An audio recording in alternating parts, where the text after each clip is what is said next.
Hello, all. Welcome back to Winter Talks Season 3, Episode 1, technically ish, because today we are having the very first two-parter episode. We are back with Sammy, also known as PsychoticFox, LoneWolfMusic, all that happy jazz. How are you this evening? Very good. A lot better than I was off during the first part. I'm ready to talk about more stuff, ready to get into more, still pretty deep stuff, but at least not the Psychotic Memories trilogy, aka teenage trauma, has been covered. I can now kind of get more into other things, more nerdcore related stuff, more like external stuff. But we'll still get pretty deep here and there, and I'm excited for it. Also known as adult trauma instead. Pretty much, yeah. I mean, I think as far as Lone Wolf music goes, we're at like the 17-year-old stage, 17 to 18-year-old stage. So, that's gonna be very interesting. Yeah. Oh yeah, and regarding but I want to talk a little bit about Battle Scars because I forgot to touch up on that on the trilogy and why it was included in the original story in definitive edition, or I guess the rewrite of Psychotic Memories. So that cover was a very interesting one that I did because no one expected it. But it was a song that I had remembered I was into since 2017. So the thing about it was my friend Goji Fan, who has done the original concepts for the full form monster. A great artist, still a good friend. He introduced me to that song, and because I think he liked it, his brother liked it, and he told me that it was a very the song was very relatable to my early experience with relationships. Okay. At least as far as the very first one went, not physically, but because I hadn't really been in a physical relationship at that point, but as far as online relationships go, or just as far as verbal relationships go, he felt like it related to that, and so I listened to it. I'm like, okay, yeah, this really does kind of relate to me and this person, and so I was really into it. I had thought about including it in the album at the time. I had thought about covering it. I don't think at the time there was an instrumental for it. Eventually there was I did find the official instrumental lying around, which I used as a reference, but I don't think there was an instrumental at the time, and I honestly I didn't really have it in me to cover it at the time because I didn't want to use the original instrumental. This was one of the few songs where, I wanted to go all in and cover it from the ground up because I had a lot of changes and a lot of things I wanted to do my own spins on, and some extensions of the song compared to the original. So I shelved it and didn't really bother putting it in the album. But when I came back to it in 2019, I had thought, okay, I think this is something that I can now fit into the story.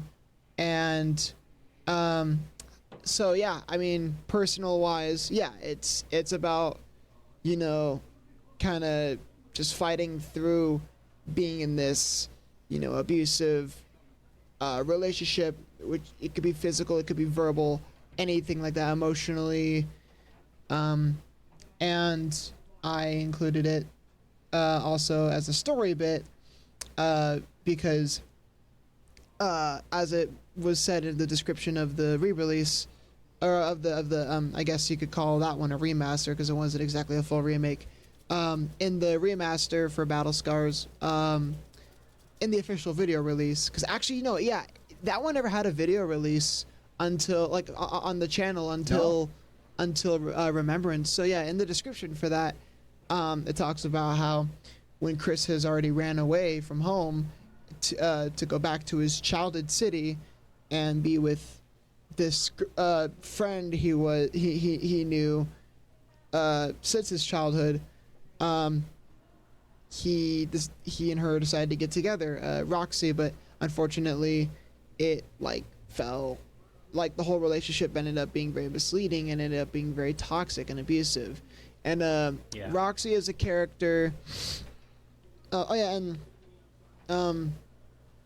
So yeah, like the worst of that relationship is shown throughout that song, and ends at the end of that song. Because Happier Past is after that, and you know, that story meaning will come later on, as I eventually still finish getting the rest of the videos out.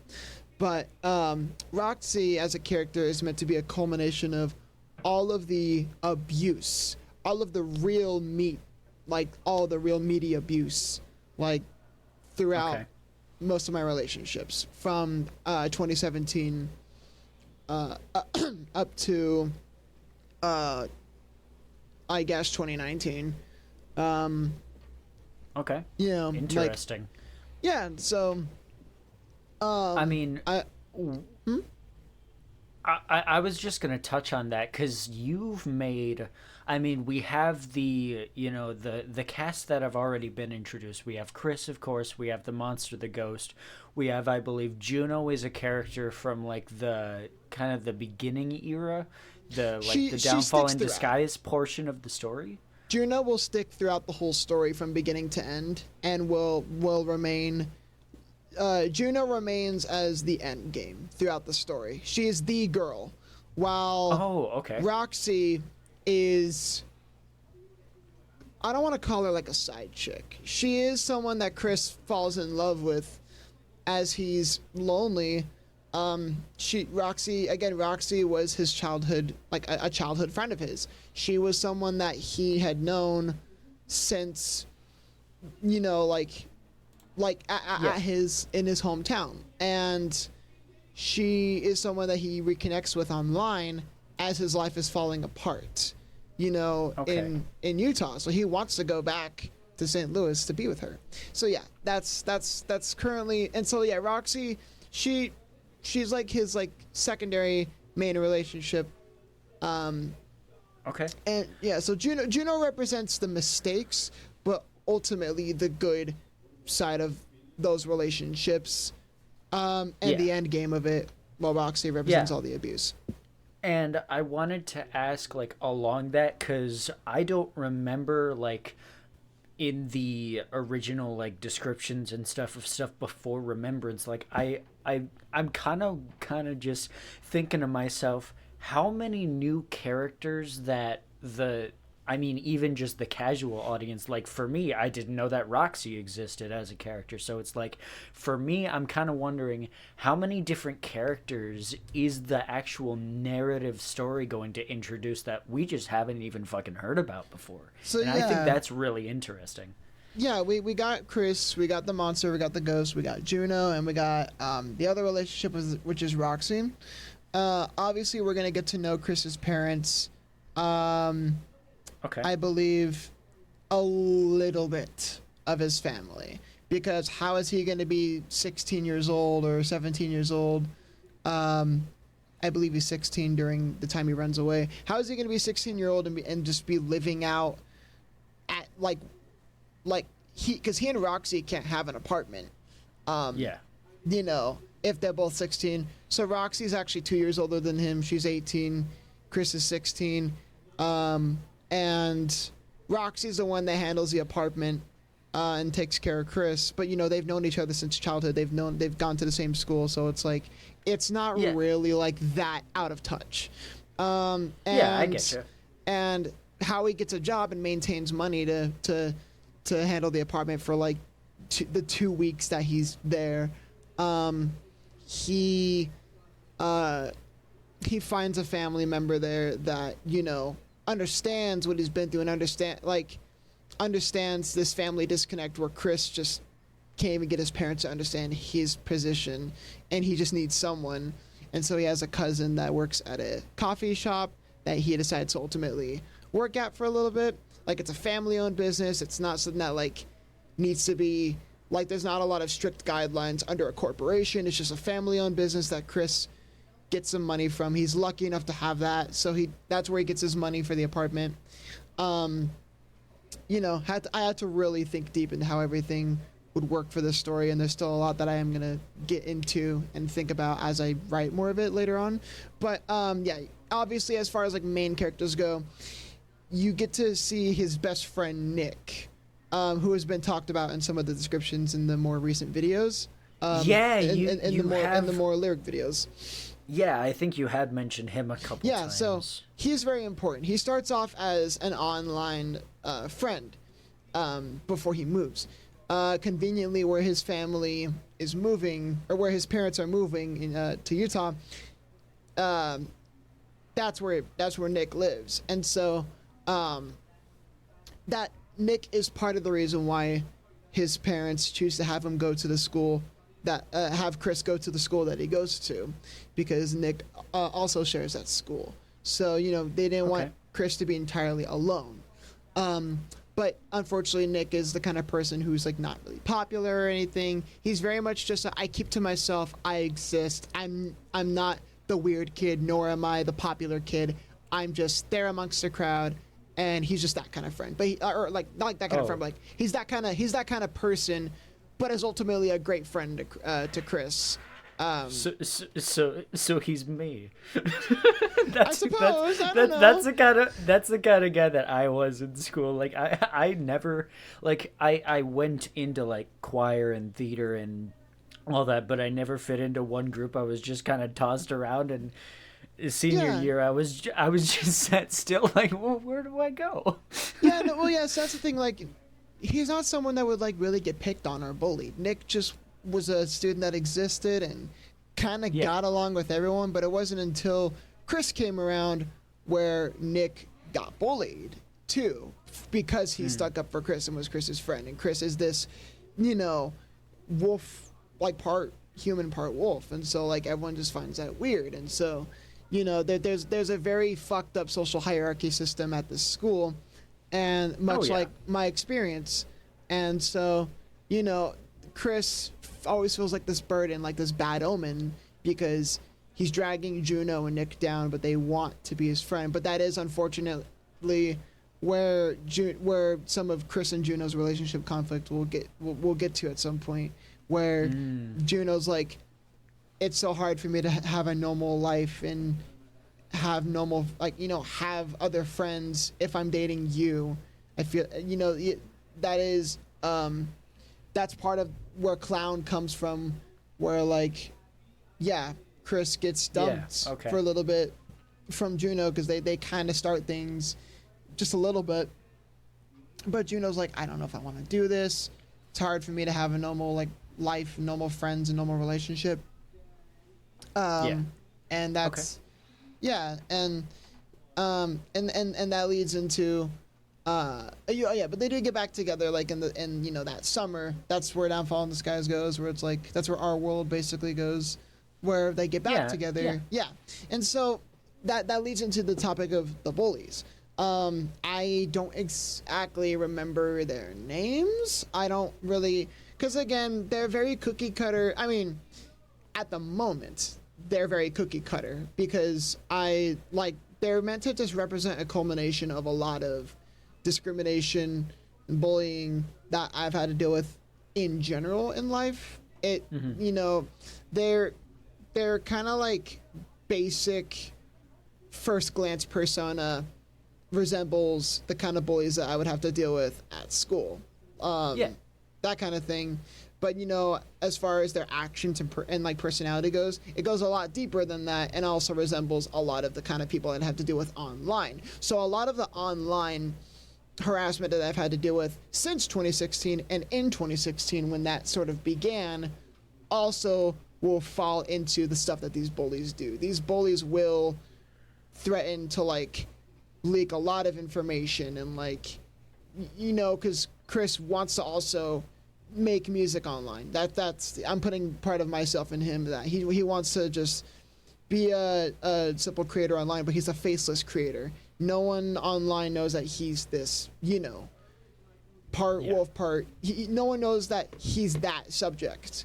And the bullies constantly will threaten to expose that throughout the story. And I feel like that's a huge outlet towards the kind of people in my life that want to, leak out a lot of my personal information about the things I do in my life outside of content creation that are personal and private, and kind of dangle that over my head for so long. So yeah, the bullies still definitely have a bit more personality over time. I do have personality traits for them, at least like design traits for them that I went over with Snowy, but I never got around to that. And to kind of wrap this segment up, you get to obviously know Chris's parents. They play a huge role in the story. You get to know some of the other kids at school. There's another group of friends that Chris kind of makes friends with that are kind of a fallback, like they're there for him. They're also all, kids that like are a bit more on the outcast side of things. They still wouldn't get bullied as much, but they are kind of weird kids and they're like outcasts, but they're all chill and like just think Chris is pretty cool and just want to be his friend. But Chris mishandles their friendship with this group over time, and when the big blowout happens in Breaking Point, they feel kind of fucked over. It's an outlet for that sort of guilt and me wishing I wasn't that kind of person. But people find such a huge issue with this story because it's like you're retelling so many personal moments in your life and you're calling people out and you're taking things that are meant to be private and making it public, and it's like, well, not exactly. I understand how back in the day that was more of an issue in these songs, but now I am taking experiences from my life and from other people's lives, other close people in my life, like physical relationship abuse. I've seen so many of my friends go through that, and I want to make them feel heard. I'm letting them also use my story as their outlet. Yeah. And just as an example, like things like that, you'll get to see, and other characters you'll get to see are just like Chris's childhood friends, that like actual friends that he had back in those days, and you get to see them slowly turn against him when Roxy decides to make all these childhood friends of his think that he is a bad person. So there's an outlet for that, and yeah, those are all the characters that I kind of can think of off the top of my head at the moment and what their story role is. But there's more that you'll see over time, and it all like expands, and it's been thought of for years. I just never had the time to put it all in writing, but it's all thought out. And yeah, as far as Battle Scars goes, it was a fitting song to put in remembrance. In Psychotic Memories since the definitive rewrite, and I'm glad I was able to, touch that up in remembrance. And yeah, that's about all I can say about that song. Yeah. I do want to say, I do want to go back to the Undertale / Deltarune thing for a bit because of some things that have been going on more recently. I wanted to get your opinion on this because, especially, I want to say since like 2024 thereabout, the Undertale and Deltarune fan communities have exploded, and especially last year, or towards the end of the year last year and the beginning of I want to say, never mind, not this year, but end of 2023, beginning of 2024, the fan game Undertale Yellow. I wanted to ask first, have you played it yet?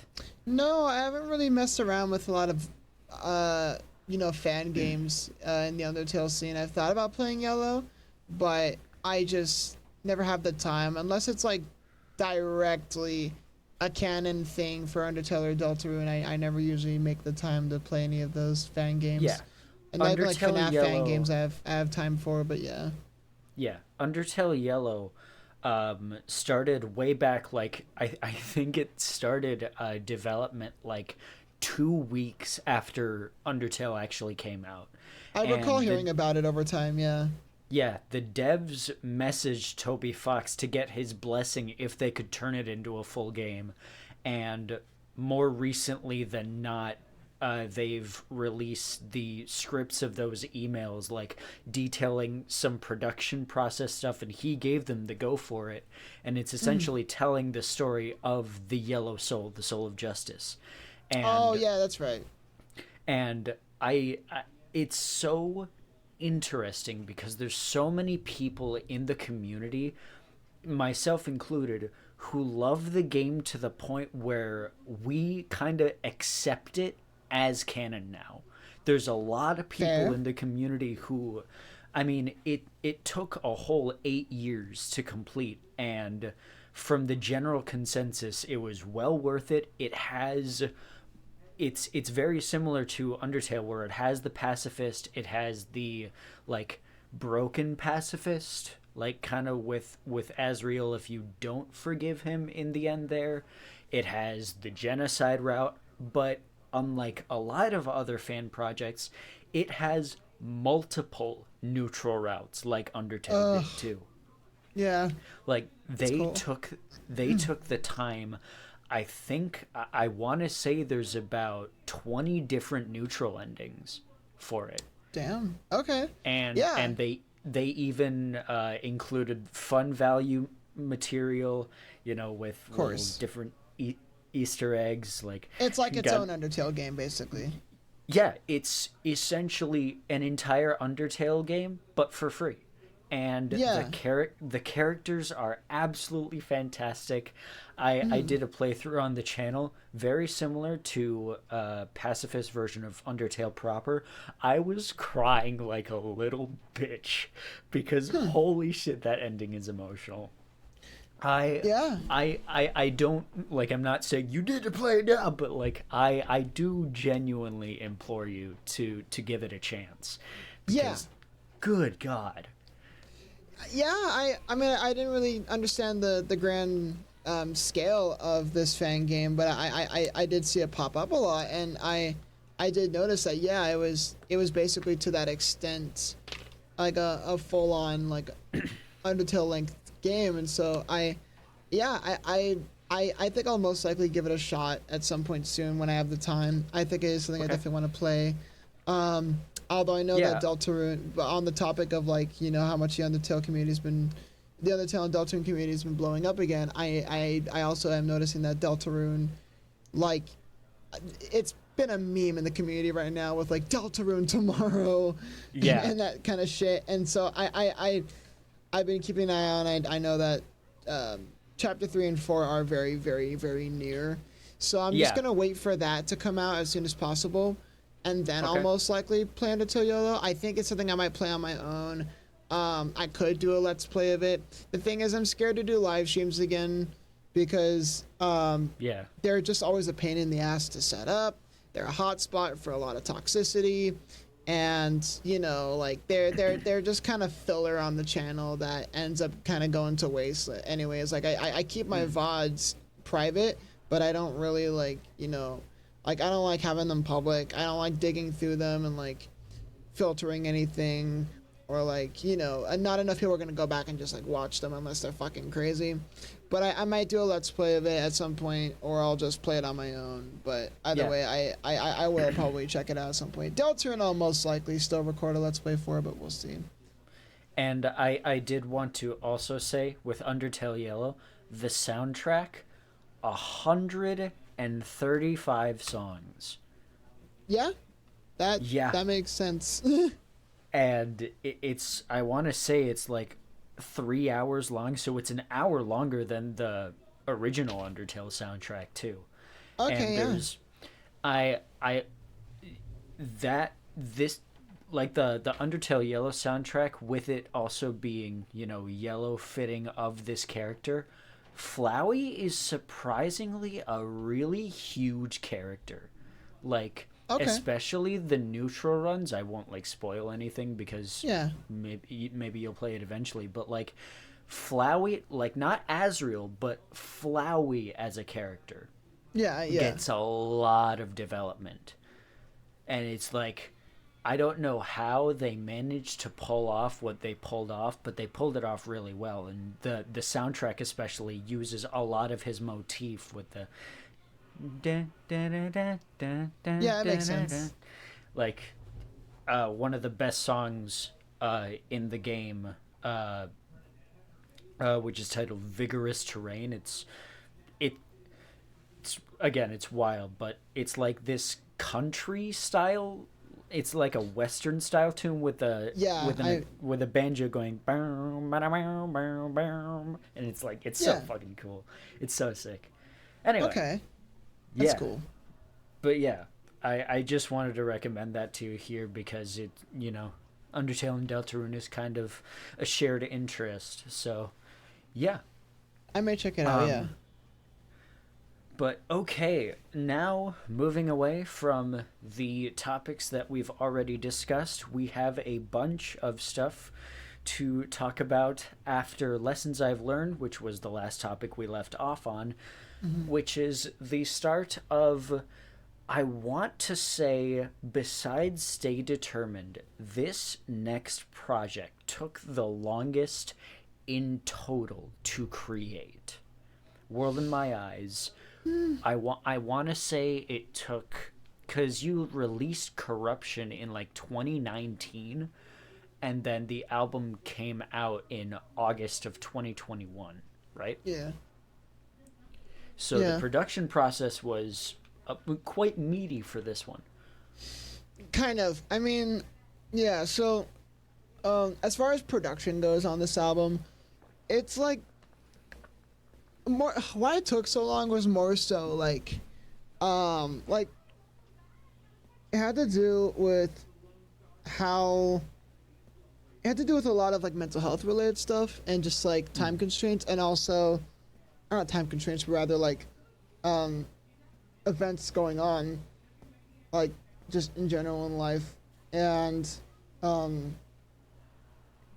lot of rewrites, like songs that like were in the talks of being added to it and then never were. And so yeah, like with this album, like I think since 2019 when it came to Corruption, I had the idea in mind for it. It just ended up being very convenient that the pandemic shortly followed and was able to connect with this album subject matter very well, which is my experiences of the overall world through the internet and through lockdown. Well, not like, prior to COVID, like just through my eyes of just being this, teenager about to become an adult, like at some, like, like their last year of teenagehood, witnessing all the politics, all the things going on out there, and all the social experiences.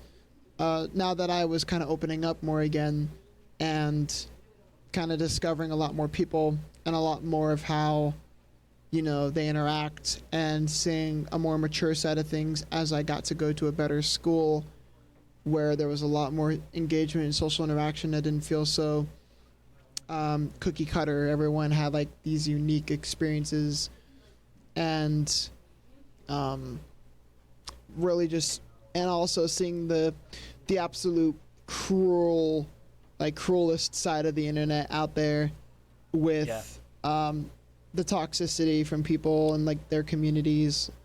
That was the big thing that I had opened my eyes to such a huge extent by this point, was just how toxic fandoms and communities could get, especially in the Five Nights at Freddy's scene and in like a lot of source filmmaker related scenes. And that's as far as I can say without putting myself at risk.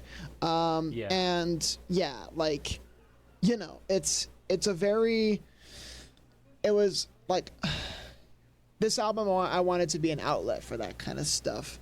And it was also at a point where just suicide was just becoming so much worse in as a mental health thing, in my own experience and in a lot of other people's experiences. Literally, Corruption isn't even the first piece of production. Watch Me Bleed, a song that I know has a deeper meaning than that, like, but also partially associate with self-harm, was the first thing to come out of this. So it's that's right. I forgot about that.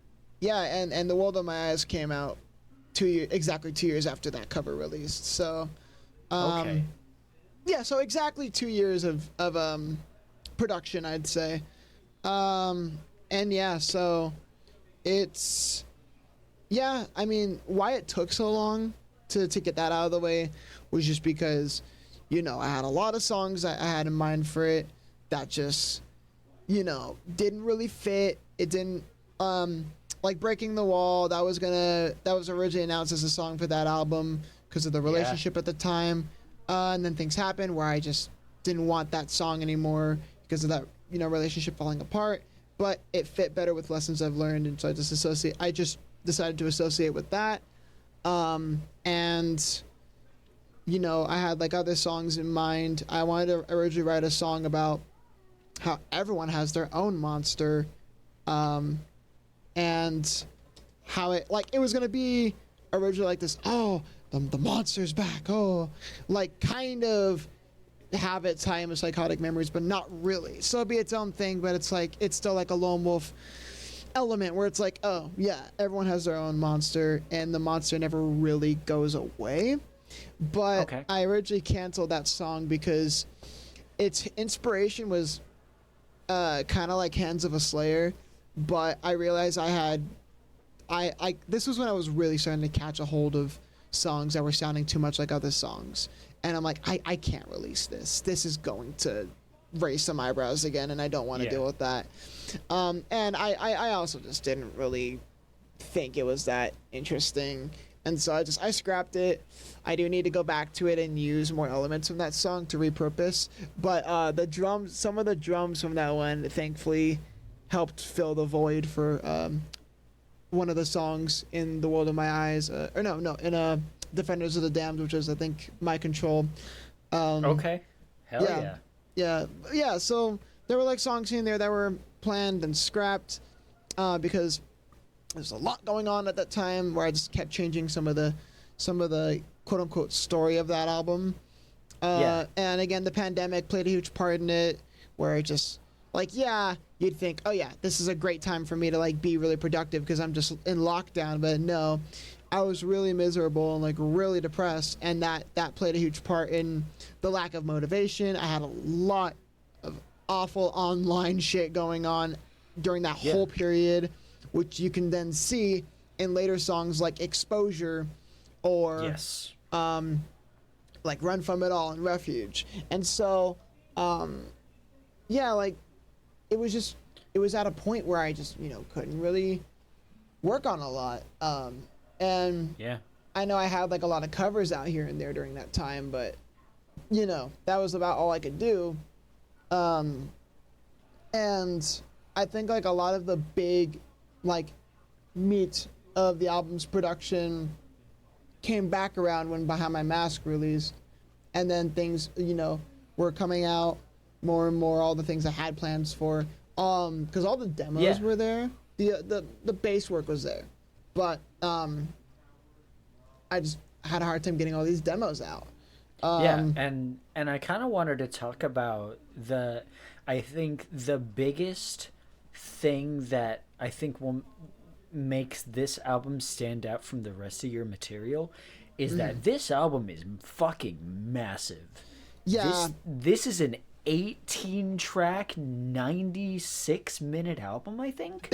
There was a lot. There was a lot I had to just get out, like an outlet that needed to be put out there from my experiences socially and it just in the world in general from late 2019 to 2021. Yeah, and I doubt this answer will be a yes, but I just want to say, is there a non-zero chance that we will get an album of this size again? Because holy shit. I don't really think so. The only reason why this ended up being so big was just because of everything I was going through and the grand experiences I wanted to tell of how fucked everything is right now. And while Defenders of the Damned definitely goes over a lot of deep shit as well, I wanted this to just be a voice for other people as well. And I also wanted this to just be a grand scale album of my pandemic experience and my experience of the world during that really bad period, even before the pandemic began. And so, no, I don't think there will be an album of the scale again. I think I like doing just 12-track albums usually. I think that's about like the 13 being like the maximum amount of tracks, 10 or 9 being like the minimum for an album, depending on what's being told in the story. So yeah, like I don't think there will be again, but I am definitely still like in. I definitely do have a remaster of it planned, like on the side, to make up, like, because these songs are a huge boost in quality, but they still have a lot of striking problems that still remain from my old ways of writing. This album, I feel like, was a transition album from the old way of making music to the new ways of making music. It was the album that I had done where it was a transitional period from GarageBand to Ableton. A long, slow process. And finally picking up the guitar for once in my life and getting shit done with that. And, you know, it's a lot more work, but it's a lot more worth it, and I've found all my ways to speed up that process nowadays. But, you know, it was a very early process, and some of these songs were started in the class where I had first learned Ableton, and that's I know that No Way Out was the very first attempt at an Ableton song, and that is one that I will have to do some very, like, Psychotic Memories remembrance level rewriting. Yeah. Like, because that one feels so bare bones, and I'll get into all of them. Like, for sure. Yeah, so I barely even listen to this album anymore because it's so old, and I need to. I do go back to it sometimes. It's a very interesting album because I barely listened to it all the way through, and I think the only times that I really have was little bit of a interesting thing for Reminiscent Industries, or the channel that used to be just the Winter Society, where I originally reacted to the album. When it first dropped. Each of those videos, I don't know if you remember, but each of those videos were like an hour and a half long. I know. But there was a point in time where I was thinking of doing like a year in review of World in My Eyes, like seeing how things had like kind of shaped up to be a year like after the release. And it's like I don't think I've listened to the album in full since then, besides today actually, where I listened to the full thing again in preparation for this to really talk about it. I mean, like, it's an album I have a hard time revisiting because of its glaring issues from, again, the time it was released, like in terms of quality. But you know, these songs are very, very important, and they need to be given new justice because you know, like, for how, like, I want this to be an album that's like a Lone Wolf Music like relic, where it's like people can go back to it and still appreciate it and listen to it and like actually enjoy it. And that's the whole purpose of going back and doing all these remakes and remasters, is so that way I can leave behind the Lone Wolf Music I can leave behind its legacy without any taint and without any like, you know, like, obviously the old songs will exist on the internet and people can see the issues there. They're not going to exist through any official means because that's not going to look good when I'm trying to like get myself out there and people associate my old works with what I do now, because that has been a common problem in the past of why I had a hard time getting myself out there with concerts, because a lot of people would look at that old stuff and think that's why he sounds like, that's how he's going to continue to sound. And No.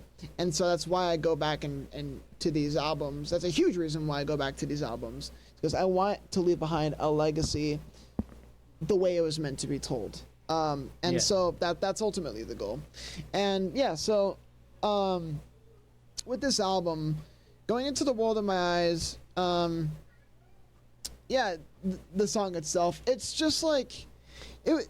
This one is just meant to be like a song that like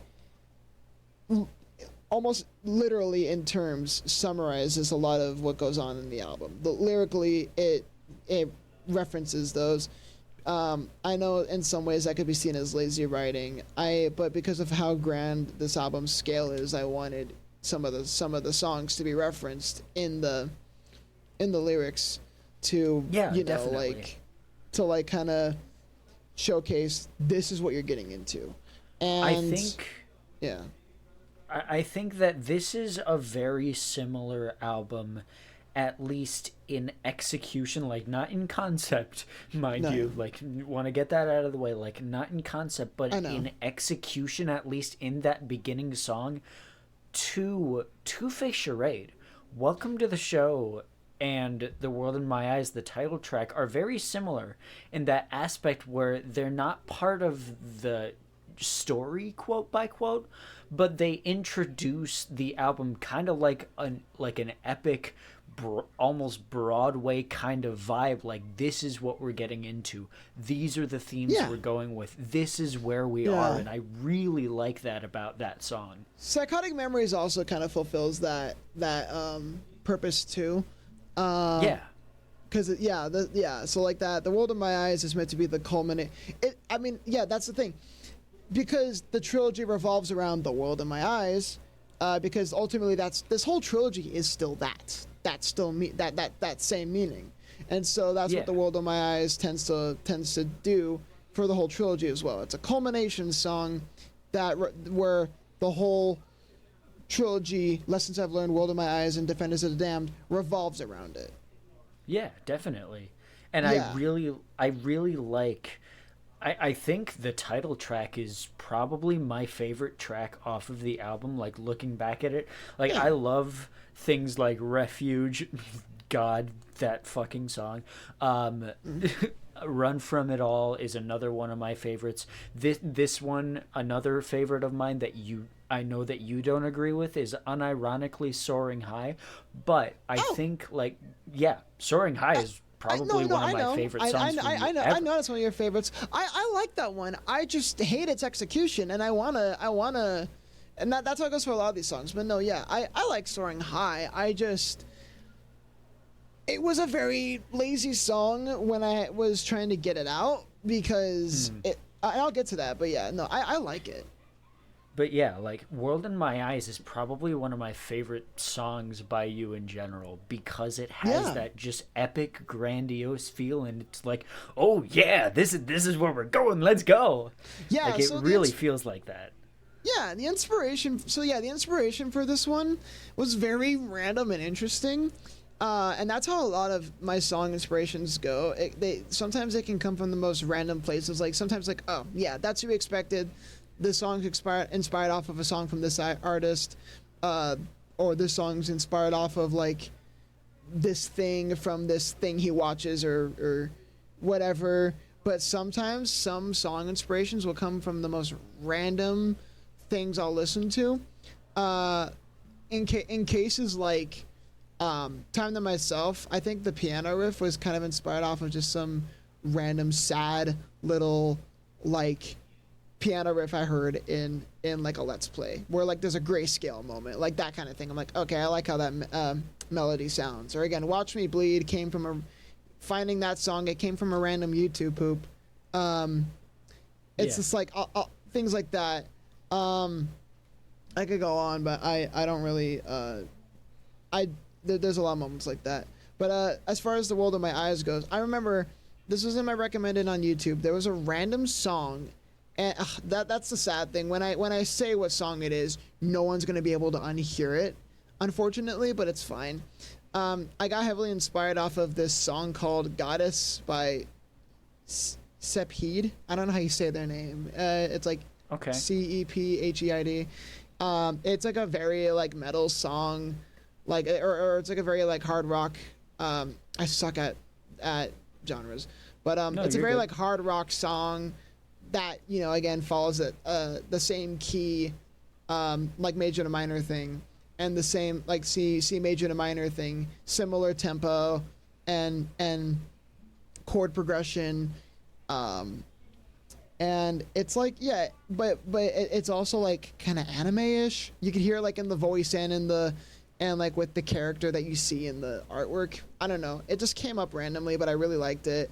I listened to the instrumental more than I listened to the song, but yeah, the instrumental for it, I'm listening to it, I'm like, okay, I think this is what I want The World in My Eyes to sound like. I want the song to kind of just have that similar vibe. It fits. Okay. And that had been something I had planned for that since like 2019. I think when I actually started writing the song, funny enough, that came more near the album's release. I think it was like around 2021 when I had worked on that specific instrumental. Yeah. So like that one was planned, but it came way later. It's interesting because I remember back when I was actually in your community Discord server, at least the quote public one, I remember being in a VC one time and you were actually working on the instrumental for it, I think. Yeah. So yeah, it was a more recent production in that album because like it was just a culmination song. It didn't represent exactly one specific beat. I think like I think as far as where it would go like in a specific chronological thing, I think maybe no, I actually don't. I think that's the one, because even Psychotic Memories has like a chronological somewhat part to it, but The World in My Eyes just kind of doesn't. It's just there like as a culmination in general, but it doesn't really have any chronological piece. But you know, and so that's kind of all I have to say about that song. It's just a culmination. It goes over everything. I think other inspirations, I want to say it wasn't really inspired off of anything else, but the bridge was definitely repurposed from an old Bendy song I did, where it was like I just like I remember I had that lying around. I'm like, okay, let's just throw that in, because I didn't have any other ideas for the bridge, but it definitely fit very well. I think it also like its grit definitely had like a bit of a, and you'll hear it a lot in this album, especially in Exposure. The grit of this album definitely has a bit of a Breaking Benjamin like vibe. When you hear some of the more like hard rock songs, that's where I wanted to incorporate that. So like that kind of carried over from A Lover and a Fighter a little bit. No Way Out, the next one. This is an interesting one. Yeah. I think a lot, I mean, you said it yourself, like a lot of this album is expanding the themes from the originals onward, and this was one of the ones where you did kind of directly take one of the themes off of Psychotic Memories and put it to the forefront here.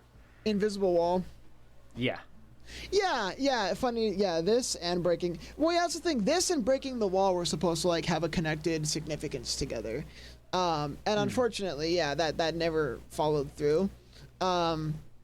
But this. I think that was maybe around the time when I was still wondering if I wanted to keep it under the same like story or not, and ultimately I decided no. But No Way Out is. I'd argue that I dislike this one more than Soaring High. I think just purely because of its execution, and also, oh my god, it's the oldest. No, Corruption's the oldest. It's the second oldest instrumental I've done for this album, but the lyrics came so close to it, because again I avoided the song a lot because I'm like, shit, I don't have the files for it anymore on Ableton. How the fuck am I supposed to like make this sound consistent? I remember a long time ago I did export the instrumental without the guitar because I wanted to Because I remember I did still plan to put real guitar in it, but I never backed this song up at the time. So okay. I had thought I never backed this one up from my school files. So I'm like, fuck, this is gonna sound so inconsistent. And I was avoiding going to this one like really hard, but then I eventually did, and I did kind of write this one very, very, very last minute into the release, much like my path, and you'll hear, and I'll get to that in a little bit. So that's really unfortunate for this song, but so I think when I do go back to this, I think when I do go back to the song, I am gonna rewrite this one as well. I definitely rewrite this one a bit. Give the bridges more essence. Or no, give the lyrics more essence. The bridge and everything I think is gonna remain the same. The chorus I think is gonna be a little bit different. Kind of play around with the melody a bit more. I don't know. Yeah, you'll figure it out. Yeah, one thing I do want to say about this album definitely is that Will was there for the premiere of it.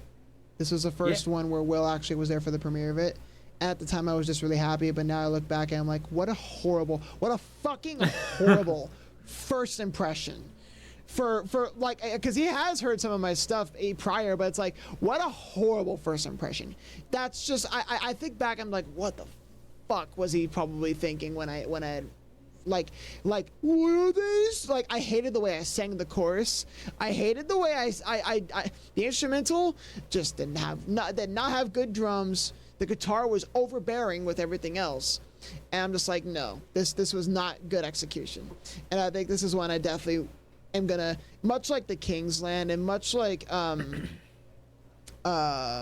Breaking Point, this is one I'm gonna hate going back to, but I'm gonna feel so satisfied when I fix. Yeah, so as far as the song meaning goes, very simple.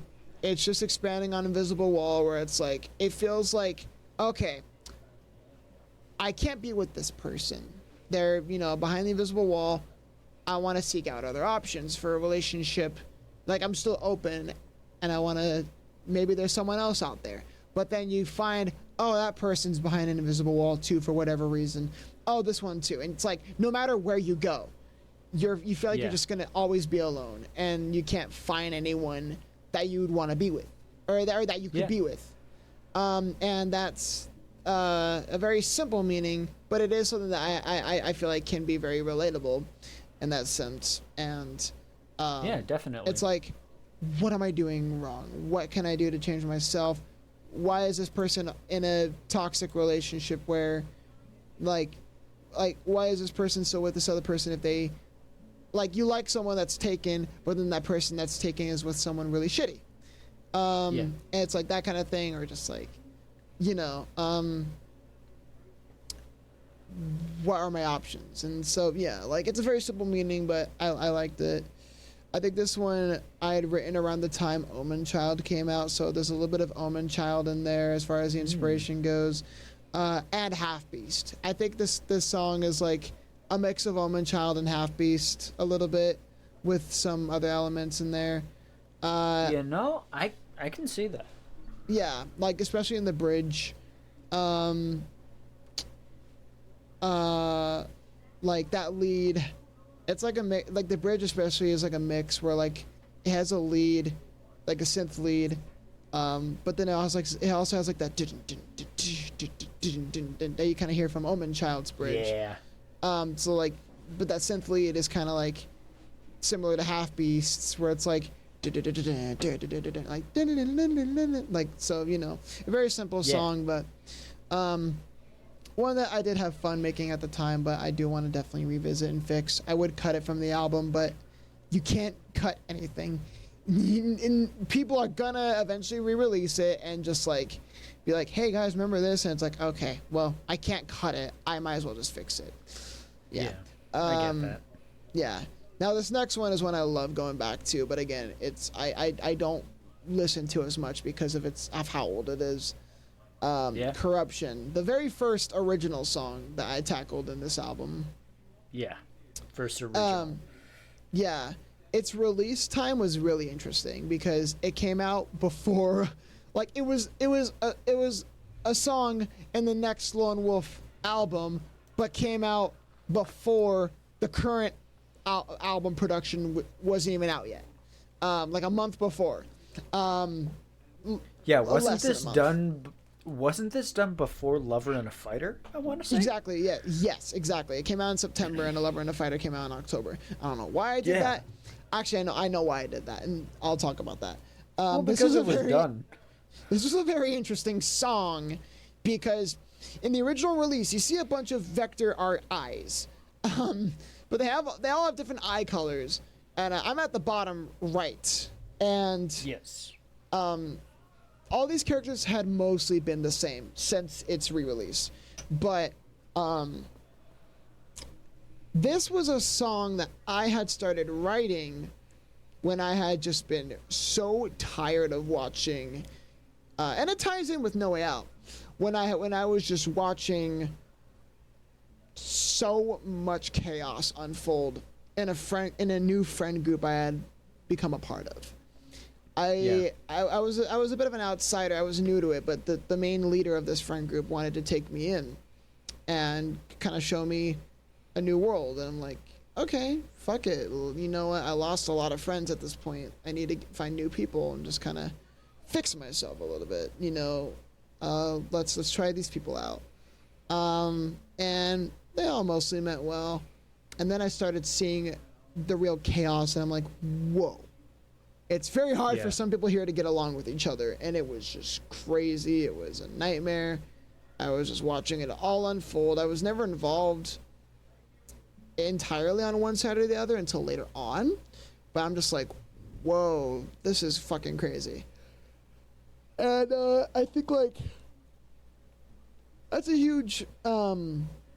Is like this person in this friend group I had saw a lot of myself in. You know, they were going through a lot. At this time, they were kind of the center of the drama, but also it felt like a lot of people were not entirely being true to this person, and also were like being fake. And that was especially a thing I had noticed when I had found this new group.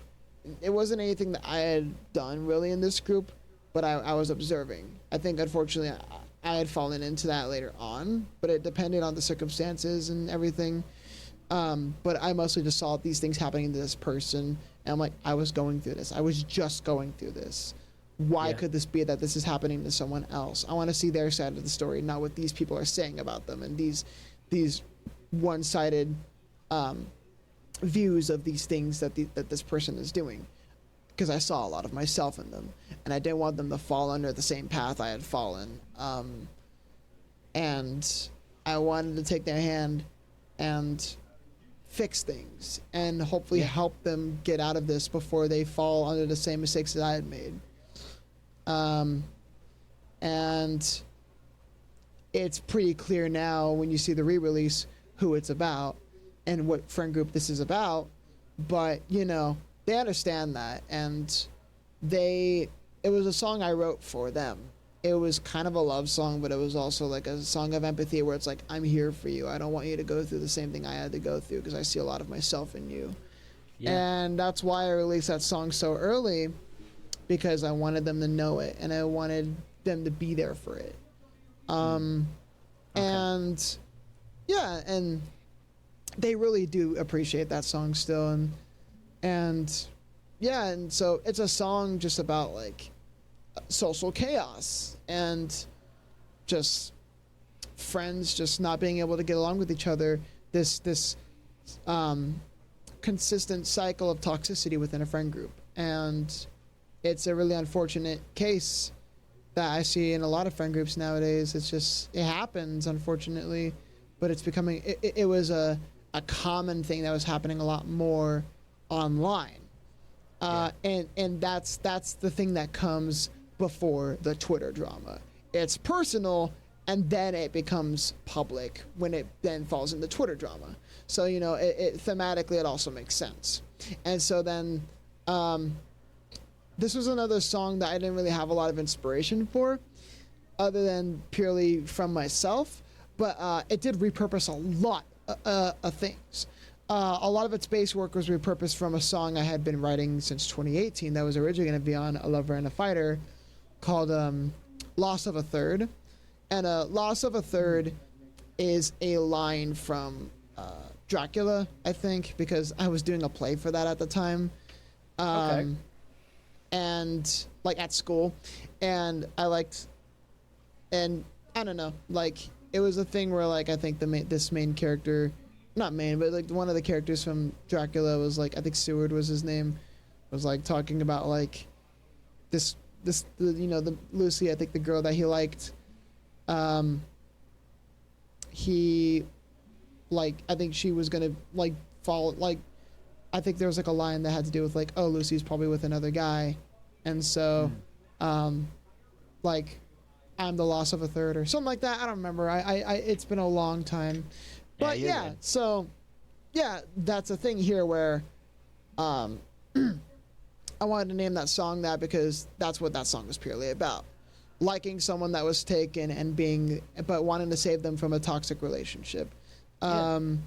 That was a very common thing that was happening to me a lot, where I was liking a lot of people that were taken, but the person that they were with was not treating them well. And it was a really unfortunate thing that I had to keep being this third person in a lot of moments. It was a thing where I was always the one listening to this person talk about their relationship problems and being there for them, but they still wanted to stay with this person and make things work. And I'm like, oh God.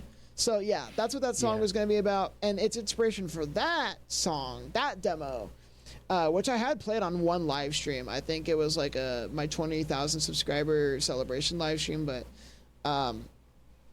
that inspiration kind of came from this random song from that I found on like those like Mr. Suicide Sheep XKO music channels, where they just they'll publish other artists' music.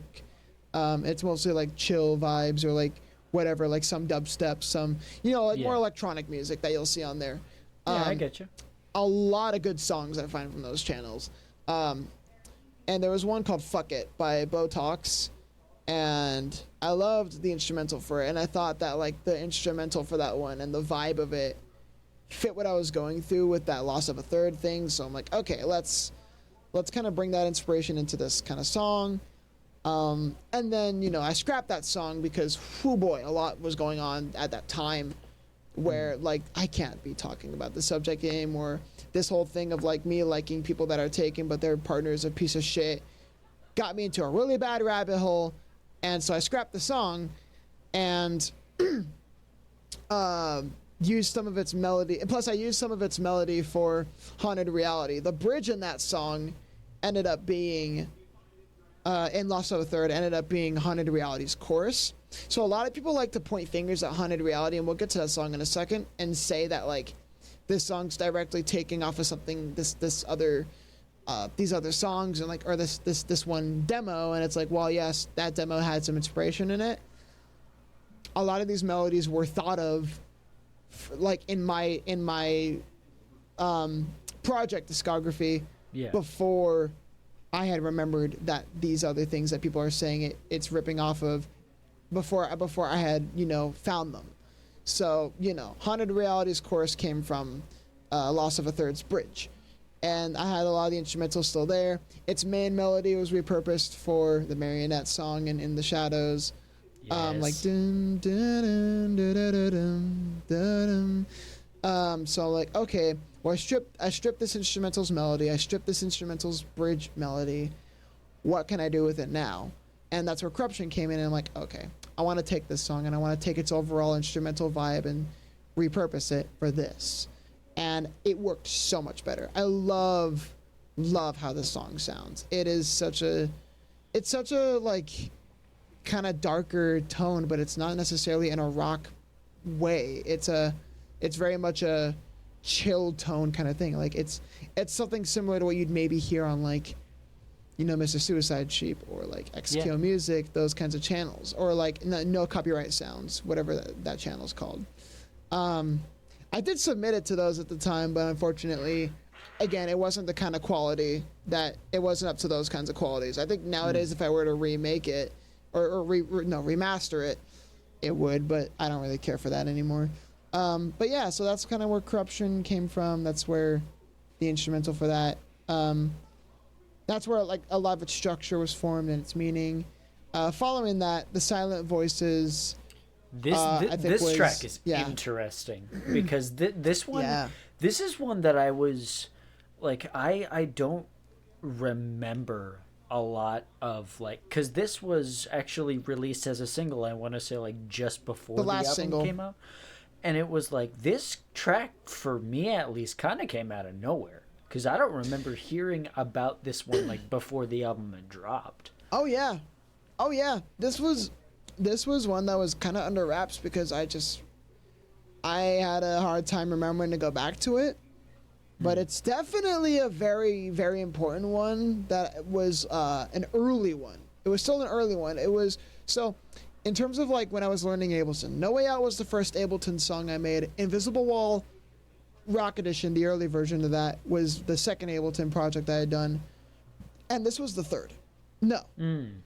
No, actually. No Way Out, no. Time to Myself was the third one I had done in Ableton. Okay. This was the fourth Ableton song I had learned. I'm like, okay, I need to start learning some more electric songs in Ableton. I need to learn how to make more electric stuff. And at the time, I had been listening to this song from No Copyright Sounds called In Your Head by Rival, I think it was. Okay. And again, when you hear In Your Head, you're going to hear that song and be like, okay, now I can't unhear it in the Silent Voices, unfortunately. But, yeah. And it was this song by Rival and Cadmium featuring Micah Martin. I love Micah Martin's vocals. He's a great singer. I hear his song. I hear his voice in a lot of songs, and he's really good. Yeah, and so so that was a song where like I revisited a lot. I'm like, okay, I want to make a song kind of like this, like a bit of a dubstep-y kind of thing, but not entirely dubstep. And at the time, this is when I was already with so Corruption, that person that I wrote it for, this was the one finally successful moment where I had gotten with someone that I had liked, who was previously taken and in a bad relationship. And they had finally gotten the courage to leave it. Both parties didn't want to be with each other anymore. And so I stepped in and I wanted to be there for them as they were getting over this whole thing, and eventually got with them. And at first, for the first 2 weeks, it was great. It was a really fun relationship. It was chill. And then I slowly started to see why everyone was constantly arguing with this person, and I started to see what was going on. And over time, the relationship started really falling apart and really showed a lot of abuse. And which is, again, part of where Roxy's character, part of some of Roxy's character in Psychotic Memories. But yeah, I'm like, whoa, like this is. I had basically gotten a taste of my own medicine. Yeah. I realized that I was a shitty partner throughout a lot of 2017 to 2019, and I had finally gotten a taste of what it was like to date myself, basically, to date the toxic side of myself. And it definitely humbled the fuck out of me by that point. And I still definitely had a lot of problems, a lot of ego problems, a lot of toxicity in me, but this definitely humbled me out a lot and definitely helped pave the way for me trying to be a better partner for future relationships. And so I eventually broke out of this relationship. It took a lot of courage. It took a lot of friends stepping in to finally get me out of it, but I did. And so this song is meant to basically be the opposite of Corruption, and like, I tried helping getting you out of it, but I now know that there's no saving you. And it's like, why do you have to be this kind of person? Why are you like this? You silence so many people that are just trying to help you and that are just trying to tell you that you're doing these wrong things and that you need to fix yourself and that you need to get help. but you're silencing these people that want to help you. And those are the silent voices. They're the ones that cry for you, but you're not letting them. You're not letting them speak their mind around you because you can't handle any criticism. It was a song that I wanted to make towards myself, but also towards this person. And releasing it was pretty ballsy because it directly used their model, and they gave the go for it. They were fine with it, but it was pretty ballsy. And some of the people that were defending them got really mad at that. But I'm like, hey, I'm just speaking the truth, and everyone agreed. And the people that were on the neutral side or on my side of it agreed with it. It's like, yeah, someone needed to say something about them finally. And it was so early on when I wasn't very careful about these things. So it was a really ballsy, stupid decision of mine. But it ended up being fine, and this person ultimately understood why I did so. They were fine with it. Like, hey, I get where you were coming from. I was an asshole. You're right. And I had actually released that song a day after everyone was confronting them and giving them a huge intervention. And that was in 2021. The original story of when I dated this person was 2019. So I had kind of been around this person for a long, long time, hoping that they would change, and they never really did for the longest time. And drama with them had still been going on since this point, and that's why I released the Silent Voices early. It was gonna be with the album, but I made it a single because it was just too relevant to not release at that moment. And yeah, that's about all I can say about that one. I think some of the other inspiration in In Your Head by Rival and Cadmium was like a huge inspiration for it. But also I think there was a Nightcore version of You Monster, which was this Portal 2 song that someone did where they took lines from the game and turned it into like lyrics into a song. I listened to like a Nightcore version of it a long time ago, and I loved the instrumental melody of it. And that went into the chorus. Okay. Yeah. And so that one, again, still pertains to the album's theme because it's like, it shows the other side of the friend group kind of thing. Yeah. And I never really talked about the story, so I should probably, discuss it a little bit as we go.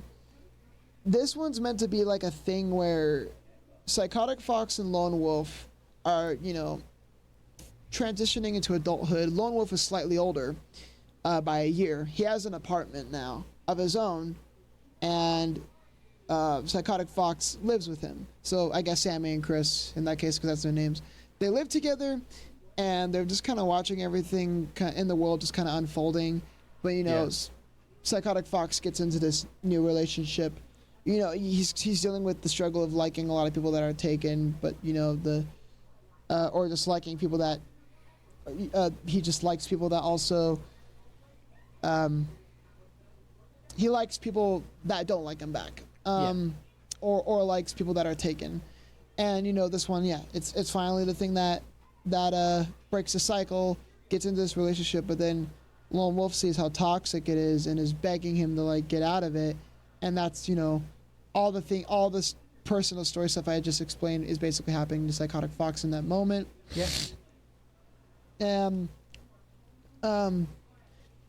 While he does cut off this person and stops dating them, he eventually does go back to them later on as a friend, and goes back to this group, which is ultimately a huge mistake and what leads to a lot of what follows in this album. Should I say it's a mistake in the grand scheme of things? No, because this person's group was how I met Mighty a year later. And I can't really say I regret it, but being with these people was what caused a lot of the personal drama in 2020 and a lot of the risks of just personal information getting leaked, and it sucks. And we'll get to that as we go along, but Neverending Noise is a very funny one that I did on the album because it was one I wanted to do for fun at first, as a little, hey, I got this old iPod Touch 4 off of eBay that I wanted to just have fun with because I was bored in 20. Like, when you're that bored during the pandemic, it's like you want to find stuff to tinker with just for fun. And so I'm like, okay, I want to get this iPod Touch 4 and just mess with it and just have fun with it. I realized that GarageBand existed on this thing back then. I'm like, ooh, let's challenge myself to write a whole song on this thing. And so I did. And it was that song. Originally, this was going to be one I was going to do in Ableton, but I never really bothered. I never really got around to it because I just didn't care.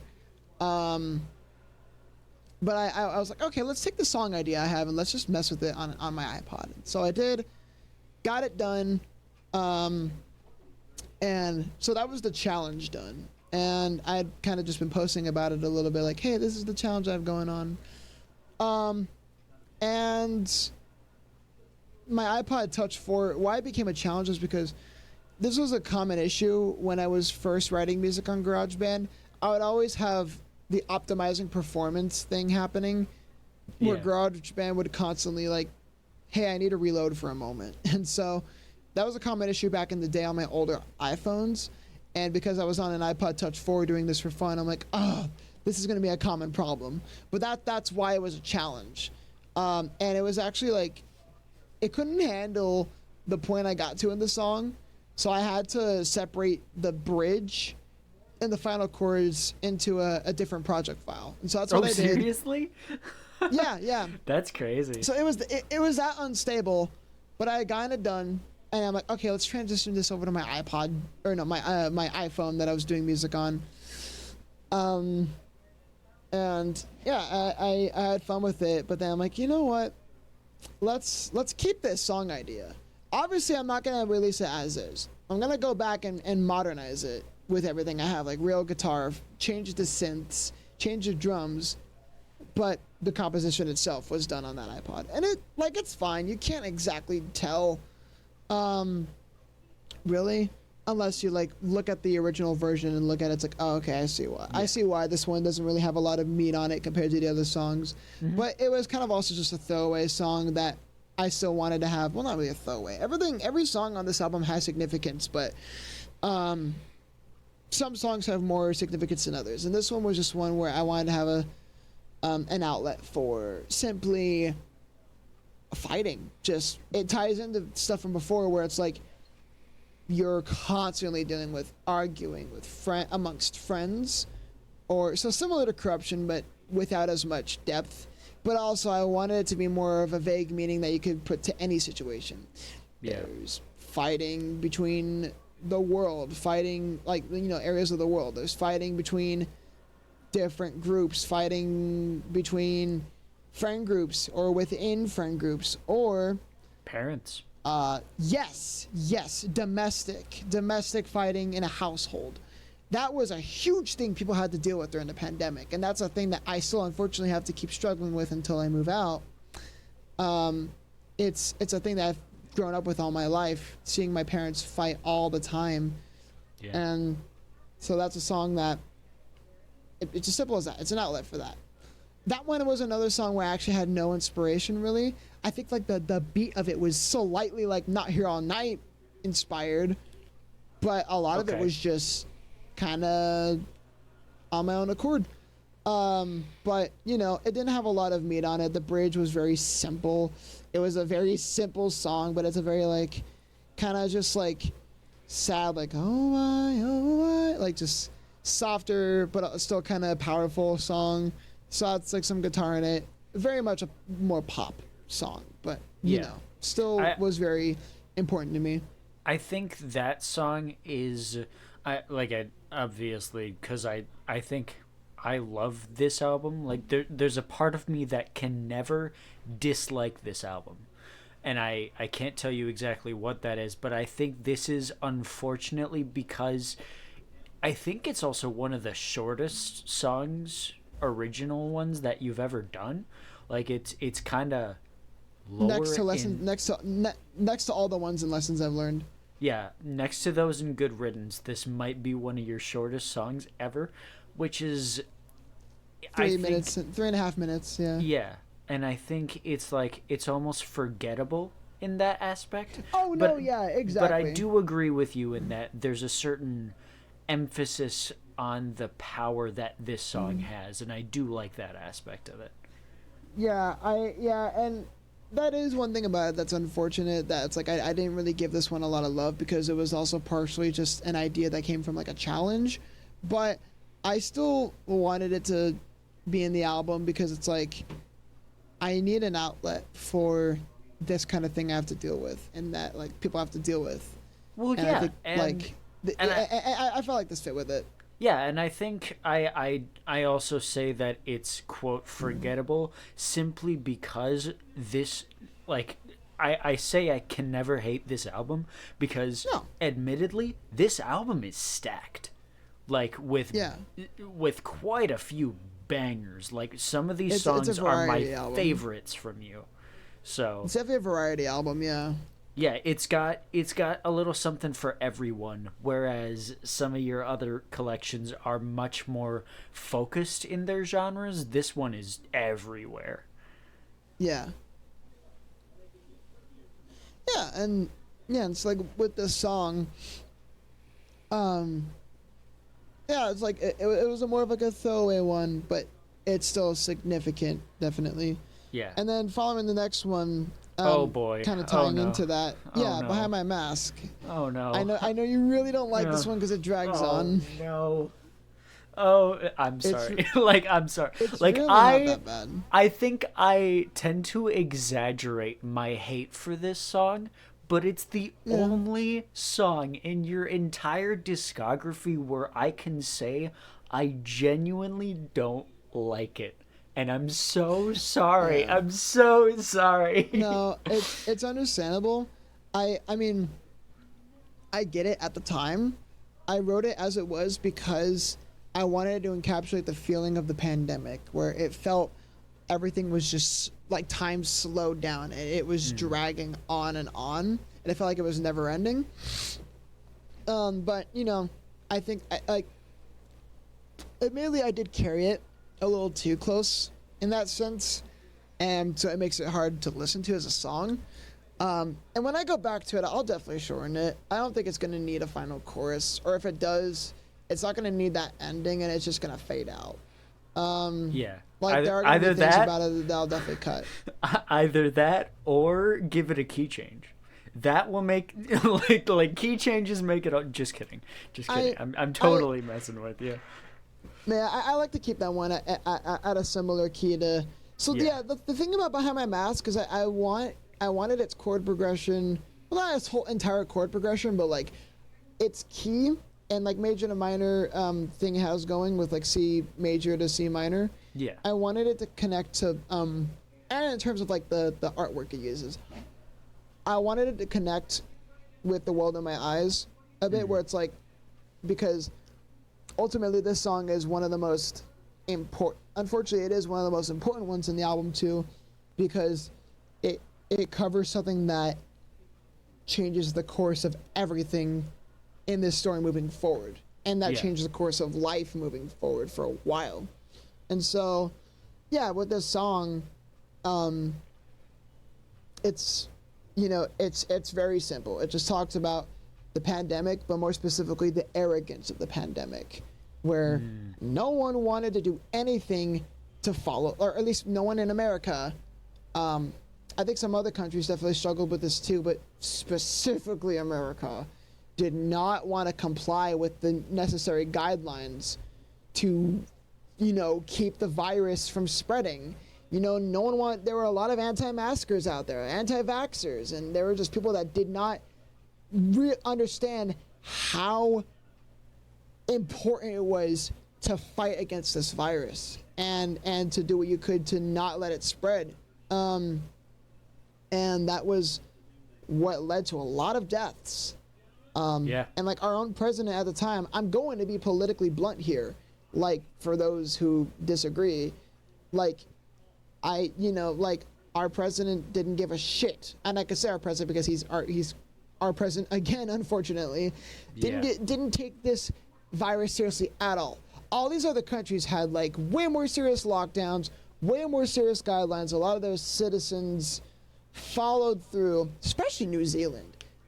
Yes. But here, it was just like, the lockdown should have lasted longer. There should have been a lot more to, like, I feel like if, and I don't know a lot of the inner workings, and things that go on, you know. Unfortunately, I'm not that well educated on that stuff, but I do try to do my research. And I'm sure that there were other, you know, economical reasons why the country, a lot of it had to reopen so soon. But I really feel like 2 weeks wasn't enough. The lockdown wasn't enough. There needed to be a lot more of a, like, stores were closed, or a lot of personal businesses that still kept their things closed. But no. There should have been unless you were an Uber driver or a hospital worker or whatever it was that was necessary during lockdown, unless you were any of those, like a Lyft driver or whatever, there should have been a mandate to stay at home. There still should have been that should have stayed way longer, because then the virus would have died down. I really do feel, and like anyone that still was reported to have the virus and was getting more ill and worse with it should have been rushed to contained hospitals where they could be dealt with. That sounds so fucked up. where they, they could be taken care of and put under care, you know, but also away from spread. And you know, and you know, that's easier than it sounds. It sounds easier than it is. And you know, like, I'm sure there's a lot of reasons why it didn't fall that way, but I'm just saying, like, there should have been a lot more done. There could have been a lot more done, but there wasn't. Our own president didn't do enough, and none of the citizens wanted to do enough. A lot of anti-maskers were out there. A lot of anti-vaxxers were out there, and they were too arrogant because they had these conspiracy beliefs about all of it, where it's just as simple as, it's a virus. Yes, these vaccines aren't going to completely destroy the virus, but it prevents people from getting it, or it makes people more immune to it. People who have the vaccines, you know, it turns COVID into more of a harsher cold, basically. And it's like, and no one was taking that seriously. And those vaccines, I felt like, was the key to getting our lives back on track. That's what 2021 definitely felt like. Like, when those vaccines came out, I was so happy, because it really felt like that was I don't know, I forget the word for it, but it was like the key for our lives to finally get back on track, because that was what led my school, at least, and a lot of businesses and a lot of attractions to finally open their doors again and kind of loosen their mandates. There was a lot with, you know, like, a lot of these things that were right there that we needed to do in order to finally get our lives back on track, just wasn't happening. And it sucked, and it led to more deaths. It led to more and you know, with the riots going on, which we'll get to soon, all the riots going on at the time were just like making it, I get, well, there's a difference between protests and riots. The riots were just unnecessary, but, like, you know,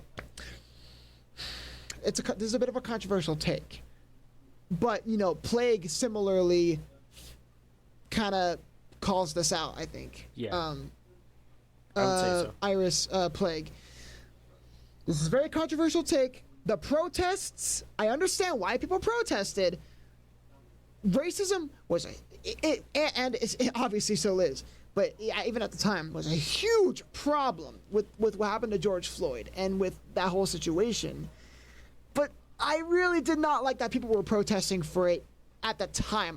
Obviously the protest was necessary in a social aspect. That's important. They did not need to during a time where there was a pandemic going on. My problem with it was it wasn't simply what it was. Obviously not. It was that it was happening when people were supposed to be social distancing. Those protests were not social distancing, thus leading to more of the virus spreading. And people like to argue, don't blame the protests for more of COVID spreading. People were distancing. People had their masks. No, they weren't. They were all sitting in crowds, shoulder to shoulder protesting. That's not social distance. And that was a huge problem. It's like all these protests and all these things going on in the world were making the virus worse and making it spread worse. And that really sucked. And not a lot of people talk about how fucked up and how awful that was. Well, it's and like again, the entire thing with 2020 and 2021 was it was just a storm of the world being the worst it's been in a long time all at once. Like, it was so much bullshit happening just all at the same time and making the worst out of a very already messy situation. Yeah. Yeah, and it's like, that's just what sucks. And like, again, I have no problem with the protests. I'm happy that people stood up and were like, this has gone far enough. You know, like, I'm happy that was a thing that people were doing in the wake of such a fucked up murder, basically. Yeah. But I just don't like that it happened when we're supposed to be clearly social distancing. Yeah, the way it happened was good, but the when it happened wasn't exactly timing, optimal. Exactly. And I need to make that clear so people don't, like, spin it out of context. But, you know, and yeah, so it was just like a bunch of hostility and over trying to just let a virus die, and no one would let the virus die. And so we're just all paying the price because of arrogant people. We're all screaming behind the mask because we're doing our part, wearing our mask, doing our part, but we're just screaming behind the mask, stop this madness, end the virus before we all have to pay the price. Yeah. And, you know, things like that is what make this album just so important, you know? Yeah, and so...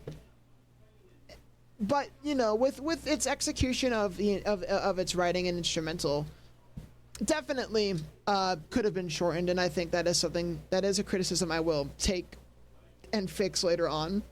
Okay. And shorten it a little bit. There is a lot to its lyrics, though, and its structure where I can't just cut out parts. But a lot of its instrumental breaks can definitely be cut and shortened a little bit.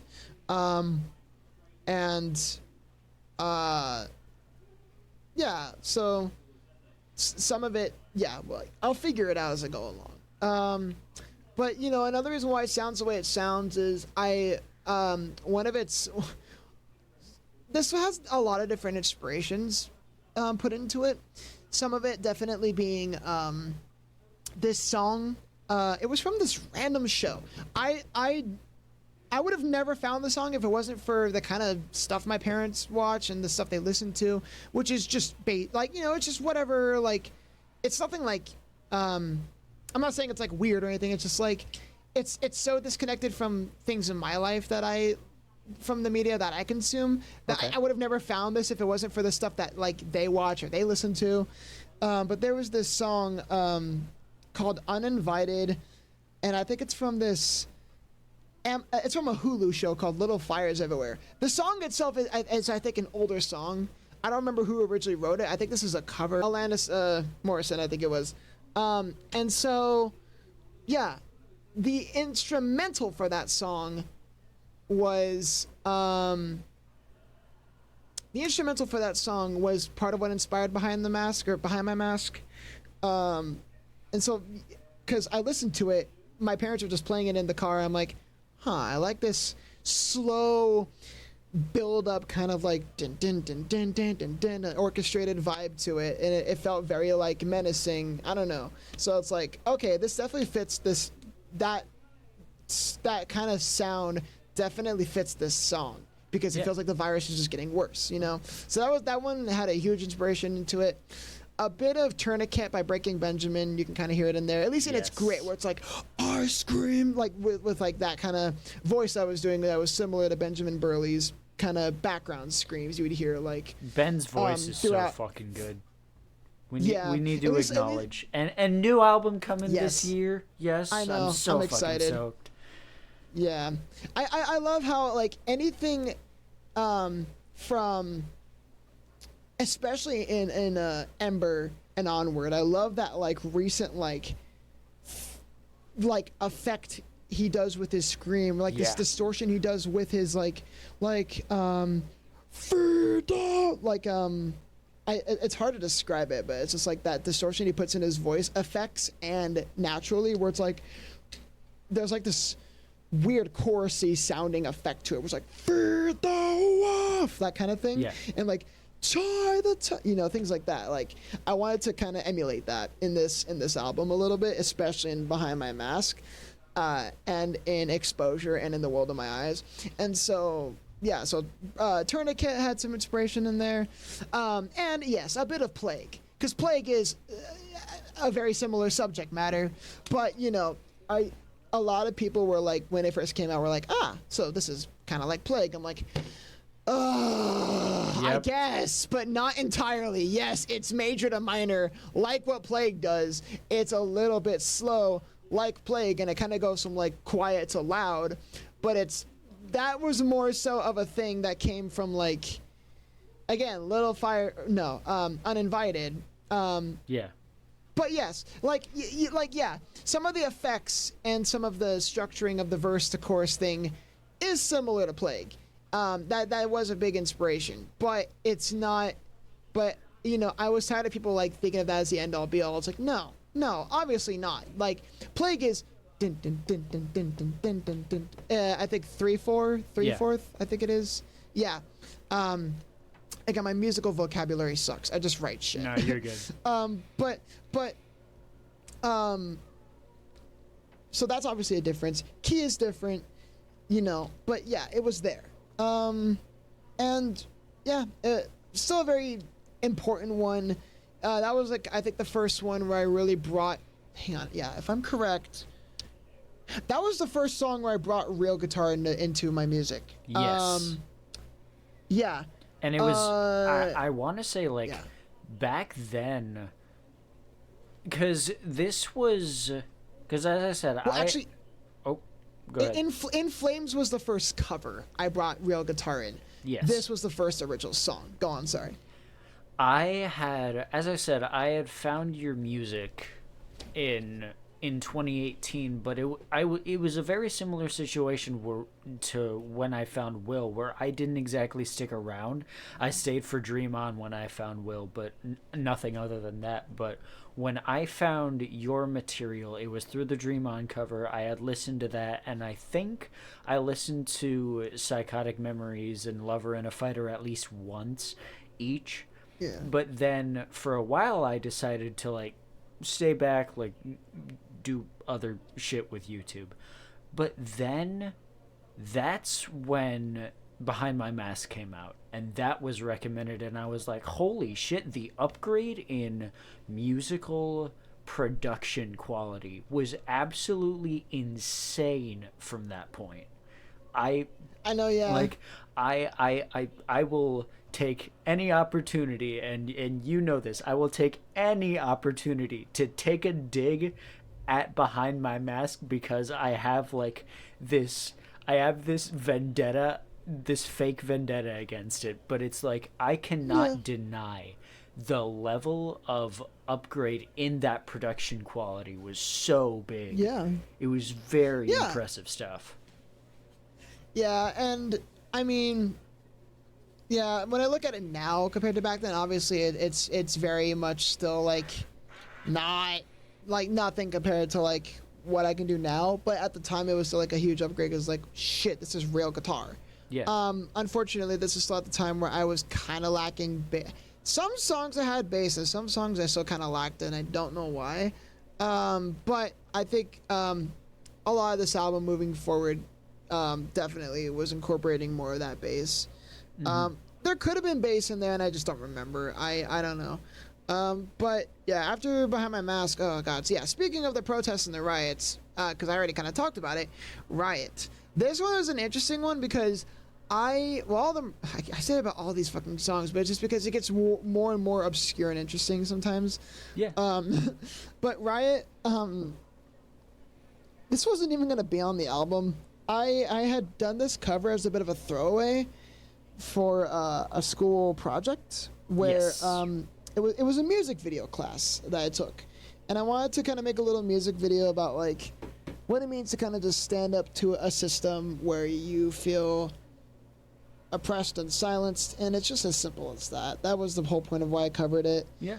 But it became very relevant throughout 2020 when all that was happening. And so, but it's not necessarily but it also shows the ignorant side of it, where it's like you're using aggression as protest, where people were rioting, like actually like rioting, instead of, you know, the other matters of peaceful protest, because both was going on. Mm-hmm. And so that's why I ultimately had it in the album. Now the video, I highly regret having any connection to its source material, or to its subject matter, because it was really, really insensitive of me to have this childish, funny little school music video on top of real fucking 2020 riot footage. That was not a good thing on my part, and I have since privated the cover, unfortunately, for that reason. But I think when I do re-release the album in its entirety, there's gonna be... It's actually not even gonna have a music video. It's just gonna have, I think... It's like if I really wanted to, I could get enough people to gang up and reshoot the base music video itself in VR chat. But that's too much of a task. That still feels very insensitive and undermines such a serious subject matter that I would much rather have a visualizer for it, where it's just like, I think it's a thing where like Lone Wolf, and that's another thing, I keep forgetting to talk about the story aspect. But again, the pandemic, you know, it's going on now, and you know, PsychoticFox and Lone Wolf, they're in their apartments. They're seeing the world become this, like, you know, just everything going on with it. And, you know, there's all the social shit going on. And Lone Wolf, and now I'd like to say that Juno does exist in this story. Okay. But they're very, very, very disconnected. It's like, so this version of Lone Wolf that we see is a parallel universe version of Chris. It's still Chris, but it's a parallel universe where this is entirely a furry world, basically. Much like Zootopia, I guess, or like Beastars. It's entirely a furry world. And there's like a furry Juno. Some of Chris's experiences are very much mirrored, but a lot of it is different, and I think like a lot of it's watered down and different because the whole thing of he's part wolf doesn't really apply here because he's literally a wolf anyways. Yeah. But you know, he does go through the same social situations in high school growing up, and runs away from home and everything. He just gets bullied because he's just the weird kid, you know, whatever, simple as that. Yeah. And that's why him and PsychoticFox get together, you know, get along so well.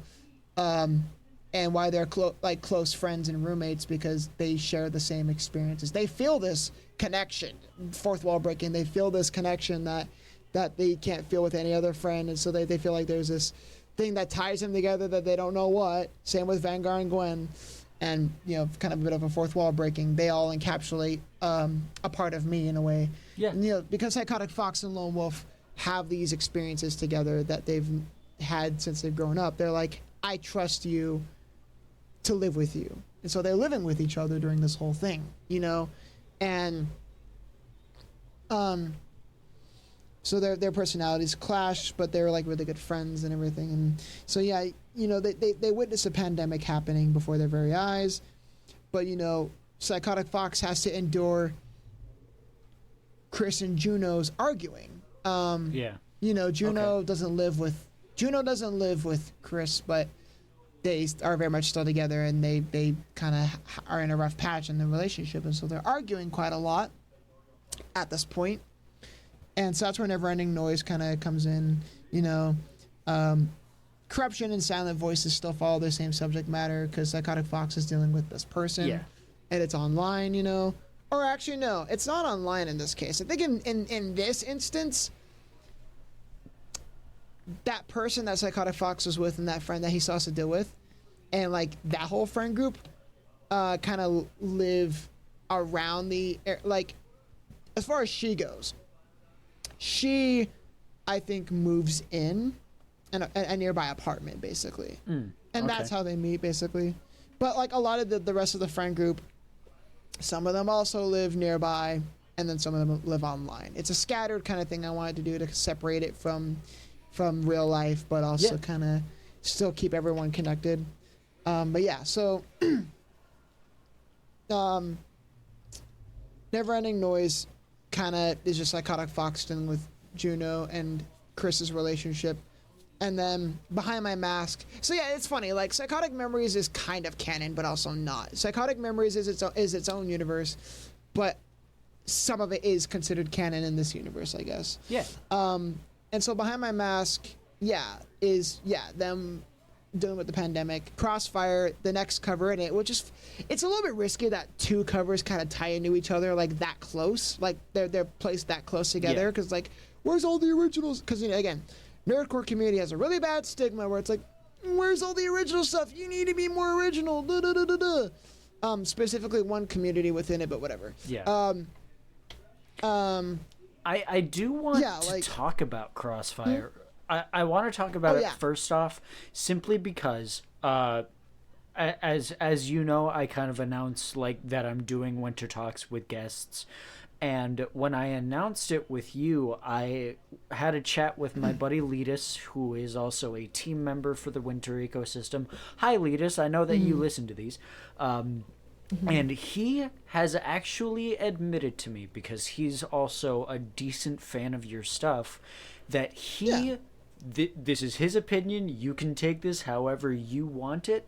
He actually prefers your version of Crossfire to the original. That's fair. Yeah, well, yeah, because this version of Crossfire is like a different genre. Yeah, it's a different genre. Because if I look on my phone, let's see. Crossfire normally, the genre that is just electronic, it says, but this one specifically is dubstep. It's a dubstep version of Crossfire. Yes. And I really want to acknowledge probably my favorite thing that you've ever put into your electronic mixes, and I've mentioned this in reactions, what I dub the twinkle synths, because they're so fucking fun. Right, yeah. Yes. I think arpeggio is another thing that people call it. Like our arpeggio. Yeah. Or arpeggio kind of synth. That's very much a thing that I had started putting in, it's what I mainly started using in dubstep related stuff, because that's just where it fit the most. Yeah. But I know that was something I wanted to start using in more of my dubstep related stuff, because I also wanted to incorporate, and chiptune. I wanted to incorporate a lot more dubstep into my, because again, that was when you see in New Beginnings that in that song, dubstep was my favorite genre before I listened to DA games and before rock and metal came along. So, I wanted to start experimenting with dubstep again and doing more with it. And so, that's what I did in this album with Crossfire and Run From It All. And even with my Addict cover had a little bit of it. Yes, the Addict cover shares the twinkle synths. Yeah. And so that's ultimately where I wanted to have Crossfire. I wanted to first kind of mess with it in Crossfire. And so, that song was one I had kind of already planned to put in before everything happened with the with the Black Lives Matter movement. Yeah. I just wanted to specifically start I felt like there was no better time to do it than that period. I wanted to make something to speak out. I'm getting the story mixed up because it's been a long time since I've ever thought about it. It's okay. No, PsychoticFox was the one that wanted to go out and be a voice in those riots, and Lone Wolf, the one with the mask, is being like, "What are you doing? We need to keep social distancing." And I think it was because PsychoticFox wanted to have some sort of way to carry burden off of him by being by helping others. And so he goes out, like, in real life I wouldn't do this. The lone wolf side of me is the one where it's like, no, I'm not going near those fucking protests. I would love to help, but it's like, I'm social distancing and cops fucking scare me. I get that one. Yeah. So yeah, like, but in the story, PsychoticFox wants to be that, the one to speak out and help, while Lone Wolf is like thinking that's a bad idea. And so, cause that's why you see PsychoticFox with his fists up in the air, or with his fist up in the air in that little small render I did. And actually, yeah. So in that visualizer, I want to have PsychoticFox, like, in the visualizer for Riot, I want to have PsychoticFox standing on like a car, like with his fists up, like, yeah, I get you. And everyone like, all like, or maybe like not exactly that, because, but just like, you see PsychoticFox amongst the crowd, basically, with his like fists up, basically, and you see that again in Crossfire, and so, yeah, that song is so old, but its subject matter definitely fits what was going on at that time. Yes. And it was a good song to cover, to have a voice for that, where it's like, you know, they're like, speak my voice out for what was going on with that. And so that's what I did. And, you know, I wanted to give people links to donate to the cause.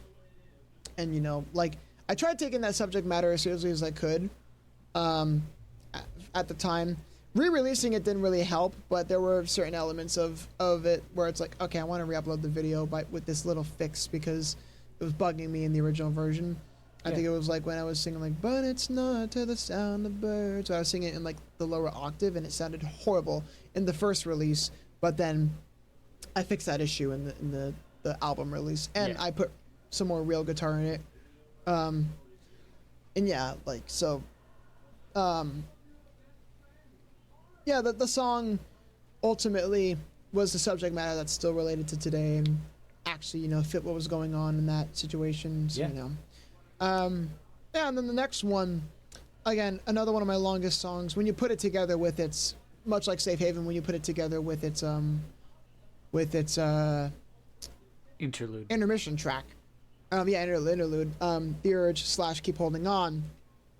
This was one I had an idea for since, I think, the early days of the pandemic, because I was always kind of being that outlet for people when they were going through trigger warning for this song, through suicidal thoughts, and I wanted to be there for people so I could be their outlet, and like be the one to be like, hey, don't do this, you know, like I'd always say all these things like of why they shouldn't do it. You know, I did all I could.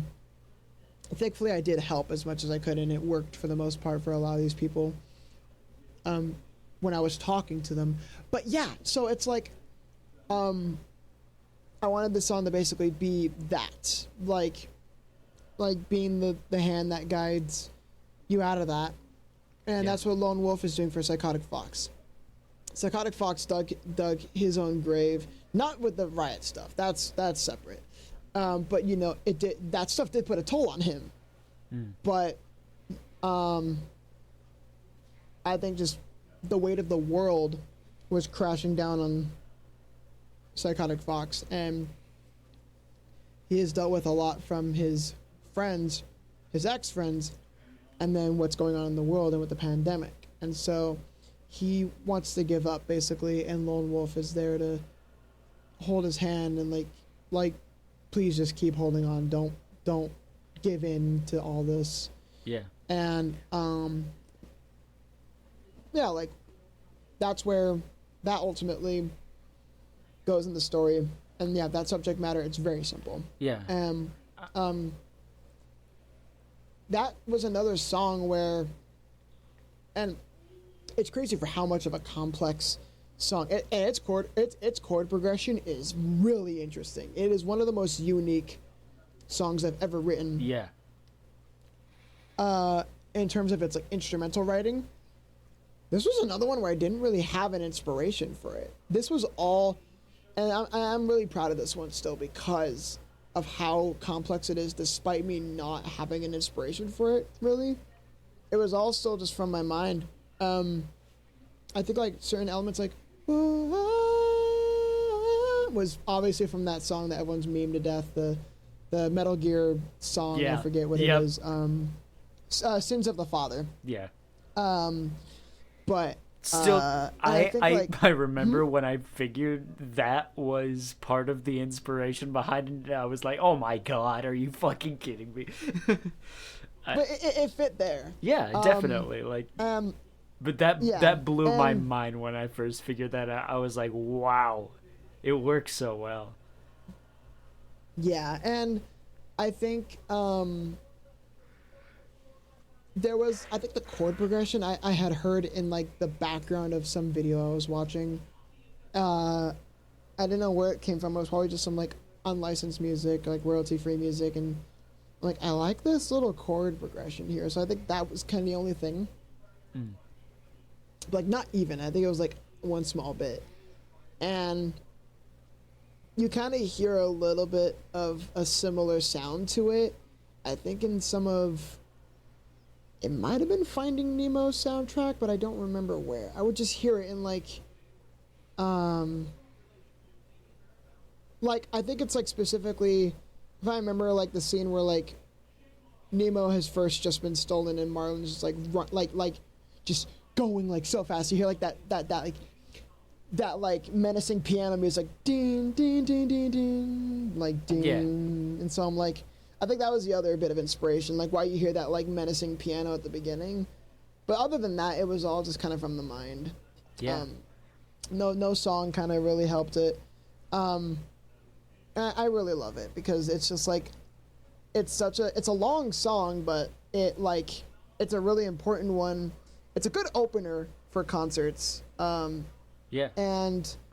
it's just like, it's just like such a very powerful song, but again, it's held back by its execution, and so I that one I've already done the remastering for instrumentally. I need to re-record the vocals for it, which shouldn't be that hard, but that one I'm definitely looking forward to like re-releasing. Like I'll just kind of sprinkle these out here and there. Like Exposure is another one I gotta definitely re-release. That I remember I started on. I think The World in My Eyes was another one where I definitely had already done a lot of remastering for it, but the guitar is still kind of old, and I need to run it through my new VST amp to make it consistent. Yeah. Same with Keep Holding On and Exposure. But then this one, its subject matter definitely ties into the next one, which is Watch Me Bleed, which was again the very first track that had been released for this album, in terms of everything, like covers, not like original, but like as a cover. And I included this one in the album simply to tie in with that, and because this was a song I had kept revisiting a lot. Yes. Like it was a song that I would again, trigger warning, go back to in time of self-harm. It's also, I think, about like, I think it has like a relationship meaning in there too. Judging by the lyrics. And so like it's a very fitting song in that aspect. And I included it for that reason. Now the artwork was very, very offensive and very like insensitive is the word I would use. Insensitive. Yes, that's what I was looking for. It's very insensitive to self-harm, and while yes, that is something I was going through and that is an outlet, it was just insensitive because it was a triggering display. And so, I'm definitely gonna make sure that doesn't that it's not so in your face when I re-release this one. I think another reason why I included it was because I was like, to kind of, I think I had like messed around with this cover again at like the beginning of January of, in January at the beginning of 2020, and I wanted to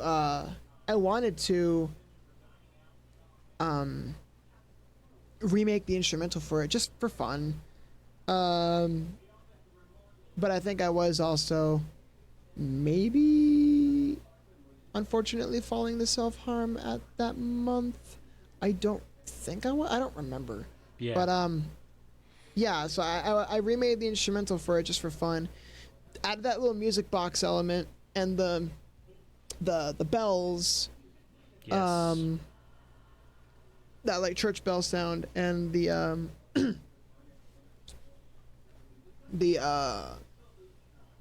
like there was already like violin in there, but like I wanted to add more of the strings in there. Yeah. Like yeah, and so it's a lot more haunting. Yeah.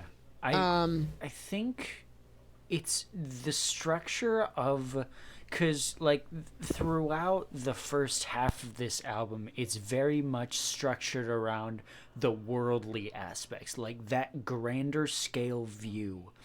But I really like how the back half of this album takes the elements from those worldly topics but puts them into that more personal, introspective kind of vibe while still keeping that grand sound and scale. It's a really interesting way to formulate the back half of this album.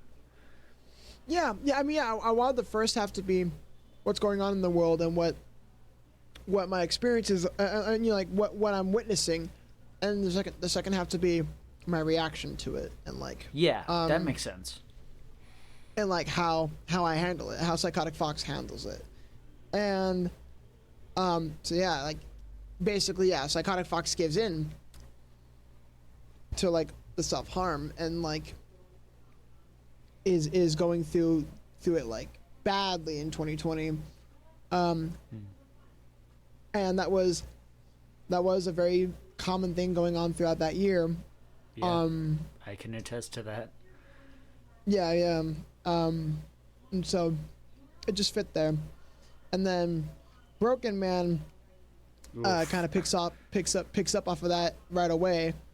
Yeah, this is not a track I go back to often.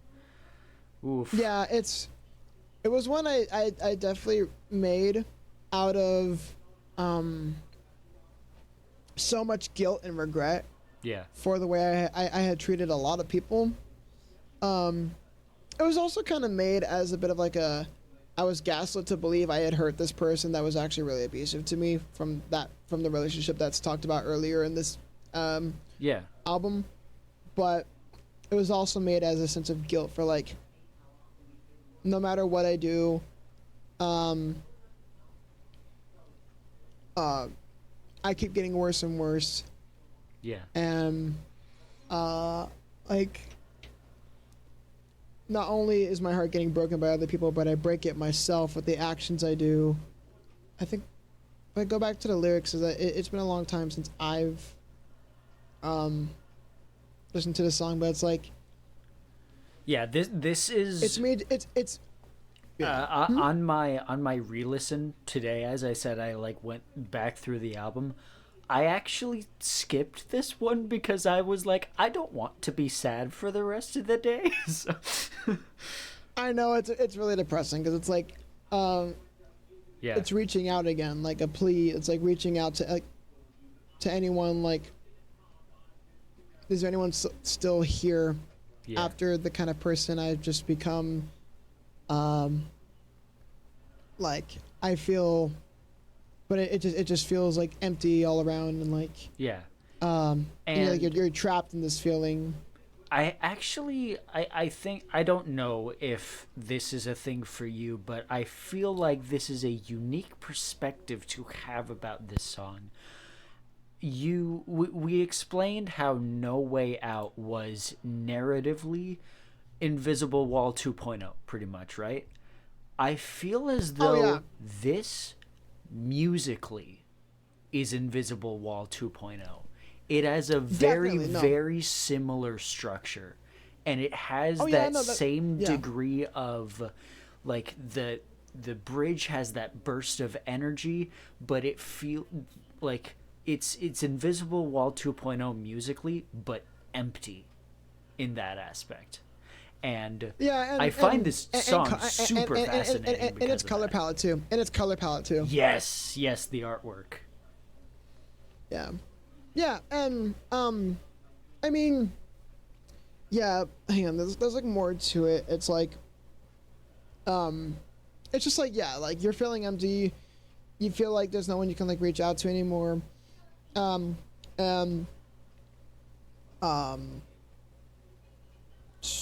I had more to it, like, and like you're trapped in that feeling, and you're like losing faith in yourself, basically. Yeah.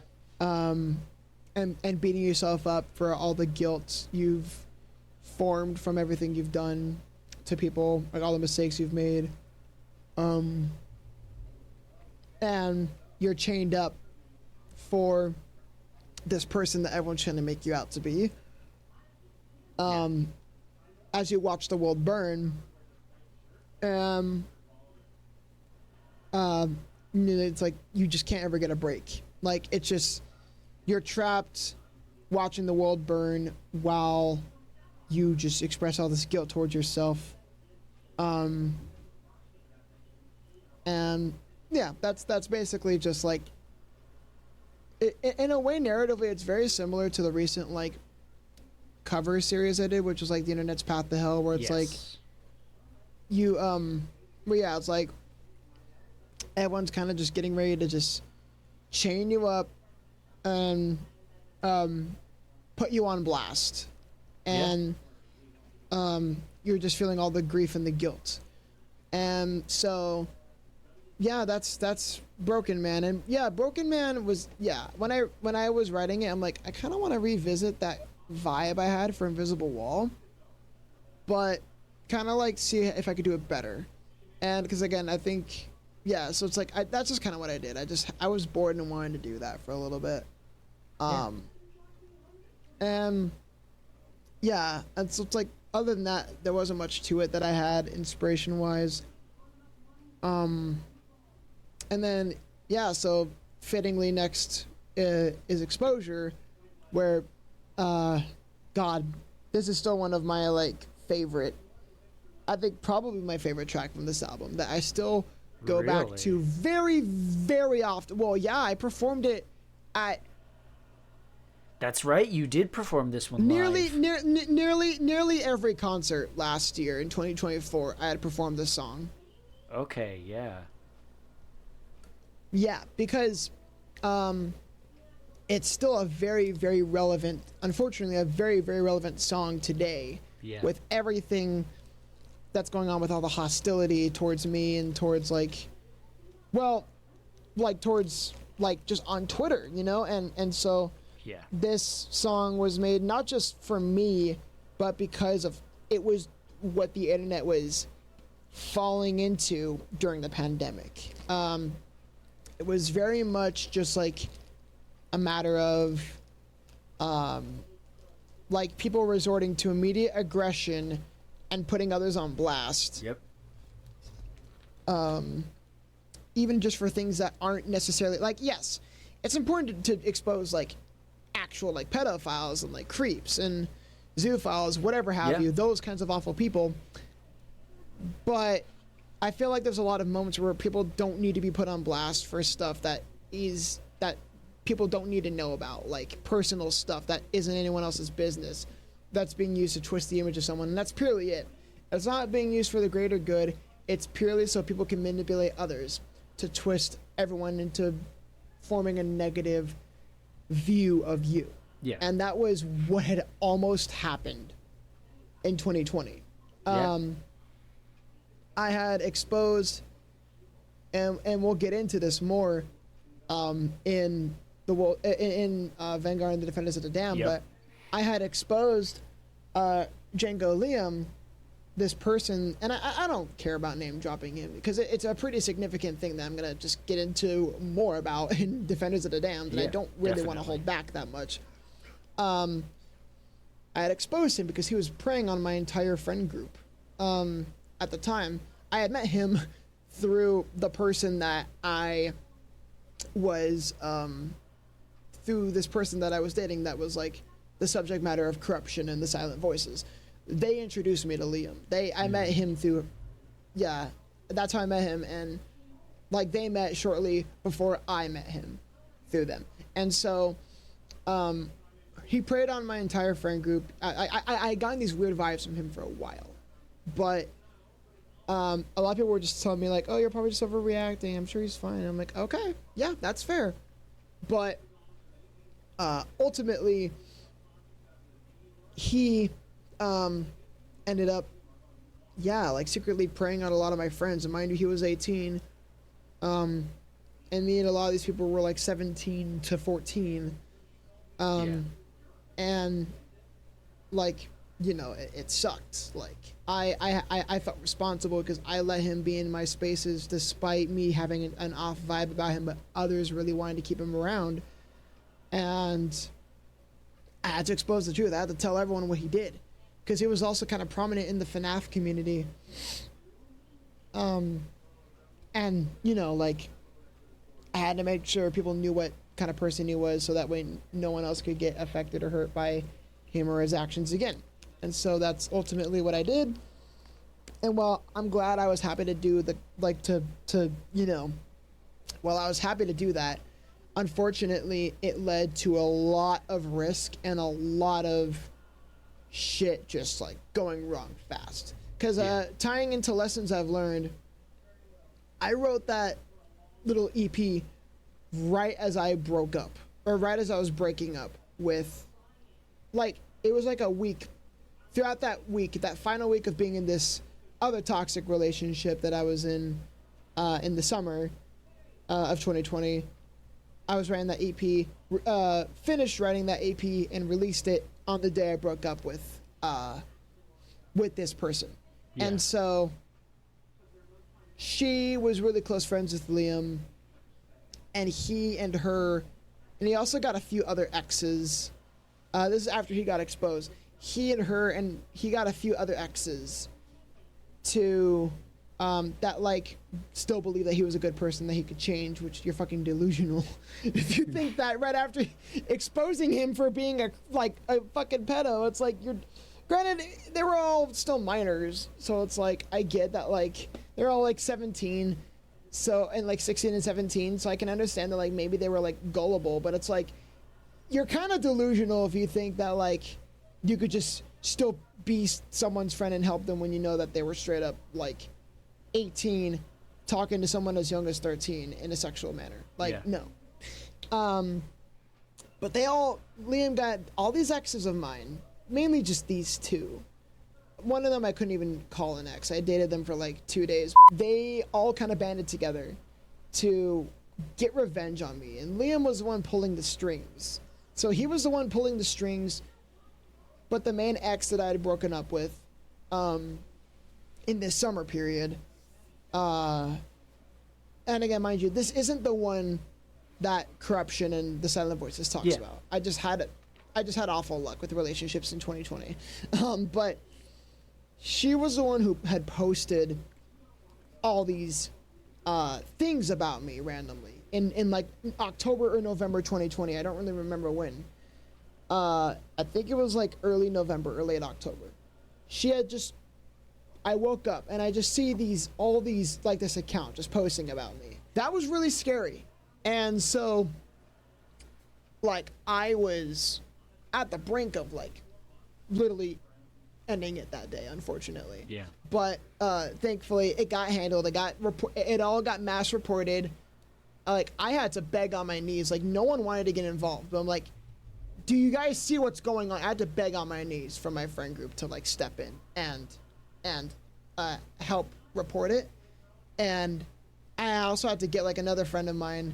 They wanted to, thankfully, step in under like a burner account. And anyone that was believing these things that we did not want believing them, they would prove the facts. They would step in with the facts, like, hey, here's why this isn't true. Yeah. And like just to clean up the mess that was made, because we stopped it before it got really, really bad, but it was still like scary as fuck. And so, you know, it got handled, it got taken care of, And ultimately, yeah, I don't know. Part of it, and part of the people that wanted to step in and share it didn't care about who was behind these things. They purely just wanted to do it because they hated me. Yeah. And wanted to like just watch me, I guess, suffer. I don't know. So that shows the double standards here that goes on with these sorts of things. And so that's something that would get threatened again by some of the same people, and by like, yeah, it was always like somewhat connected to like Liam related things, or purely these friends who would come from like source filmmaker, furry OC side of the community, which is such a fucking cringe sub community. Yes. Agreed. Like these blackmails and threats would come from specifically that side of the community, like those kinds of communities. And it got to the point where I had to delete my Discord account that I had at that point for years. Yep. Since 2016. I had to delete that because I was just getting stalked by some of these people. I remember that. I didn't even know who they were. Yeah, I didn't even know who they were. Because they were like anonymous. But I had to like make a new account basically. And that's what I'm on now. Because it was just that bad. And like ultimately, and I remember as I was being confronted by some of these anonymous people that were still trying to threaten this kind of blackmail, they were all always doing it not for any kind of greater good or to help me change. It felt like they were always doing it purely to seek out revenge. Well, yeah. And that sucks. It's so fucking stupid. And so, you know, that's just what it was. And so, yeah, but this kept happening throughout the year. And I remember, this was after I deleted Break in the Wall, when that good relationship unfortunately didn't work out. And I was first dating Mighty at the time. Our whole friend group was watching, and I'll save the rest of this story for Defenders of the Damned because it actually kind of ties in. We were like watching Liam's friends, who was both exes that I've talked about here. The one that was partaking in the exposing stuff, yep. or the false exposing stuff, and the one that I had originally dated, in Corruption and the Silent Voices. That one from Corruption and Silent Voices was always the one that was throwing Liam around and bringing him back whenever he would get canceled and run away. Yeah. They would always bring him back around and have him kind of like always defend him and make people believe that he's a good person when he's not. He's obviously manipulative and everything bad under the sun, you know. He their whole group was like always threatening, because there were other people that were also going after them, because it's like, well, yeah, like they're defending a pedo, but they would always think that I'm the one behind it a lot of the time. And so I was getting a lot of threats because of that. Like on their live streams, they'd have people coming in, and I was always getting a lot of threats because of that. Yeah. Because even though it wasn't me half the time, sometimes I would step in, but like that's only if it involved me or involved my friends.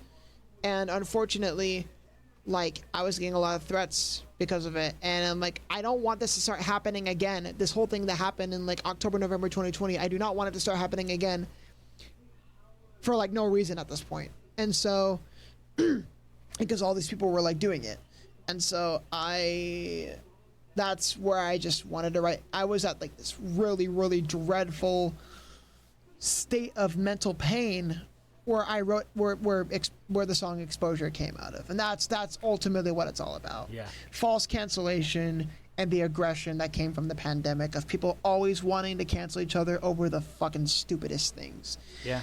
And that's the inspiration from it.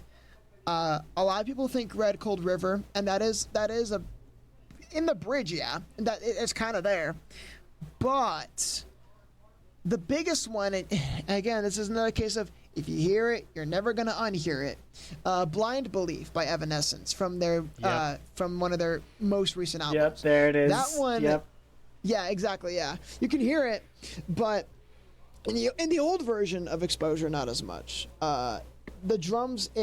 This one faced a similar problem to Breaking Point and We Will Meet Again, where the drums were automatically generated and had way too much convoluted crap going on in it and just didn't work well. And thankfully, as I'm going back and remastering this song, the drums sound a lot. The drums thankfully sound. The patterns are a lot less complicated, and it's just like, because again in the old version it was like or whatever the fuck it generated, but and again, no, it's not AI generation. GarageBand has a tool that can like generate drums. Yeah.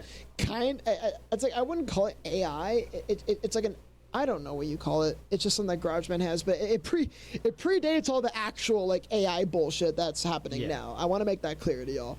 But so when I had gone back and fixed the drums, I made it from like dun dun dun dun dun dun dun dun or whatever it was to just or whatever it was. So now it's a lot more like simple, and the tempo is actually slower now. I slowed down the tempo a little bit, just not by much, but just a little bit. I did notice that during the live performance. Yeah, you'll hear it in the concert versions, and it's extended a little bit. It has, instead of it just like starting off quiet and going into a quiet verse, it like starts off and then goes back. And like I wanted it to do that, partially because of Blind Belief, but also because I thought it just sounded better that way. It really just like pulls you into it that way.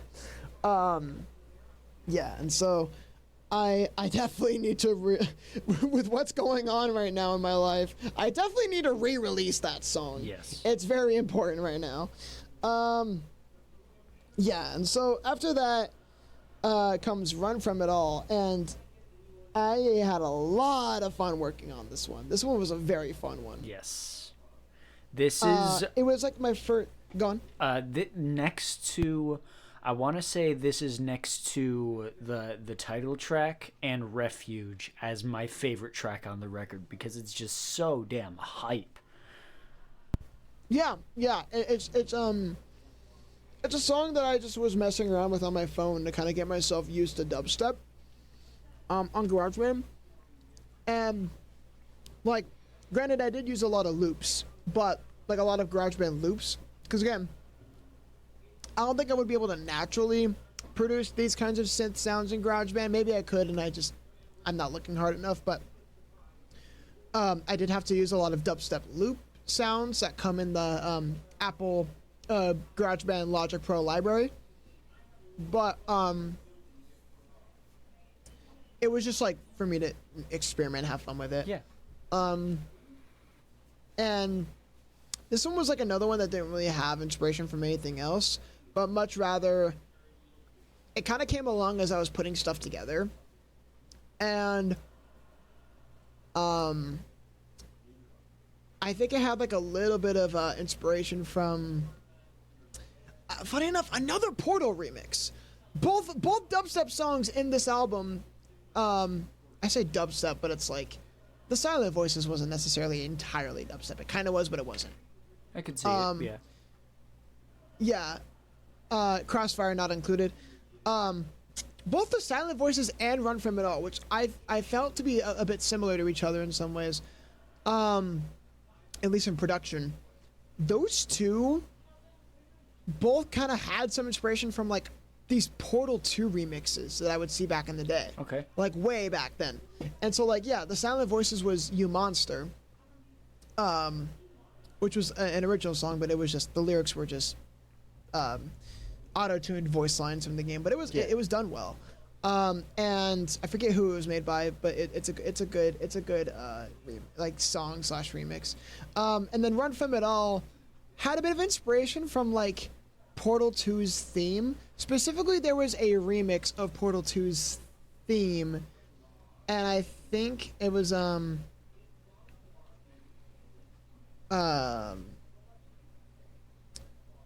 was a dubstep remix. Reconstructing Science remix It was just called Cave Johnson Remix. I think it was by S Fork. Yeah. Okay. That one had a bit of inspiration for Run From It All, at least in terms of like, okay, F minor dubstep song. That's about it. Everything else was still just like all over the place, kind of from my head, but also from like some of the melodies I'd hear in the GarageBand loops, in those libraries. Yeah. And since I had first finished that song, I had always thought, ooh, this could be a Beat Saber map. Yep. And eventually that's how I released the song, is I released it as a Beat Saber map. I remember I had talked about that I was going to do a Beat Saber pack. No. My library has expanded so much since then where I don't think I could, but I also don't have the time. Yeah. Or the knowledge of, because again, when I had made that Beat Saber map, I didn't know what the fuck I was doing. I kind of did, but it wasn't enough to where a lot of casual Beat Saber players were like, yeah, this is good. Like, they thought like, this definitely could use a lot of work. Your mapping is decent, but this wasn't exactly, a typical, well-structured Beat Saber map. And so it's like, okay, well, it's going to still exist for anyone who wants to play it. But I don't ever see myself going back to that. Maybe one day if I have the money, I'll commission someone who is well-versed in Beat Saber mapping to help do a pack with me to fulfill that promise, but I don't really see it happening at any point. I don't really care to either. I don't play it that much anymore, but it is fun. And I'm glad I at least did that song. Yeah, definitely. With Beat Saber. Yeah, as far as its meaning goes, it's very simple. Just running from all that chaos, running from everything that's happened since, like, from this point on the album, and wanting to just have some sort of escape from everything. Yeah. Like, everything that's going on is a cycle. It's all just like, but you have to kind of just, you always like want to ignore it because there's nothing you can do, or just kind of put up with it. But you just want to get away from it. Mm-hmm.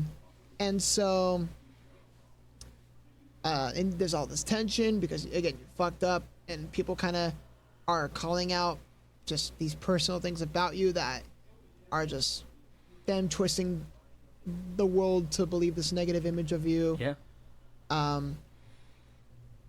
And where that little break period where it's like that 3-part harmony of I regret leaving you, I think was like a part where it's like, you kind of wish you just like, it kind of goes back to lessons I've learned a little bit, I think. I can see that. Yeah. But in a way, it could also connect to this person that was abusive. Not the one that helped with the exposing account, but the corruption silent voices one, where it's like, maybe I could have tried harder to help you. Maybe I regret not like doing that. But then when you hear like I regret not listening or following what others wanted from me, I think people wanted me to leave that relationship. So it's like, I think there's like another hidden relationship just in the story of it that's just not really that relevant. But it's like, it's just that kind of thing where it's like, you wish you could kind of go back and fix things so things didn't have to end up this bad in life in general, but there's nothing you can do. And basically this song is just, I think when I was writing it, it was like a thing where I was in a relationship where like, I was in like a new relationship by this point, where it was like in September to the end of October 2020, where me and this person had a good thing going, but we were surrounded by all of this already pre-existing drama and chaos. And it was me being like, I want to take your hand and take you away from all of this. And yeah, it was them basically just like wanting me to finally break away from all this, which I should have done. Yeah. And so I think that was kind of what it was about in that case. But story-wise, yeah, it's Broken Man and Exposure kind of follow a similar thing where PsychoticFox is not literally being chained up, but he is definitely being made out to be this bad guy. And it's just, it all plays similarly here. But like there is like people rioting outside his house. Yeah. Or no, outside the apartment building, where it's like, people around the area believe he's this bad person now. And so Lone Wolf's only solution is that like they need to get out of here. Like they need to leave. And so PsychoticFox and Lone Wolf are like, so this song I guess is Lone Wolf basically taking PsychoticFox's hand. It's like, we're getting out of here. Like we need to like take refuge basically. And so that's where it goes into the next song, Refuge. And I think this one I had started. So Run From It All was the song I had started on all the way back in 2020. It was finished since 2020. I just never released it until the album. Yeah. But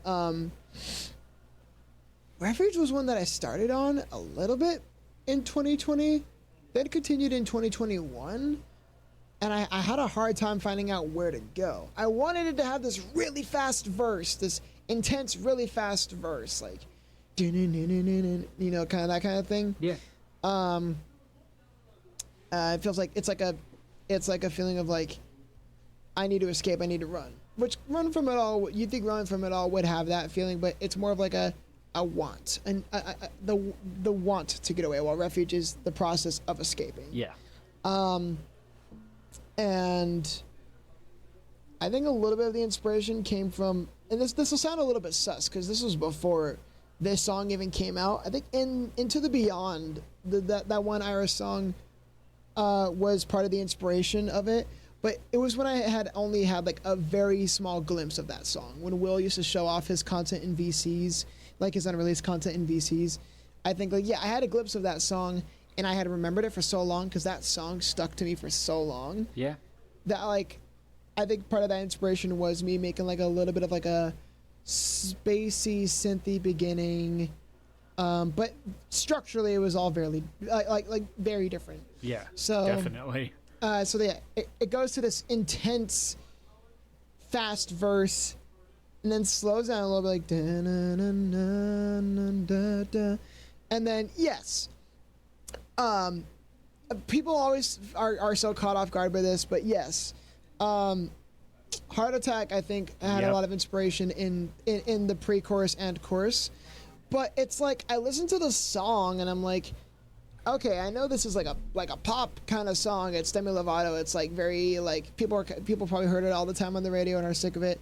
That was my first time hearing that song though, surprisingly, and I really liked it. Like I don't know, I thought it was really nice. I loved how even though it was a pop song, it was very intense. Well, like I mean, I want to have that high note kind of power in that chorus. So that's what I did, you know. Yeah, and I mean Demi Lovato has gone on to say that she wants to do like punk hardcore, even up into like heavier music. Like I mentioned the last time we were talking, Knocked Loose is a band that's super fucking heavy. They kind of took over the brutal side of metal and hardcore this year.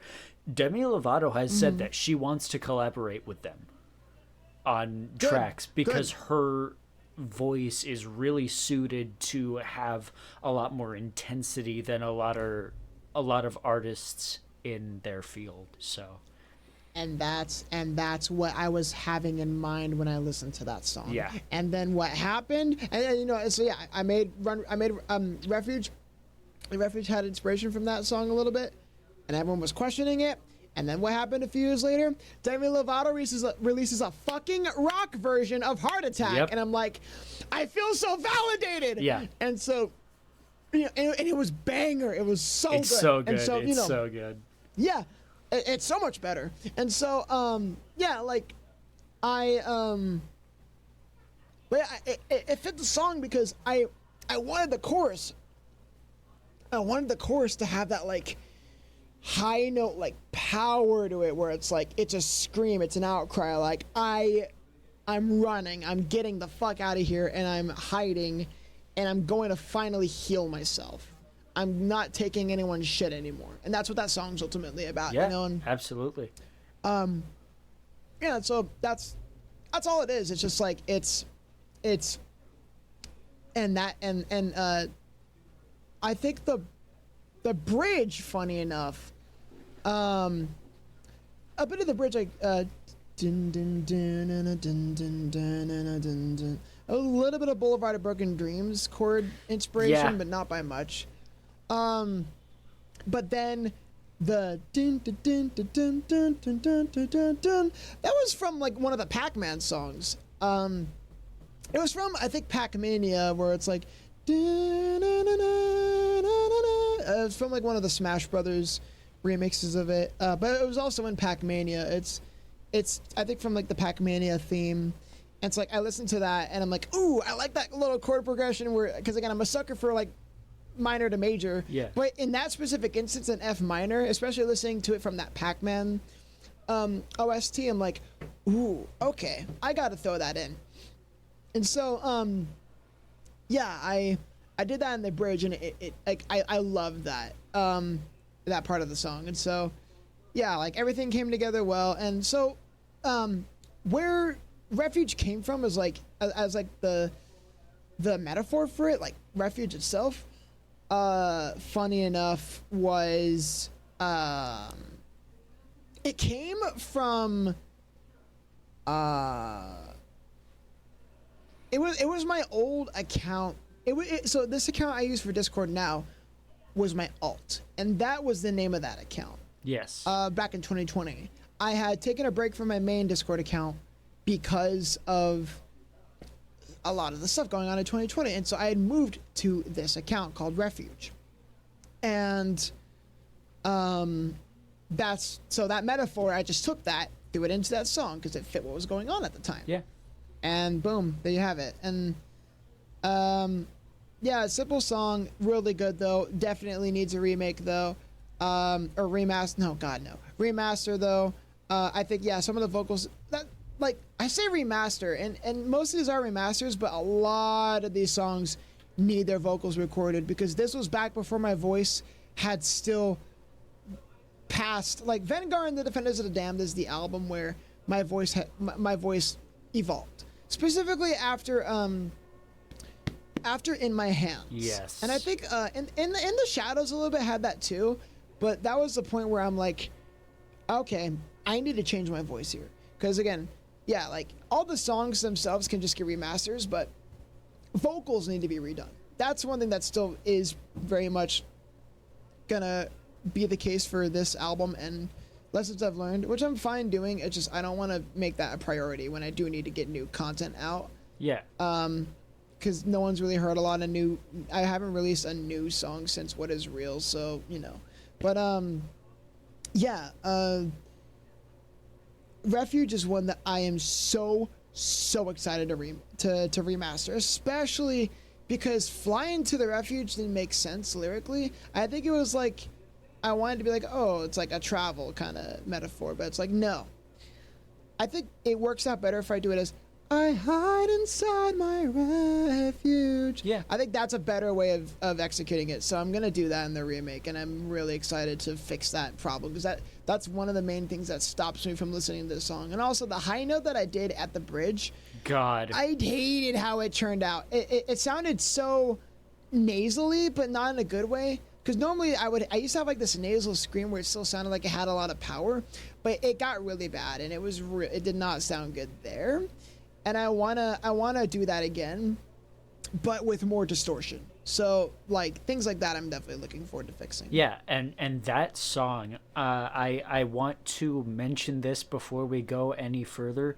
Your vocal range, I think that song is the perfect one to exemplify what that is in terms of just pure scales and pitches, because that song covers all of it, and it's so fucking cool. You have such a large range of what you can tap into with your voice. It's really impressive. I know, yeah. My voice was always suited for pop back in the day, but I'm glad that I was able to like evolve it into like rock and metal, and like especially like in 2024 I've been experimenting more with like the low pig squeal kind of growls, like those kinds of things, and that needs to be more of like a thing present in my music, and that's what I've been, and there's slight elements of it in A Lover and a Fighter. You hear it in the background in the King's Land a little bit, and in Judgment Day, I think I could see it.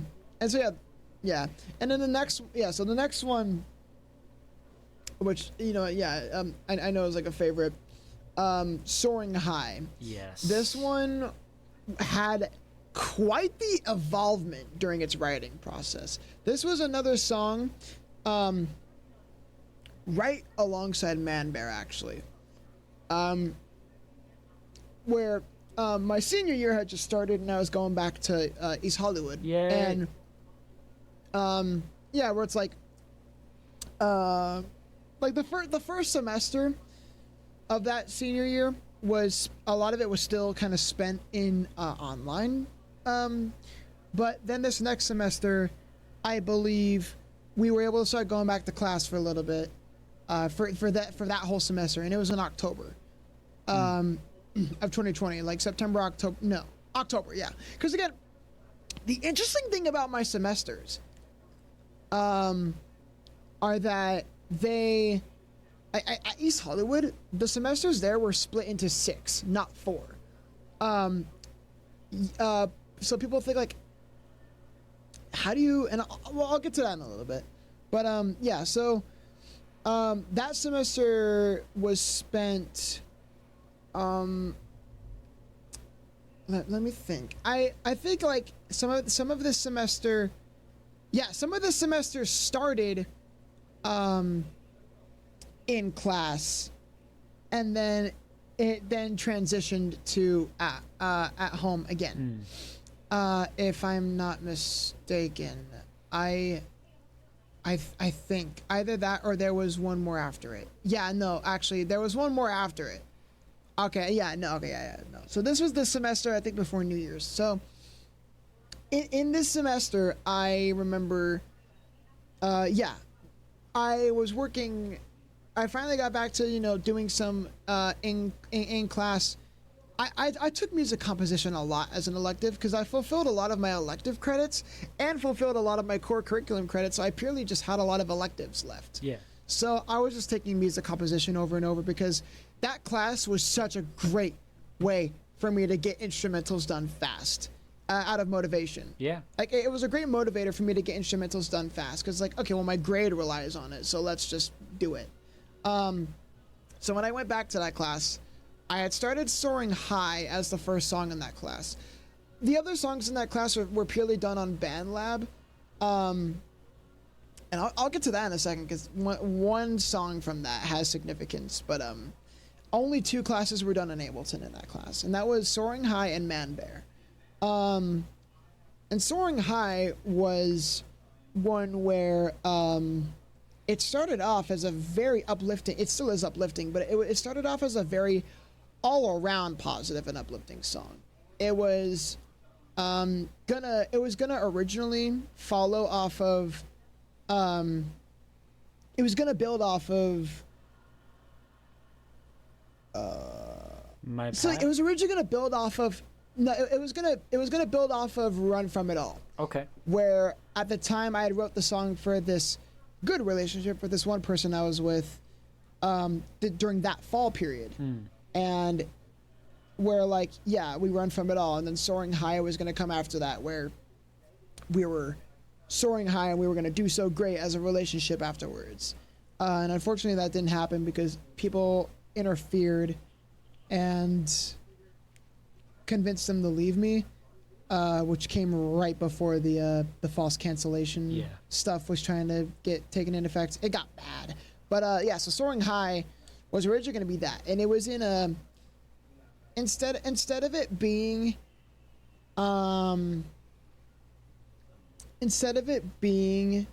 a full-on like, or yeah, instead of it being partially E minor and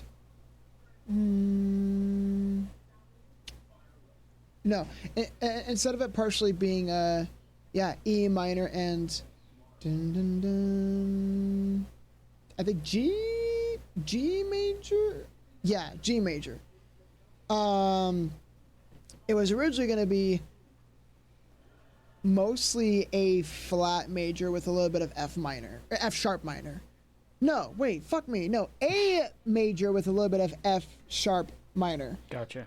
Which is, you know, that kind of chord and chord relative I go back to a lot, obviously. Yeah. It's like in almost every, it's in like so many songs of mine, but it was, you know, you could picture how it sounds a lot more positive in that kind of demo, but with everything that happened, I had nearly scrapped that song and I had only finished it for a grade.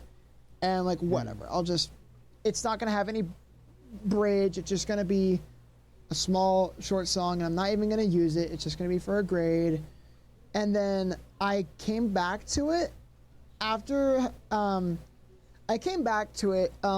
I was with Mighty, but a bit after the Lessons I've Learned Breaking the Wall relationship had ended, and I came back to Soaring High and I'm like, ooh, this could actually, I could evolve this. Yeah. And it worked so well thematically and like in context, where I'm like, I'm gonna take the song that was about a relationship that unfortunately failed and make it about moving on from the relationships. But again, I also wanted it to be just like moving on from like everything like that had happened with me. But that's also kind of what my path is. While Soaring High is meant to specifically tackle the relationship side of things and just moving on from all of those toxic relationships, and or either toxic or just all of those relationships that just didn't work out in general. Yeah. And so that's where that went. And it worked out so well. And then the fact that it references Lessons I've Learned, patience, motif, is that what it's called? Yeah. Like dun dun dun dun. Yeah, it's the like leitmotif. Yeah. So yeah, that motif appears a lot in like that kind of thing. Like you hear it in that song, but then you hear it in this. And so, yeah, like, I wanted to call back to that. And I think I had written some demo lyrics that I might insert into the remaster for it. I don't want to spoil it, but it's really well thought out. Okay. Yeah. I'll take your word for it. Yeah, it'll tie back around the Lessons I've Learned, and story-wise, as PsychoticFox and Lone Wolf kind of take refuge, they meet Vengar, who had just had his heart broken. Okay. This is where Vengar finally comes in story-wise. He just has had his heart broken from this vixen girl that he was dating. And he wants to just, and you know, they like had lived together and it just didn't work out, and now he doesn't know where the fuck to go. Like, he's just kind of out and about. He's just going on vacation to sort his mind out. And so that's where he meets PsychoticFox and Lone Wolf, and they're like, come live with us, dude. Like, they hang out for a while. Like, I think like what it was is like they established like a friendship because of their shared interest in like music and their shared interests in like a lot of like art forms. And like, I think it was just like as they're out like doing like activities or whatever, that's where they like kind of meet. And it's like, well, hey, you know, we need a new roommate. Cost of living is going up. Shit's fucked right now where we're at. We kind of need to find a new place anyways because of all the aggression going on where we are. And so Vanguard's like, sure, let's do it. So they all move in together. Like they come back from the refuge and they all move in together. And so this song is meant to be PsychoticFox and Lone Wolf giving Vengar the strength to move on, while also, by proxy, giving PsychoticFox the strength to move on. And so it's kind of about both of them. Yeah. So I think when I re-release this song, I'm going to have it as Vengar, like being the one that's like soaring high. Okay. But then at the end, it might be like all three of them just kind of like hugging each other in like the space background. And I think that'd be like really cool. Yeah. And then my path.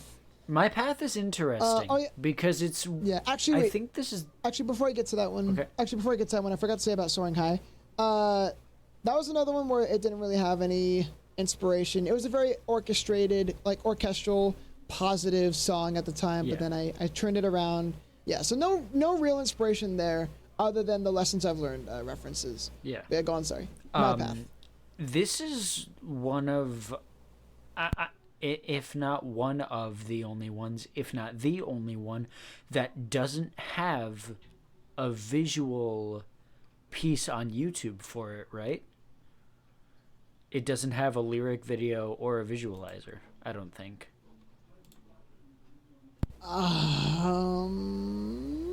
Not Refuge doesn't either. Oh yeah, surprisingly. That's right. Because I was so hung up on that writing issue on the chorus, and then eventually I just forgot about it. Yeah. No, yeah, Refuge and My Path are the only ones that don't. I had only released Soaring High because I felt like it was very fitting to release right after, if I am not mistaken, and I have to go back pretty far. It was very fitting to release right after Jar of Hearts, and granted there were a lot of other videos that came after it, but it was one that I felt like was very fitting to release sometime after Jar of Hearts because it was symbolic in the fact of I got back with Mighty by this point. Yeah. And this other relationship, the breaking the wall, lessons I've learned one that I was hung up on for so long, I realized it was all meaningless. And this is my outlet from that. Yeah. And so yeah, that's what Soaring High was ultimately about. And yeah, so but My Path never had one yet, and Man Bear never did. And Man Bear had a music video. Refuge and My Path didn't. Just because I never got around to it. And also I didn't like My Path. I really didn't. I love the instrumental, but and that instrumental was one that I was originally going to do because someone was like developing some sort of game. It was like a really cool like synth wavy kind of game. Mm-hmm. And I wanted to make like a synth wavy kind of rock song with a bit of chiptune in it because it fit the vibe of that. And then they all there we go. Okay. Back on. But so yeah, we can kind of work out.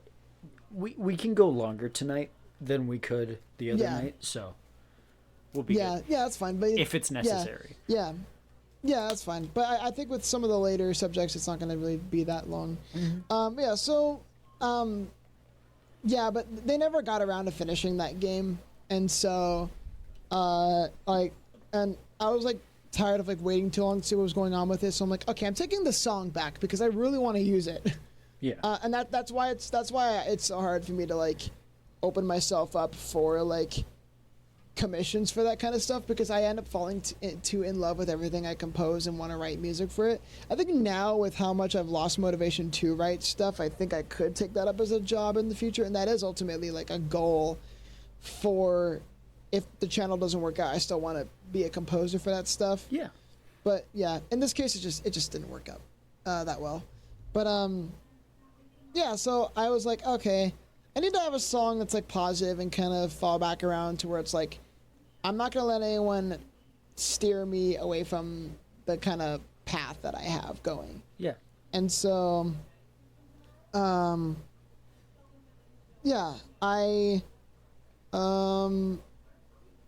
and so like I was originally gonna compose something else, with that in mind, that was similar in the structure, but I just decided to use this one, but for some fucking reason I wanted to make it.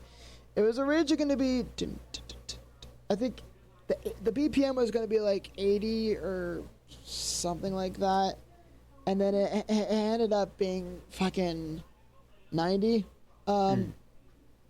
which didn't work out that well. I feel like it made the song too fast, and the pace felt weird. The drums didn't work with it because the drums were originally made for an 80 BPM song or 85 BPM. I forget which one it is. But Yeah, no, it'd be like 170. Yeah, 170. That's what the fuck it's called. Yeah. So 85 then. Yeah, 170 is the BPM structure, or 1. Yeah, so 180 was what it is, but I wish I had kept it at 170. And this was the very last song that I had finished. An hour, like in the album, an hour after, an hour before it got put on stores. And that's how you know the later half of this, not like in terms of its tracks, but like in production, was so rushed. Because I was like, it was so hard for me to get anything out by this point because of my lack of motivation and everything I was going through. And this was also at the period where me and Mighty weren't together for a while, which I'll get to why that happened in Vengar and the Defense of the Damned. Yeah. But it sucked because my path was so unbelievably rushed in its lyrical structure, and I'm going to rectify that so much in its remaster. The instrumental doesn't need remaking. I just need to put guitar in it. No, it has guitar. No, I just need to run. Like, the instrumental's fine. It just needs to be slowed down, and I need to fix the guitar and the drums. It's the vocals and the lyrical writing that needs to be, like, kind of redone a little bit. Not entirely, but I don't know. Everything felt so generic in that song, and I don't like it. Like, I didn't even have artwork for it. I literally just used, like, a gift render that my friend made for me. Yeah. And that's it. I don't know. It didn't have an actual, like, I want to, like, and now that this album has a story, I can use that to my advantage and bring Vengar into the mix. And, like, maybe do a thing where, like, I guess PsychoticFox, Lone Wolf, and Vengar are just kind of running forward in, like, a cool synthwave background. I don't know. So yeah, that kind of thing. Yeah, I don't know. So we'll see what happens with that one. But yeah, its meaning is just, not letting anyone, because throughout a lot of the album, you see PsychoticFox and Lone Wolf, or, you see me, you see how a lot of people have, like, strayed the path away from a lot of things for me, and I got sidetracked with a lot of drama. I got sidetracked with a lot of toxic relationships and everything. I never had time for myself to heal. And, like, I never had a relationship go successfully because everyone and all these toxic people tried intervening all the time and ruining them. And so this was a song where it's like, I'm tired of that. I'm not letting anyone try to fucking step in the way and manipulate people, and I'm gonna make my own path for myself, and no one's gonna get in the way of that. Yeah. And that's where it's a very simple one. And yeah, and then after that, that one's definitely, I'm excited to fix that one up. It's gonna be a lot better and a lot cooler. Man Bear. We actually already discussed Man Bear in the a little bit for the Good Riddance, yeah. But I want to talk about it again a little bit in the context of everything here now. Yeah. Man Bear isn't necessarily a story song, I don't think. PsychoticFox is 17, I think, in this album, while Lone Wolf is 18, thematically. Because that was like, but, so, PsychoticFox, I guess in that story-wise, PsychoticFox graduates from high school, and that's the same high school, I guess. Maybe, I don't know. But at the same time, I don't entirely think so. I think maybe it might be a thing where, or maybe PsychoticFox was 18 and Lone Wolf was 19, so I think he was already out of school. I don't know, or maybe I genuinely don't know. But no, if it's in the case of the pandemic and considering their ages, PsychoticFox would, he would have to be 17 and Lone Wolf would be 18.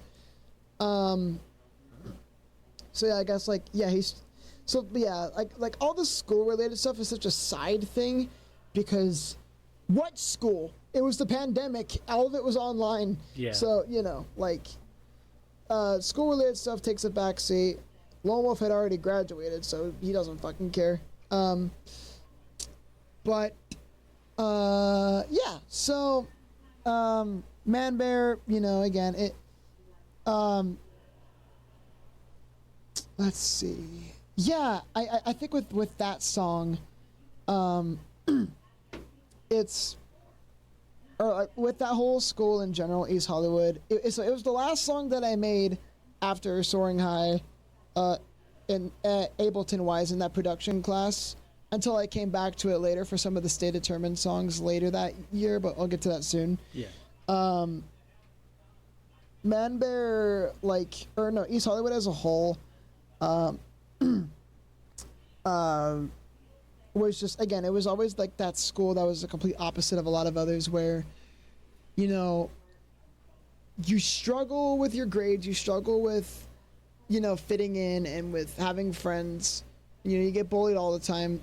This is a school where, like, you know, they'll help you with that. They want you to succeed, but they also want you to, even though they want you to succeed, they still want you to express your art, like your art side, your creativity, you know, your artistic side, and they offer so many artistic electives, things that you would start learning in college, like music theory and shit like that even. Yeah. But, like, you know, musical composition, like actual physical art, like those kinds of classes, especially anything related to filming and like movie making, music video making, that kind of thing, acting, that was a huge thing there. It was really fun, and you know, it's just all of it there was just like you were able to really let that side out, and everyone there was weird. No one really cared to bully one another. I mean, I think rarely maybe it happened, but like I never saw it at all. I saw people get in fights sometimes, but it was never like a social hierarchy of being bullied. It was just like personal drama. Yeah. But like there weren't really like that many. Like I think there were some fights there, but like it was the staff knew how to actually handle it and actually like treat one another and not try to turn it into some like blame game like a lot of other schools do. Like they knew how to handle fights. They knew how to handle kids with like mental disabilities. They knew how to handle kids with autism and like all these things and like ADHD, you know, and like, yeah. And the ironic thing about it is there's literally a gun store across from this school, and there was never one shooting there. No threat ever. Well, yeah. Because no kid ever felt like they had to or they wanted to. They all felt somewhat stable here at this school, or at least safe. Yeah. You know, it was a safe place. And it's just like, fuck, it was just so great. And the whole Man Bear thing, like why that's a thing, it's just purely, it's the school's mascot. Yeah. And it's like and how that mascot came to be was just like, I think it was like a teacher's character that they had made. And that teacher had like a huge impact on this school. Like I think back in the day, I wasn't there for it, but I don't remember like the meaning of like how it came to be, but I think it was just purely like somehow, yeah, it was just like a bear head on like a formal suit body, and it's just like that was like how the mascot was like kind of formed. I don't remember the meaning behind the design, but yeah. And so you know, it's like I love that mascot. It's so simple. It's not trying to be like a Eagles or like Hawks or like some kind of dumb like typical high school bullshit. It was very unique, like the entire school. And that, much like the previous school I went to, this school had its own mottos, but its own mottos actually made more sense and rules and were followed through. Yeah, they were like followed through, and the like those mottos were never like broken. Yeah. Really, like, you know, like everything was all kind of under like in line, but in the best way and in the most freeing way, and like, you know, like obviously bless the cafeteria workers there, but one benefit is that if you didn't want to, you know, pay for school lunches, they also had a food truck that would come by every lunch, and this guy that was selling the food was so nice, and like you could get like the ramen cups, you could get like chips, you could get like all these like, it was like gas station like stuff, like pastries. It was so cool, and like just it was like nothing I've ever seen before, and at a school. And when my parents finally let me go there, it was just the most freeing feeling in my life, like for school. And I I didn't feel pressure. I didn't feel overworked. I think in the first few months of going to that school, I felt very scared. Not scared, but like when I was getting assignments, I'm like, ugh. But it was just me still feeling that fatigue from the previous school. But really, it was easy as fuck. And I talked about before how the semesters were like, it's like split up into 6 semesters instead of 4, and it's like, well, how the fuck does that work? How do you get enough time in those semesters to fulfill those core curriculum classes? And it's like, because the school schedule, the daily schedule wasn't even the same. It wasn't 6 to 8 classes per semester that you're dealing with. It was purely 4. And people are like, well, how does that work? Doesn't that feel too short? And it's like, it was 4 classes, actually 3, sometimes an advisory class, and then lunch, of course, all split up, or no, all stretched out into an 8 to 3 p.m. Class period. And it was genius. It was genius because, like, that meant that you could have so much time in the day to get homework done and still engage and interact with other students and just hang out with the teachers all throughout the day. It was so chill, and like you got work done and then you just got to hang out and relax after that. Like it gave you so much time to do work that you didn't even have homework. There'd still be homework, but whatever homework was just what you had to finish from that day. And it was just the best, smartest, like, it was genius. And I want more schools to do that because it works so well under the right staff. And this was the right staff. And so I had to write a song about basically the opposite of Good Riddance, where this was a school where you felt like you were at home. And I know it's like weird because it's like, well, this doesn't really feel like a vague, obscure thing everyone can relate to because it's just a kid writing about his high school. And it's like, well, not really, because it still has, it's a metaphor that still has a lot. It's not really talking about the high school itself. It's about what it means to be this mascot, and it's about finding that safe haven where you can still succeed in life and do your work, your goals, while being able to let out your creative side and that animal within you, that creative freeing side of you. Yeah. And I think that's the most important thing. And so, I love that song for that reason. I think that's the only song that I don't think I really need to go back and fix. I know, like, it uses MIDI guitar that's ran through an amp, but I don't care enough. I think it still holds up in terms of sound. It's the only one that from this album that I would not touch, because that would require me re-releasing the video, and I don't want to do that. I want to keep that video where it's at in its relic state, and because it's good as is. So that means the quality may not match entirely with everything else, but it's fine.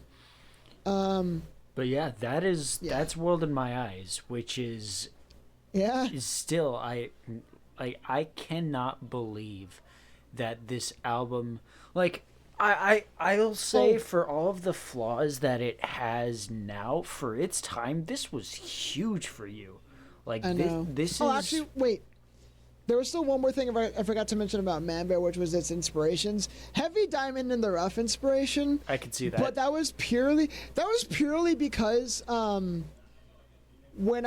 was my first day of school going there. That was the day Diamond in the Rough had its preview released on YouTube. Really? And so I think for some reason, every time I would think about how much I love East Hollywood, I would think about that song a little bit. And so that's why I wanted to use that song as inspiration for Man Bear. Okay. So it's like, it structures Diamond in the Rough, but it's synth work. Reused a lot of synths from the silent voices, which is interesting. Yeah. But yeah, go on. Sorry. No. Like, that album is... I think it's so important for your musicianship and career because, as you kind of explained, it's that transitionary album where you were it was solely focused on your experiences and something that was tied to just simply you. But now, especially with tracks like Keep Holding On and The Urge and Silent Voices, a lot of what Lone Wolf Music is, at least how it connects with me, it's an outcry for the outcasts. It's for the people. Exactly. It's for the people who feel like they have nowhere else to turn to.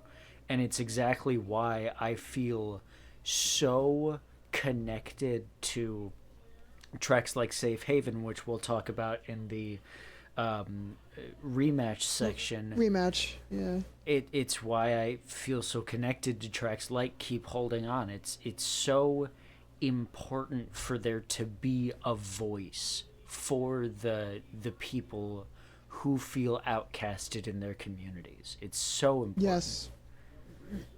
Yes, yeah, and The World in My Eyes was like, while these other albums were like, while the Psychotic Memories trilogy was like a vent trilogy about my experiences, I know I still wanted to write stuff that other people could relate to. I wanted to write it in a way where other people could still kind of relate to it. Mm-hmm. But this one, I think, this one had in mind the world, obviously, and it had in mind other, like, the things that other people out there were also experiencing, which is why I had a lot of things like Riot and Crossfire in there and Behind My Mask, because, you look at what's going on in the pandemic phase of everything and everyone's experiences, and also Keep Holding On, because everyone goes through that kind of thing, and there's always that person that needs to be that position and keep holding on to save that person from crossing the other side before it's their time.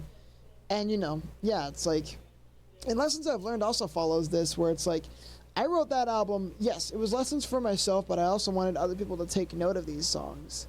In Lessons I've Learned, it's like, hey, don't make the same mistakes I did in flopping a relationship, I guess. Yeah. So it's like, it was written about my experiences, but it was written for people. It was lessons for people from me.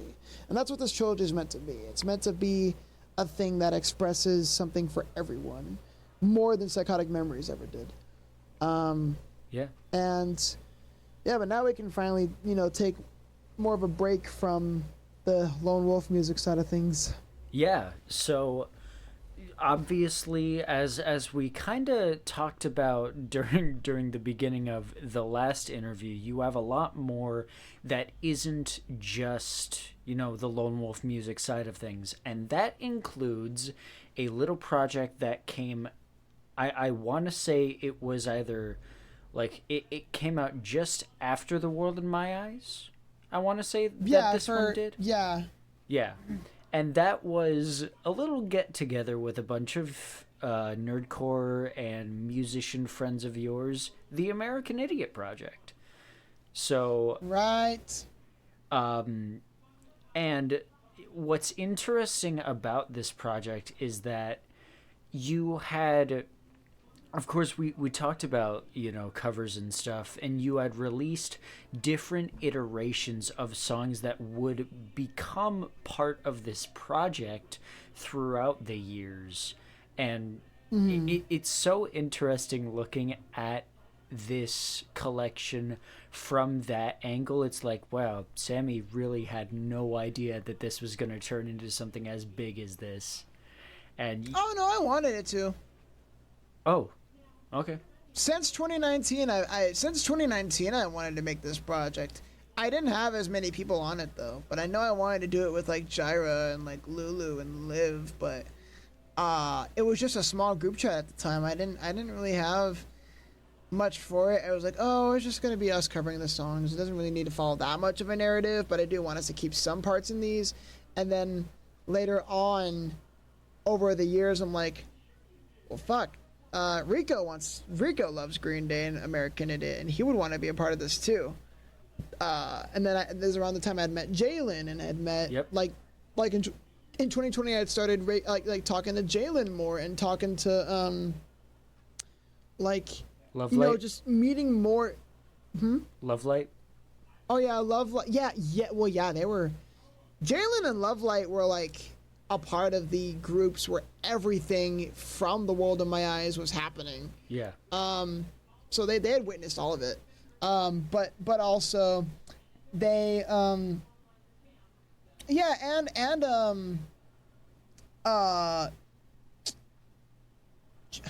JC? They go by JC. Yeah, they go by so many different usernames. It's hard to keep up. JC. That was when I met them. So a lot of these people I met during the Wellerman Discord server, and I remember. Yeah, that's right.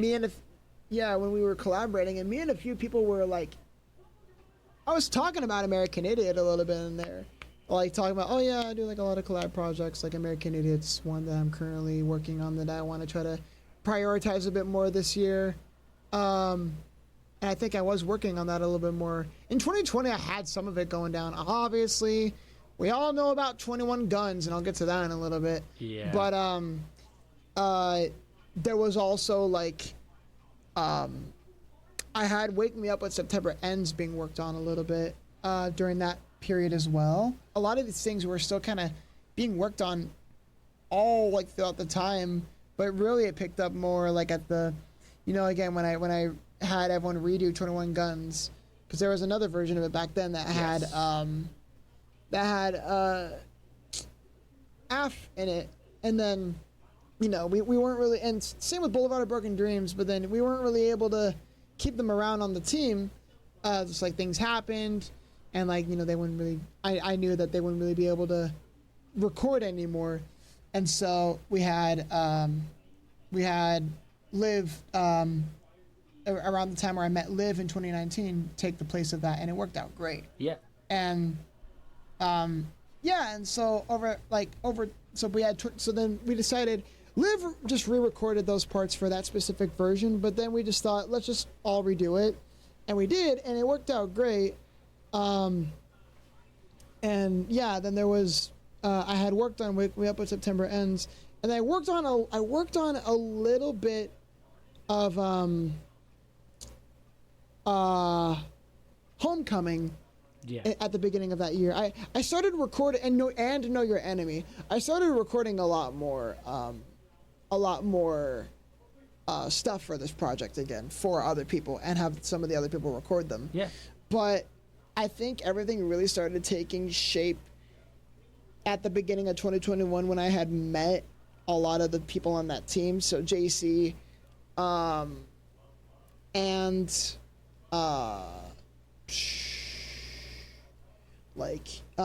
Musical, I think that's how you say their name. I met them through like just talking to other nerdcore people. May have been Liv server, may have been some. It was around the time I met you, I think. Like actually started talking to you like fully, and I don't remember what server it was, but it was one of those. I had joined, I believe I had joined your server first, but I didn't communicate with you fully until Liv server. Okay, so it was Liv server. Yeah, so that's where I also met Musical. They love the American Idiot Broadway musical conveniently, so I brought them on the team, but I brought them on kind of last minute because I didn't. Okay, so I remember this is around the time I slowly started talking to Will a little bit more. I had reached out to him asking if he wanted to join in on the project, and I never got a response from him because he's always busy. And so I'm like, okay, and I saw Musical, and I'm like, okay, let's have him do it. Jalen was originally going to be the favorite son, and then Musical. I had Musical play the favorite son because it was kind of a last minute thing, and I know Jalen. He's kind of hard to get back to sometimes when it comes to collabs. He's good at it, but it's like I know he gets distracted and he gets really busy with his own stuff, which bless him, he works really hard. And so, I decided to have him just do like the some of the I like to call them. I don't want to call them the side characters, but it's like. They're the narrative characters. They're the ones that are like in the background, doing some of the crowd vocals, doing some of the harmonies, doing some of the like side characters. And so Holiday is a great example of that, where it's like there's a lot of those kinds of characters in it. Yeah. And Too Much Too Soon is entirely that song's entirely told as a that song's entirely told in a third person perspective between Heather and Will as in the character in American Idiot. And so having Jalen and Mary, it's funny because their dynamic already was always very back and forth and very banter. Yes. And they tend to do that a lot, at least back at that time. So that was like the perfect song for them to do together, because it was very like, I hope you rest in pieces, fuck you kind of thing. It worked. Their dynamic worked perfect in that cover. Yeah. And so it's like, so I ultimately wanted to have Mary and Jalen kind of fit those roles, and then because Musical, has more of a passion for had more of an interest in the American Idiot musical, I wanted him to do the favorite son, or them, I don't know their what they go by, but I wanted them to do the favorite son, and then have JC, I wanted him to do Extraordinary Girl, purely, and I know that they're they go by he, but purely because of their vocal range. Yes. And they were perfectly fine with that. It's all they wanted to do that. Yeah. And I felt like it was pretty easy for them. Like I felt like, listening to their voice, I'm like, okay, I think this role best suits them. And so yeah, like that's how the team all just kind of came together. And I had to swap things around a lot during a lot of the songs. So like when you look at songs like Jesus of Suburbia or yes. Last Night on Earth, you're thinking like, where's Heather's role in this? Like it's been chopped down, and it's like I did that purely because of the worry about like Lulu's. Because Lulu already had other things going on for me during those times, Yeah. And I didn't want to overfill them with too much work. Because they were all doing this. They were doing this out of the kindness of their heart, doing a lot of these, just for fun. I didn't want to put too much on them. So I did chop down a lot of their roles. And narratively, animation-wise, because again, this was all done with the idea in mind that I was going to also animate all of them, because I had learned how to use mocap with my Vive full body trackers. Yes. But so I was gonna and I there was like a website I was using that generated decent looking human models for each of them, but I decided against it because it was gonna take too long. But yeah, I was gonna have it all with animation in mind, and so I also structured some of the covers for that reason, because I'm like, oh well, I see why they did this in the Broadway musical, but narratively I want to do it this way. Yeah. But it also is basically the same story. But I mean, and people question like, oh, why didn't you have someone else play Saint Jimmy? And the thing is, Saint Jimmy is a lot similar to how like the monster is with me, or like in that aspect where it's like Saint Jimmy is like the alter ego. And it's literally stated in the story that he's the he doesn't actually exist. He's an alter ego to Johnny, the Jesus of Suburbia, and so like that's all like that Saint Jimmy basically is. And so I wanted to have myself play both roles because it's that same idea of the monster kind of thing where I play both like the monster and me. So it's like it worked in that way. And I think going through each song, I remember I did like the old version of the American Idiot cover in 2019, and I just took that and then just added everyone to it. A lot of these covers took things that already existed as a standalone cover that like either were released or weren't, and just added everyone to it. It just all worked out fine. Yeah. 21 Guns being a good example of that as well. Like the remade version in 2020, I remember that one just reused the vocals I recorded for the standalone version, which I eventually took down. I want to re-release the standalone version of 21 Guns, like redo it, because surprisingly enough, it fits Arcane very, very well, and so I had a huge idea for an Arcane music video with it. I could see that, actually. Well, as you watch the show more, it'll become more clear. But as I think about it, and I'm like, as much as of a great idea as that is, that's a risky move to take in the context of that cover and what came of it on the channel. And to explain that, when I had remade the 21 Guns cover with everyone, I had like this was back when I was still on the fence if I even wanted to continue the American Idiot project. It kept being like canceled and uncanceled.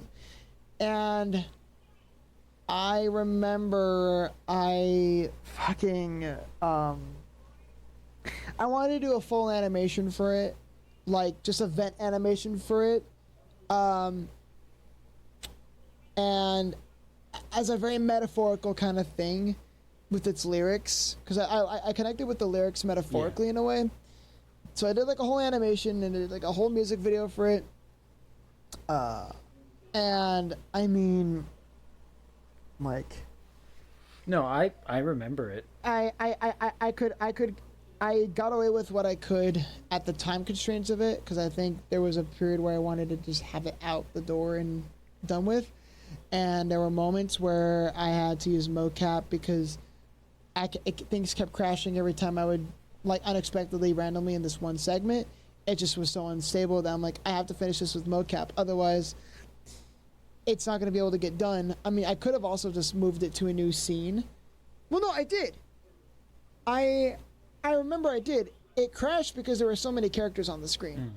And I had to use mocap so they could all be animated, because trying to animate them all in a separate session and just place them in would have been, it could have worked, and I think knowing the knowledge I have now, I could have done it, but it would have been really frustrating at the time. Yeah, that would have been a and just nightmare. too time consuming.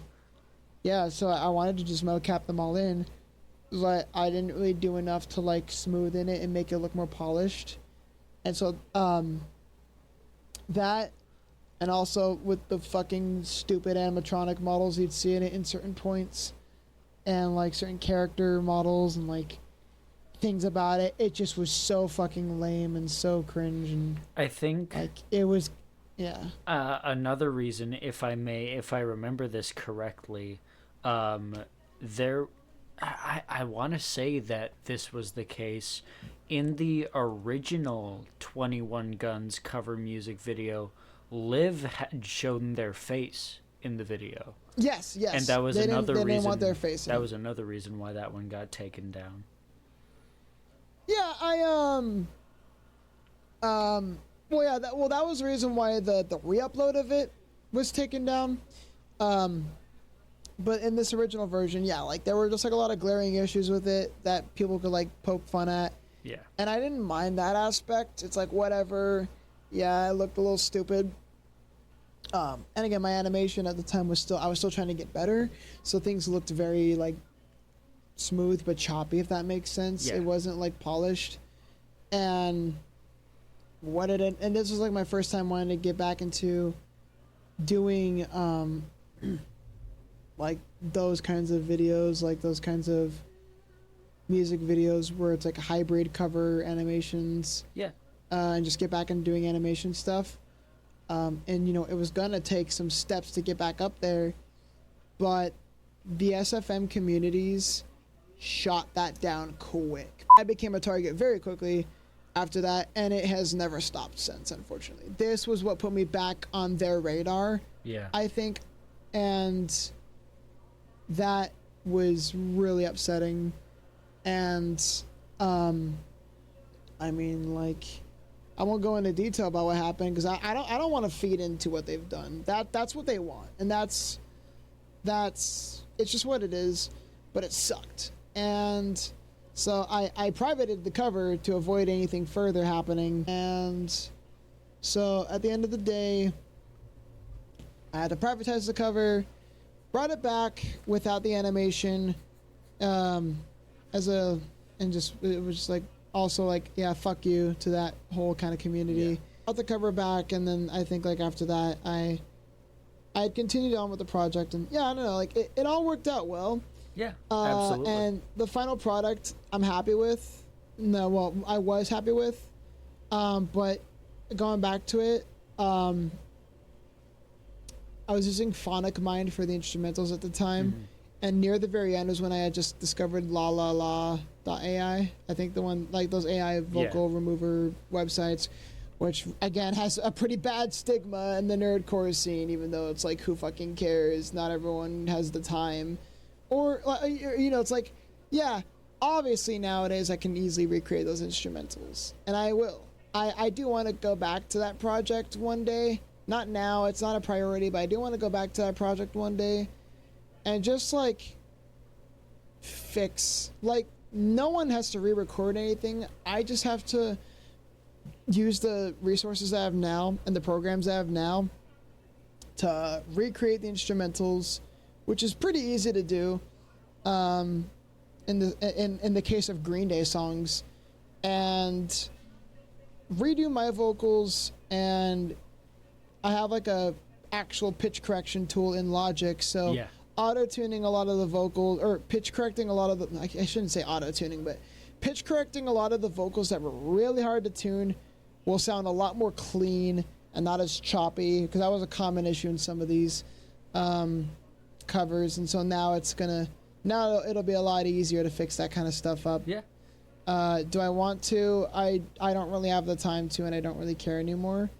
But maybe one day I will. It's a fun little project to revisit, but its quality was definitely very, very like all over the place, and that's something I do wish I could fix. That's something but you know, I can't keep going back to stuff forever. You know, I already have to deal with LoneWolfMusic, and so the American Idiot project, it might just be a thing where I might like unlist all the videos so they're there in the playlist, but they're not clouding up channel space. And if people want to go back to the project, they could just go back to the whole, because I was just going to release the project as one video. I remember that you tried to.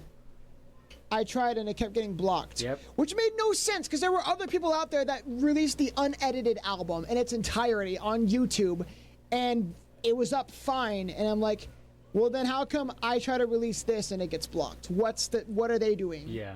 Like, but thankfully now that full video's back up. And it's under the live stream category, but it's there. Oh, really? It is?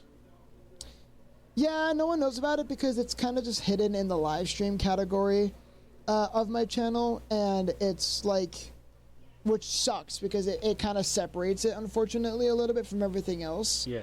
But if people want to go back to it, and it's out there publicly on the live stream category. Oh yeah, there it is. And I may just unlist. Yeah, so I may just unlist everything else, and put it and just keeping them all in the playlist, so people could just go back to the playlist if they want to. You know, I feel like that's gonna make it easier, so that way there's less clutter, and people aren't looking at my channel and like, why does this sound like it's mixed like ass, but then this sounds completely fine? You know, that kind of thing. Yeah. But it was a fun project to visit. I had fun doing it, and I definitely don't think I'll be doing something like that again, because that was really hard to manage. Yeah, that's the American Idiot project. I guess I never talked about why I did it. I think like when I had discovered Green Day, obviously in like 2016 through Boulevard of Broken Dreams, I like really loved that song, like I mentioned. I loved Holiday, and then, you know, I got to eventually listen to the rest of the American. Oh yeah, What's Her Name was a very relatable one that I would listen to a lot. Yeah. And then I finally decided to listen to the entire album. Oh yeah, and I also found Homecoming one day randomly, and I'm like, this is such a fun, all over the place, silly song. Like, obviously it has a deeper meaning and it's not silly, but I listened to it at first, I'm like, this is such a goofy song. Like, I got a rock and roll band, I got a rock and roll life. And it's like, I felt like, it's so all over the place where it's like, like, it feels like such a funny song that you'd hear in like a big chase scene, or like in like a movie where it's like in like a comedy where it's like some big like car chase scene. Yeah, something like that. Where like they're trying to get to somewhere. Like it has that kind of energy. So that's what I would always picture in my head. And I'm like, it's a very funny kind of like a fun little or fun big long song. And then like I actually listened to it in the context of the story. I'm like, whoa, never mind, I was wrong. But it's a really fun song regardless, though. And I and then I finally had listened. Obviously, I'd already listened to American Idiot. Like at summer, it's like it's American Idiot. Like that song I've found at other points too, but I listened to the whole album in its entirety, and I'm like, oh my god, what have I been missing out on for these last 2 years? This is so fucking good, and I love the album. And then I remember like later on in fall, I came back to it and was like, because I remember, funny enough, so I would hear Boulevard of Broken Dreams in its entirety normally at first, and I would also hear it in memes. That's how I first discovered it. But on iTunes, I had accidentally bought the musical version, not realizing it, because Billy Joe's voice at age 13, I didn't really. I didn't know Green Day that well. I didn't know Green Day at all, so I just didn't really pay attention to the voice.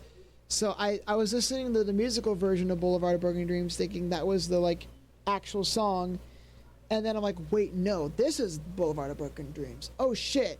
And then I'm like, why do I like the musical version more? I like the acoustic opening it has. I like the violin it has in it. I love the duet in the fucking final pre-chorus and in the final chorus, and I'm like, this is so good. Like, I like this more than the original. It fits like a relationship in a way, and so like, because it does. And so I in 2018 I came back to it. Then I discovered the musical version of 21 Guns, because obviously I'd already listened to 21 Guns, and I'm like, whoa, yeah, like, I was blown away by the musical version of 21 Guns. I'm like, this is so fucking good. What? And that's when I wanted to cover it with friends.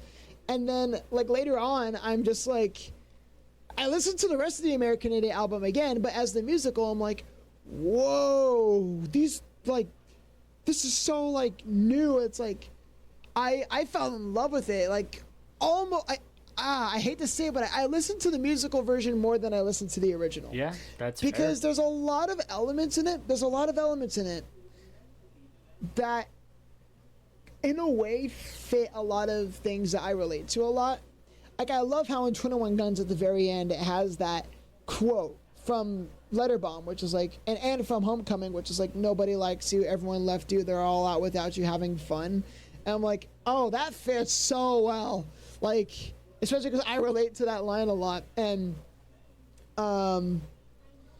so like I would see elements like that, or like Before the Lobotomy mixed with Extraordinary Girl. Yeah. I'm like, ooh, like that also works so well, and just all these things that go together in it, and I'm just like, this is, and it takes some of their scrapped B-side demo tracks and makes those an official element in the musical, like Favorite Son and Too Much Too Soon. Yeah. And it's just like, and even like actually giving When It's Time an actual like full on release, like official version, and the musical version. And I'm just like, this is such a genius. Like, and it's not even a fucking musical. It's not even like meant to be a musical. It's a punk rock album turned musical. It's a rock opera, but it's like, so it's a story, but like it's turned into a musical. I'm like, this shouldn't work, but it does, and it works beautifully. Yeah. And I'm like, I had such an infatuation with it for years, and I'm just like, I have to like cover this, but I need to cover it with like friends, and like I want to redo this, like I want to have friends on this, you know, and there is still such a passion for it. And one day I would like to revisit it, but I don't know when that would ever be. Yeah. But we'll see what happens. Well, all right. Let us focus on original music that is not Lone Wolf music, because shortly after the American Idiot project, well, I wouldn't necessarily say shortly. I want to say this was around like a year and 2 months. Yeah, this was actually quite a bit after. What am I saying? Why did I say soon? You're fine. You put out a collection of simply FNAF songs, and it's so interesting that you did this, because originally the the few of these that you had completed originally were going to be on Stay Determined, correct? Yes, all of the original FNAF songs were planned to be on Stay Determined. And so I do think you made the right decision in doing this, because otherwise we would have had a 19-track Stay Determined, which would have been ridiculous. Yeah. But you decided to split everything up pretty evenly into an 8-song FNAF album. I believe it was 8 or 9. 8. Yeah, it was 8. And then the 11-track Stay Determined. So let's talk about In the Shadows. Yeah, so that one was a very interesting one because, because all those FNAF songs were originally going to be on Stay Determined, but the other reason why I wanted to kick them out was because it would have been too, like, it would be off balance. Too many FNAF songs, everything else just being these random ass songs. Different things. Yeah. It wouldn't work. So, I'm glad I made that call. And I think as its own album, it works. It's I hate referencing him again, but it's like that, but done right. Not really done right. You know what I mean? It's like, I want to do it like Amanda Pony did it. Yeah. Because again, like I know that he put a lot of his main popular FNAF songs in a in a collection, and so I'm like, well, I'll just do that too. Like, why not?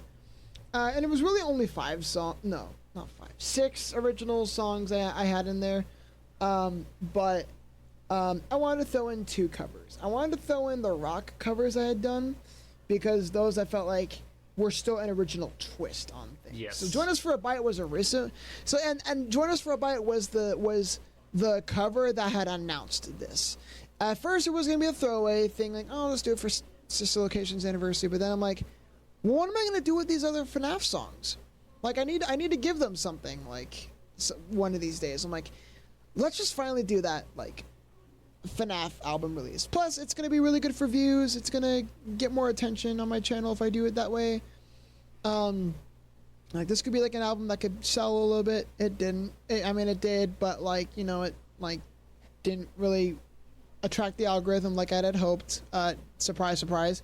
It's funny because the topic versions of it got more views than the actual things did. Oh, and that makes me so fucking angry. And a lot of people tell me, well, just use DistroKid to combine your topic versions with your channel. I'm like, no, I don't want to do that, because then it's going to make my channel really convoluted and messy. I don't like when other artists' channels do that, because it like, I don't know, it just makes things messy. But it sucks, and it's so annoying. Nowadays, though, I'm noticing that when you search up the songs from this album, it directs you, thankfully, like when you look at the topic playlist, it just directs you to the channel releases. Yeah. Thank God. March Onward to Your Nightmare, I would prefer it not do that, because March Onward to Your Nightmare was actually like remastered a little bit for the album version. Yes. Oh, and it's so much better. But yeah, so I like, oh God, dude, I don't know, like, I hate that kind of shit happens, and I really wanted this album to like be attract the algorithm a bit more, but it didn't, and that's okay. Like, I could still definitely at least say with success that In the Shadows was a very well, like, it was a pretty successful song. Yeah, that one got really well received, along with Join Us for a Bite. I know. Yeah, and the Join Us for a Bite cover, which I was expecting the Join Us for a Bite cover to get views. I didn't like the guitar tone I was using for that one at the time, but oh well, it's what it is. I thought it was fine at the time. I wish I could fix it. Nothing I can do. It's not a big deal. But I had fun doing it though. Yeah. And yeah, so then I'm like, okay, let's spend the next like 2 weeks getting all of these FNAF songs in order. for a collection release. So Haunted Reality, this was a mistake of mine at the time. I don't need to touch this anymore. I just need to add a few effects, tweak the mixing.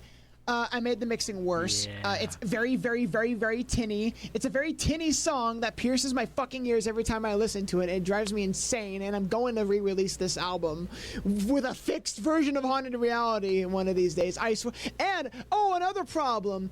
In the shadows, I forgot to credit the model artists because it was SFM renders I was using. So because of that, naturally, when I do SFM renders, it's like, oh, these are normally free models that just exist everywhere. I don't need to credit people. Still not a good mindset to have. It's nice to credit. I do it now, but back then, because I came from a community where like no one were crediting the FNAF, like I came from a community where like everyone was like, you know, when they would use FNAF models, no one would credit them.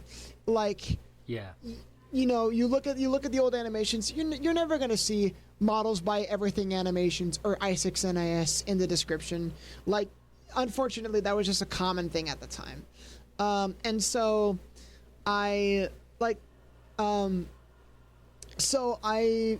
was a habit of mine where I would have a hard time crediting any models used in renders, which is ironic because that's literally what I had done in the Vengar and the Defenders of the Damned renders when I did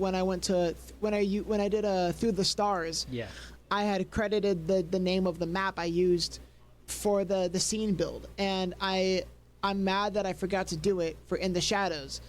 The model, the Foxy model was made by they go by Jackson. They used to go by Jack C. Lund, but it's just Jackson. Mm-hmm. And then the toy animatronic model, which I believe I did credit in the Haunted Reality video, but not in the In the Shadows album, which also video, which also, and not even in the CD either, which was Blue 3D Artist, I think their name was. Or their name is, but it used to be Blue the Snow Leopard. But it sucks. I really am mad that I forgot to. A similar thing happened in Vengar and the Defenders of the Damned in the album video for that. The CDs are fine, but the album video, I had forgotten to credit someone in it. But yeah, in this case for In the Shadows, that had happened with the animatronic models, and I'm sad about that. There was another kind of rushed release. I hadn't fully learned from The World of My Eyes yet by that point. But it's still at least listenable. Haunted Reality is okay. It's fine. I would like to fix it up though. Re-record the song, fix the mixing by a lot. Actually replace some of the synths with some of the FL Studio stock synths, because again, with my nostalgia with listening to a lot of songs that use those, either it's from DA games or Groundbreaking. Yes. I know that Haunted Reality definitely used it. Haunted Reality had synths that was meant to mimic those sounds, and I feel like, oh, I could just use those sounds now, but I don't know. Yeah, maybe I'll just keep the synths as they are. Maybe I'll change one synth. I don't know. We'll see. But fix Haunted Reality. Welcome to Our Circus Show is perfectly fine as is. I'm really happy with that one. So yeah, but Haunted Reality, I should probably go over the songs themselves. Yeah, so Haunted Reality was a fun little FNAF Help Wanted song I did around the time Help Wanted released. Help Wanted was a game I was really, really anticipating and excited for as a FNAF as someone who was a FNAF animator back in the day, because Help Wanted was a game where it was the first time Scott was actually publicly putting his models out. At least towards a company, and that company putting out those models in said game files.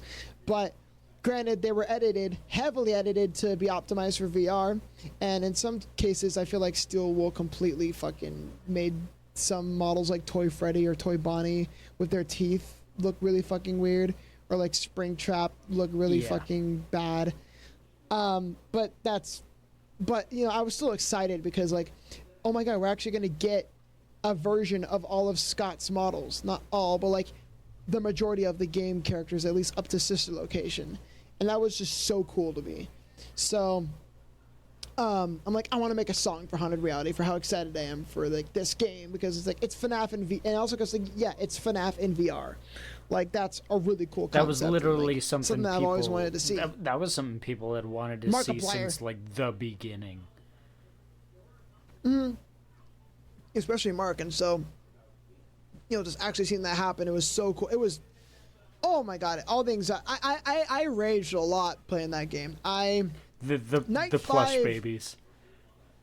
Yeah. Night 5 of FNAF 1 was incredibly broken. The plush babies, I'll get to that in a moment. Night 5 of Help Wanted sucked. It was broken as fuck. Foxy was broken. Freddy never left the door when he arrived. He just stayed there, and that's still a thing that happens in the game. I think they fixed Foxy, but Freddy never leaves his spot when he reaches the door. Once he's there forever. And that makes it really hard to do when you're trying to manage power. Yeah. In the VR version of the game. It sucks, but it's what it is. Yeah, and then I remember raging a lot. The plush baby stuff was just cruel and way too hard. I don't know why that Scott thought that was one of his favorite segments. I feel like Scott loves when things are such a brutal challenge. And, you see that happen so much in, Sister Location Night 4, for example. And it's like, wow, this is garbage. You actually like this? Yeah. I don't know. Yeah, that's just also me being a pussy, and it's like, I get it. Like fucking FNAF Help One, or the FNAF games are a challenge, but it's like, I don't know, moments like Sister Location Night 4 or the plush babies, I feel take it a bit too far. And thankfully that wasn't as much of an issue in Help Wanted 2. But yeah, so with how much I loved Help Wanted overall, that's still I think my favorite FNAF game out of all of them, because it's a collection of the classics plus a lot of other experiences, and it's the game that gave us Scott's models, basically. Aside from FNAF AR, but that game was trash. You can't even call it a game. It was more of a gotcha thing. I don't know. Maybe, I don't know. It's just one of those shitty mobile games. Yeah. But yeah, I wanted to make a song for it, and so I did. I'm like, okay, let's take that melody I had from Loss of a Third. Let's go in and also let's listen to a lot of my favorite FNAF songs, and let's think about what elements from those. Obviously, I love a lot of the pop elements Will used in his songs, so I took inspiration from a lot of Will's kind of pop songs, kind of the era that was during Left Behind and Turn the Final Page, things like that. And you had you also had I think some of Manda Pony stuff at the time I had a lot of inspiration for, Just Gold. I think had a little bit of that. Definitely I Got No Time. Living Tombstone era FNAF stuff definitely made its way in there. But very very focused on being inspired off of Will's. But at that time, it was another problem where it sounded way too much like something he would write. It was more so not a matter of it's ripping off one specific song, more so it's just ripping off someone's writing style, it felt like. Yeah. That wasn't my intention, but I think it was another moment where I wasn't really realizing what I was doing. And I'm like, okay, I'm removing this song. This song's going away. I need to go back to the drawing board with this one. So I did, rewrote the song a little bit to fix up its meaning and make it more I get you. relevant to Help Wanted. Yeah. And change the key so that way people wouldn't immediately be like, this sounds like this. But also added a lot of chiptune elements, either removed a lot of piano elements or added some chiptune stuff. Added more of what would be kind of my own stuff. Yeah. Just to kind of polish a turd a little bit. So that way people wouldn't immediately jump to this conclusion. People still kind of will, but at least it's not as bad now. Yeah, so that song I'm not the proudest of. I think at the time when I was releasing the In the Shadows album, I'm like, that's fine, but I should have taken that one more seriously and fixed it up more, but I also didn't want to re-release the video and stray it too far off of what the video version did, because I hate re-releasing videos when those videos gain views and I lose all those views trying to re-release them. But it's a sacrifice I have to make sometimes. But yeah. And then the next one Yeah, the next one being Welcome to Our Circus Show. I'll try to speed up with these ones. Haunted Reality I wanted to talk about because it had some depth to it with how fucking all over the place that one was, because it had a second version done. I like to think of the first one as the demo version, much like Downfall in Disguise. Welcome to Our Circus Show was quite a fun one to revisit, because that was my very first attempt at a nerdcore song that was funny enough a part of Psychotic Memories. At one point. And I'm just like, oh. And it didn't fit anywhere. So it's like, it was just there, like, oh, like, I'll treat this album less as an original story album, but more as it's just another compilation album of singles under one artist name. But then when I created the Lone Wolf Music name, I'm like, yeah, no, this needs to go. And I wanted Welcome to Our Circus Show to be its own thing. But at the time it was just so bad. It was so all over the place. The quote-unquote rapping, I'll admit it wasn't great. Was trash. Yeah. No, it was not. It was bad. And like, I tried doing like some sort of weird Funtime Freddy voice in the second verse that just did not land. I tried kind of singing in like Circus Baby's voice at some point, and it didn't really work. A lot of things just weren't. It was rushed. A lot of things weren't really done right. Granted, that was like when that was actually the next instrumental I had. Outside of Lone Wolf Music, that was the second instrumental I had ever made and fully finished writing after Psychotic Memories. Oh, wow. Was Welcome to Our Circus Show. And so that's why that one stands out as a pretty old one. And yeah, a lot of the lyrics just didn't make sense. But thankfully, I'm like, well, this is a FNAF compilation album of all my FNAF songs. I have to do this one. And it was a great opportunity to revisit it, make it sound way better, give it like a lot more, like give the lyrics a lot of fixing, have Lulu reprise their role as Baby from Left Behind. And that was the last project me and Lulu ever did together before they kind of like went off the radar for a while, which I don't blame them for. But yeah, so it was a fun one. Lulu definitely improved on it a lot. It was just a simple Sister Location song I wanted to do at the time in 2016 or 2018 I think was when it came out. And happy I made it sound better. Join us for a Bite rock cover. Just again, fun little cover, or rock cover I wanted to do, because that song was kind of regaining, like, people were finding it was popular again, and so it's like, okay, let's just do a rock cover of it for fun. Still one of the best FNAF songs ever made, my opinion. Yeah, definitely. Fuck, I love that song. Yeah, I mean, I was literally listening to it with Mighty and one of our friends when we were driving back to my house today. Yeah, Hanging by Strings is a very, very fun one. That one was, I mean, I remember I had an idea for like, I had listened, this one had a lot of inspiration, I think, from, and Welcome to Our Circus Show, that one's obvious. Very Unfixable inspired, but it's like, it's fine. Like, it still was enough to be its own. Oh, actually, no.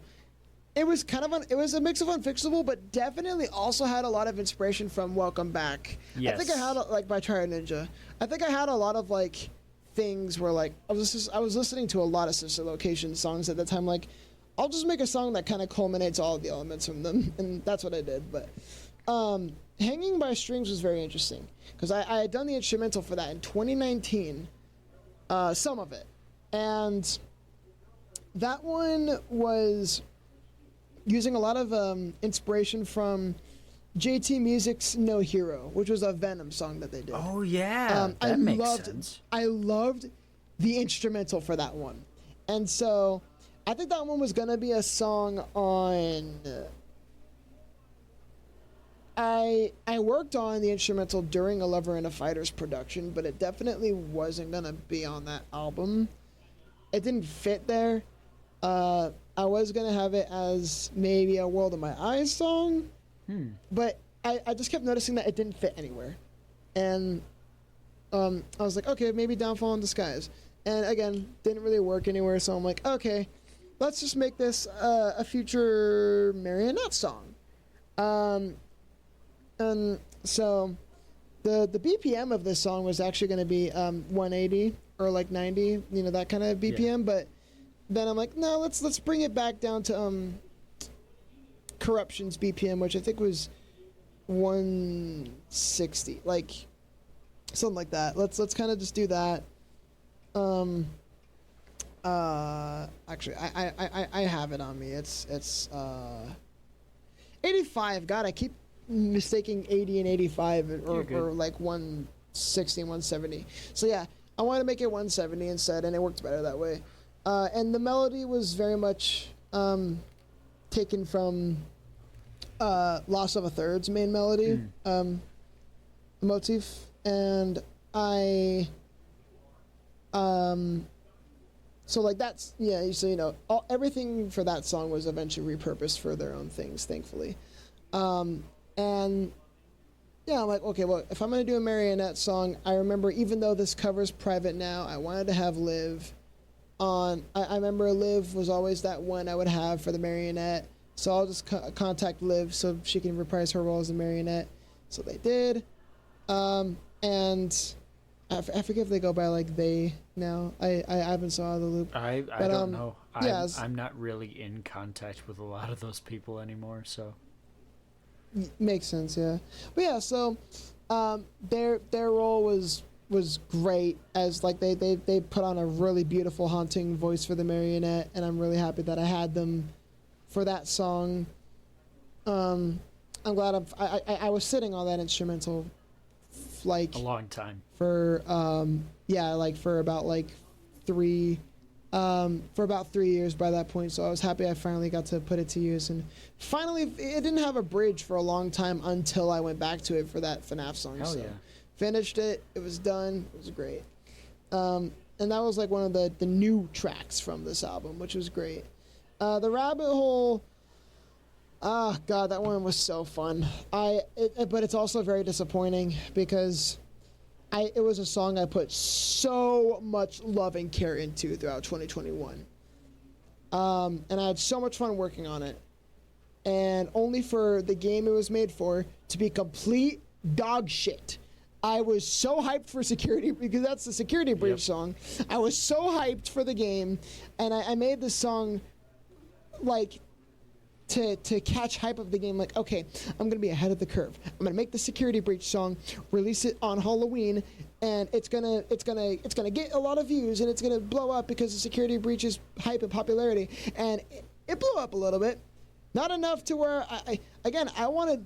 There were so many attempts in nerdcore for me to try to attract the algorithm and catch on to something so it could reach people's for you their home pages and or recommended and blow up. Yeah. Because that's what happened for a lot of nerdcore artists in their nerdcore songs. They had that one song that struck gold and attracted the algorithm and got them noticed, and they rode that wave. And I still haven't had that yet, unfortunately. I still haven't had the song that has done that, unfortunately. I thought Haunted Reality was gonna do that. It started to, and then I took it down because it was awful. And then I had I thought that the Rabbit Hole was gonna do that. Didn't. Haunted Reality, no. In the Shadows, thought it was gonna, didn't. And even in cases in like some more recent songs, I would still hope that they would attract the algorithm, but nothing has done enough for it to do that yet. Yeah, like with this one, it was really fun. I remember at the time I had saw Lunatic Hugo's little mini cover of Afton Family. I'm like, his singing voice is really good. Mm-hmm. Like, it fits a FNAF song. And he was a good friend of mine at the time that was like really supportive and there for me. And like he was so nice, and I miss him, and I hope he's doing well. I wanted to bring him on for this. I'm like, well, dude, like I want your singing voice to be like heard more. Like, it's really good, and it needed some tuning, but it was really good. Like it worked out great. Yeah. And yeah, this was when I remember I was reaching out in nerdcore servers like, yo, I need a voice for Vanny. I already have Liv. I usually have Liv as like my marionette singer and Lulu as my circus baby singer. I need someone who can fill the role of Vanny. And I think, I forget who it was, but I was recommended Sunshi. Yep. So I contacted Sunshi, didn't realize that they were actually a fan of me, and they were really happy to collab with me. And I'm like, fuck yes. And I listened to their voice, I'm like, oh my god, this is actually like the perfect voice for this song.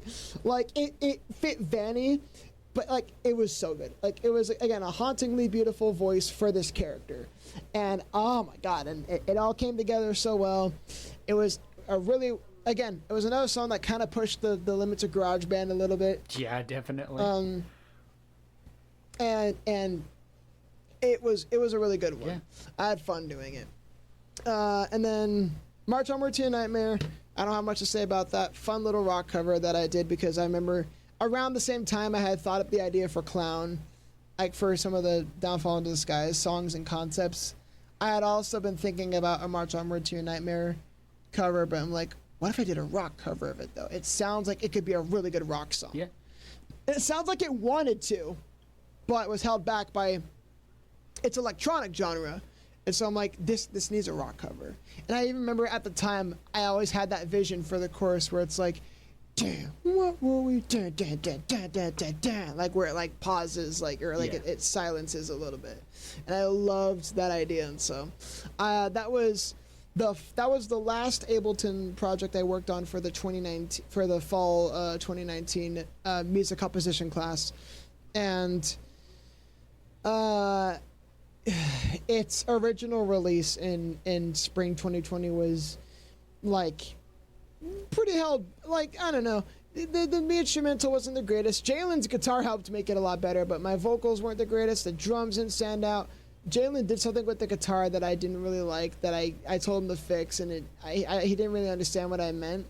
And so I was just like, okay, I'll just chop it together. You could tell it was chopped. It didn't really sound that good.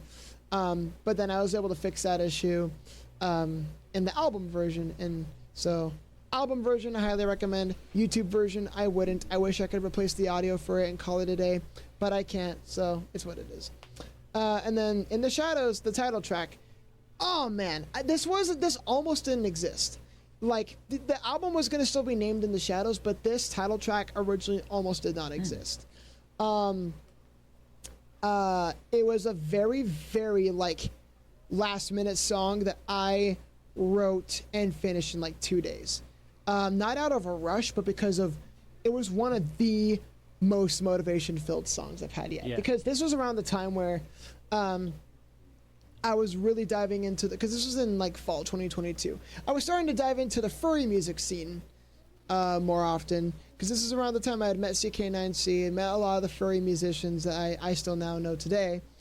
And I had just I had just seen a lot of these opportunities and all these things that they get to do, like Ferality, for example, and these VR concerts, and like, you know, and nerdcore as well, where it's just like, you know, so many people just have it all in the nerdcore scene, and like, you know, they got these things going on, and it's just so easy for them, like, and they, like, you know, but it feels like no matter how hard I would put all my hard work into any of these projects, and in any attempt to get myself out there, it never worked. It was always just like, you know, doomed to fail, and yeah, just like, I get you. Yeah, just like I had a lot of dreams of performing, working with bigger people, having, like, you know, like collaborating with like bigger artists, having a bigger dedicated audience, and being more well known in the nerdcore scene. But you know, I could never have that because the algorithm wouldn't help me out. People only cared about the covers or the FNAF songs, and even then, the original FNAF songs didn't get that much views, anyways, or mainly because it felt like I wasn't made to be, you know, good enough at these things, and people would just at the time would think I'm too mediocre for that. And this was around the time where I was just getting really, really good at everything I was doing, but my old catalog was holding me back.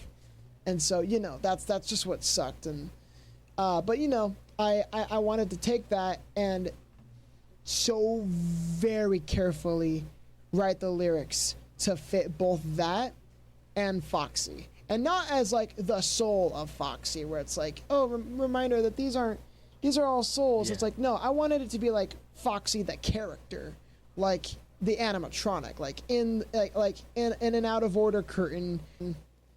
Still a favorite of mine that I always go back to and perform. It's so fun.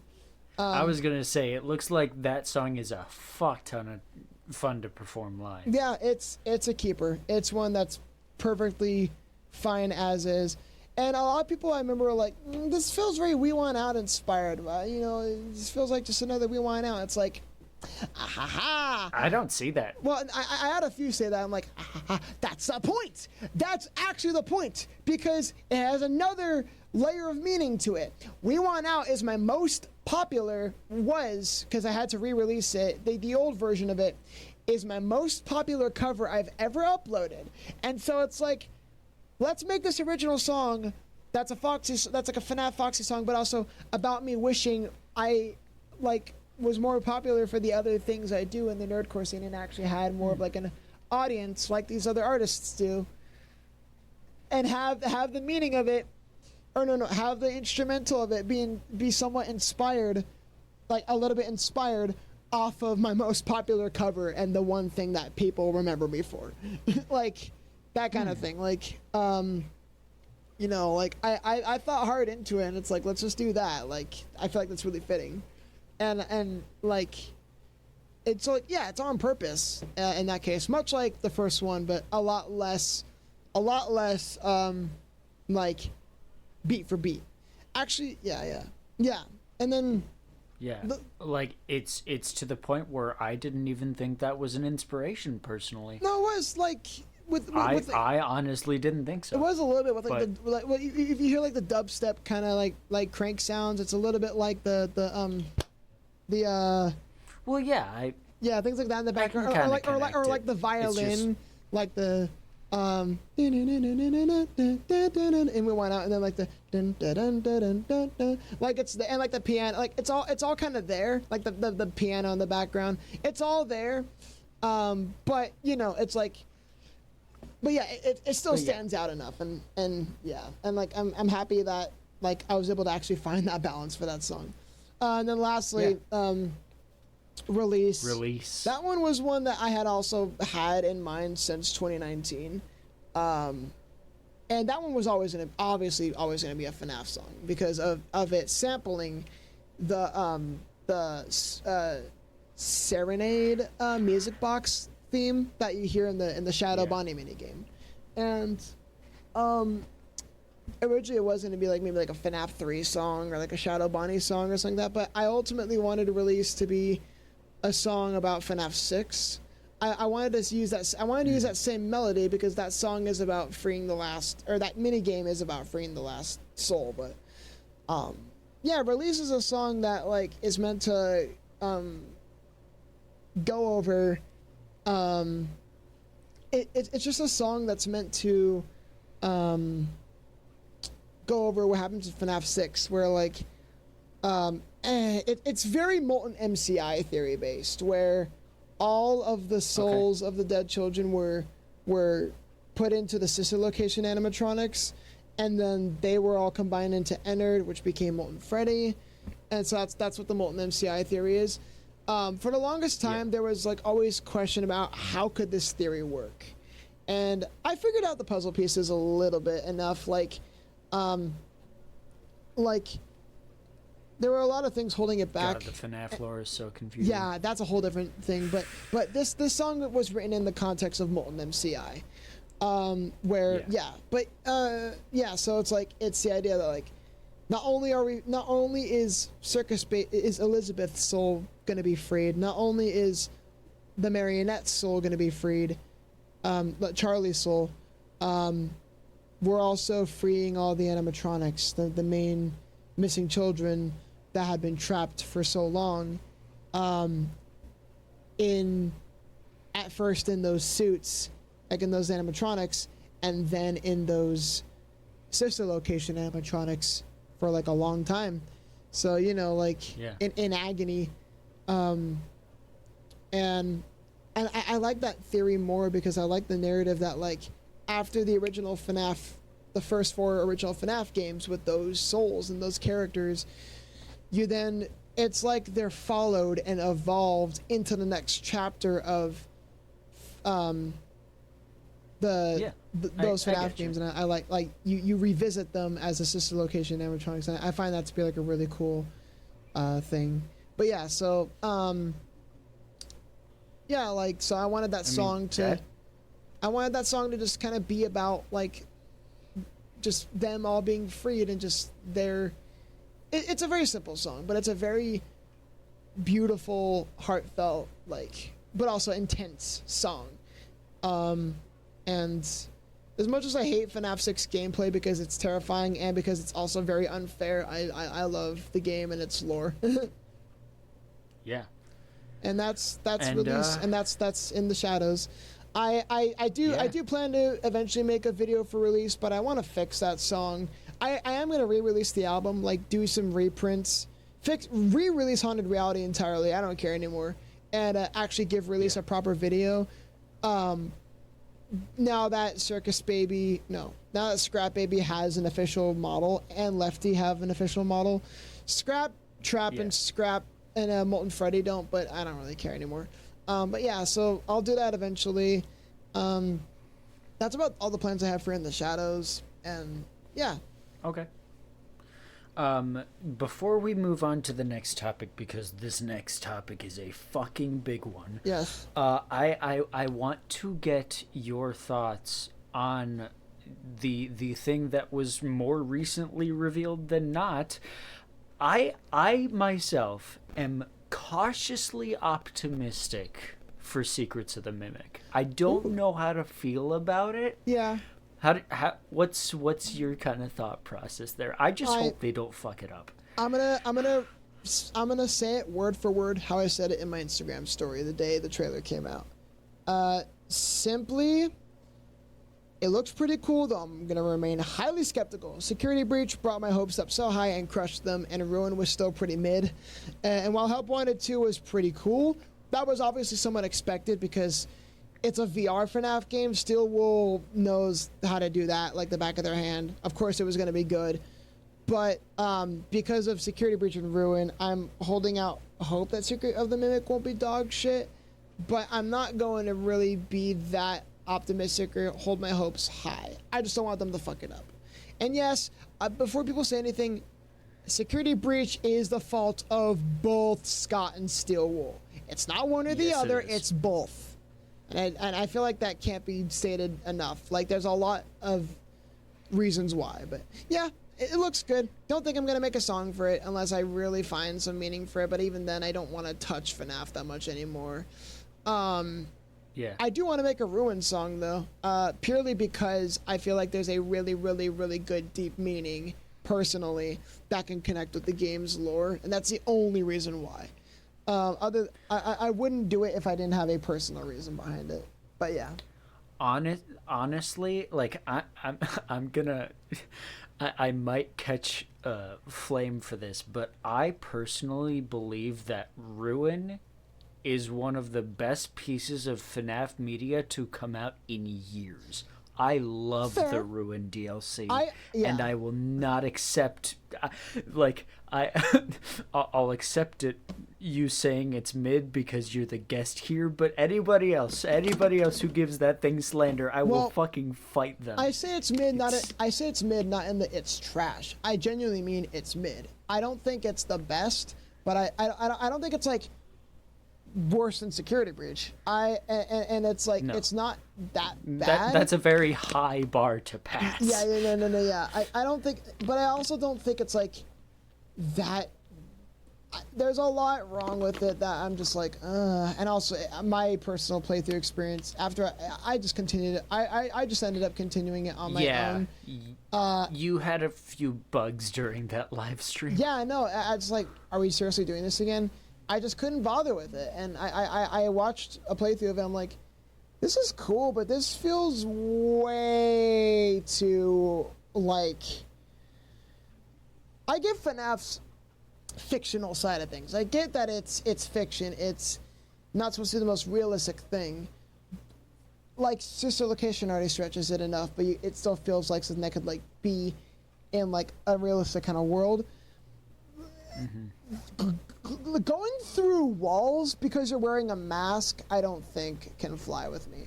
My only explanation for that was that was already all a hallucination from injecting yourself with that mask. But I really just, there's a lot of it that just I felt was just so off-putting in the sense where it's like, this doesn't feel entirely like well, it's like FNAF has been going in a very sci-fi direction since Sister Location. No, I know. It's just it's just I will acknowledge that Ruin is taking things a lot more, like, definitely a lot more in line with the books in terms of how sci-fi it is. Yeah, I mean, but I can still give it a pass and say, like, okay, I think narratively there's some way that it could still be explained where it's like those walls you glitch through with the mask on is just like a hallucination, or like, again, another like thing that actually isn't there in real life. But I don't know. And it is, I will also give Ruin the credit of it's the course correction for what happened with Security Breach proper. In a way, yeah. I did watch a really in-depth video. It's a part 2 of a part 1 where like someone was like going through why Security Breach was a failure and how Ruin, even though it tried to rectify that, didn't really pull it off as well. And so that's where I'm getting this more critical view of Ruin.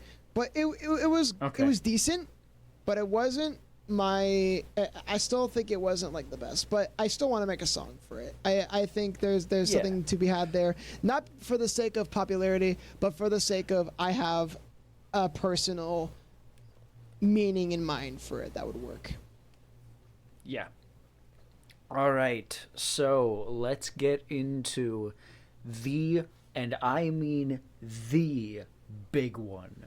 I think this is, barring, like, putting Lover and a Fighter rematch to the side, because that's just retreading old water.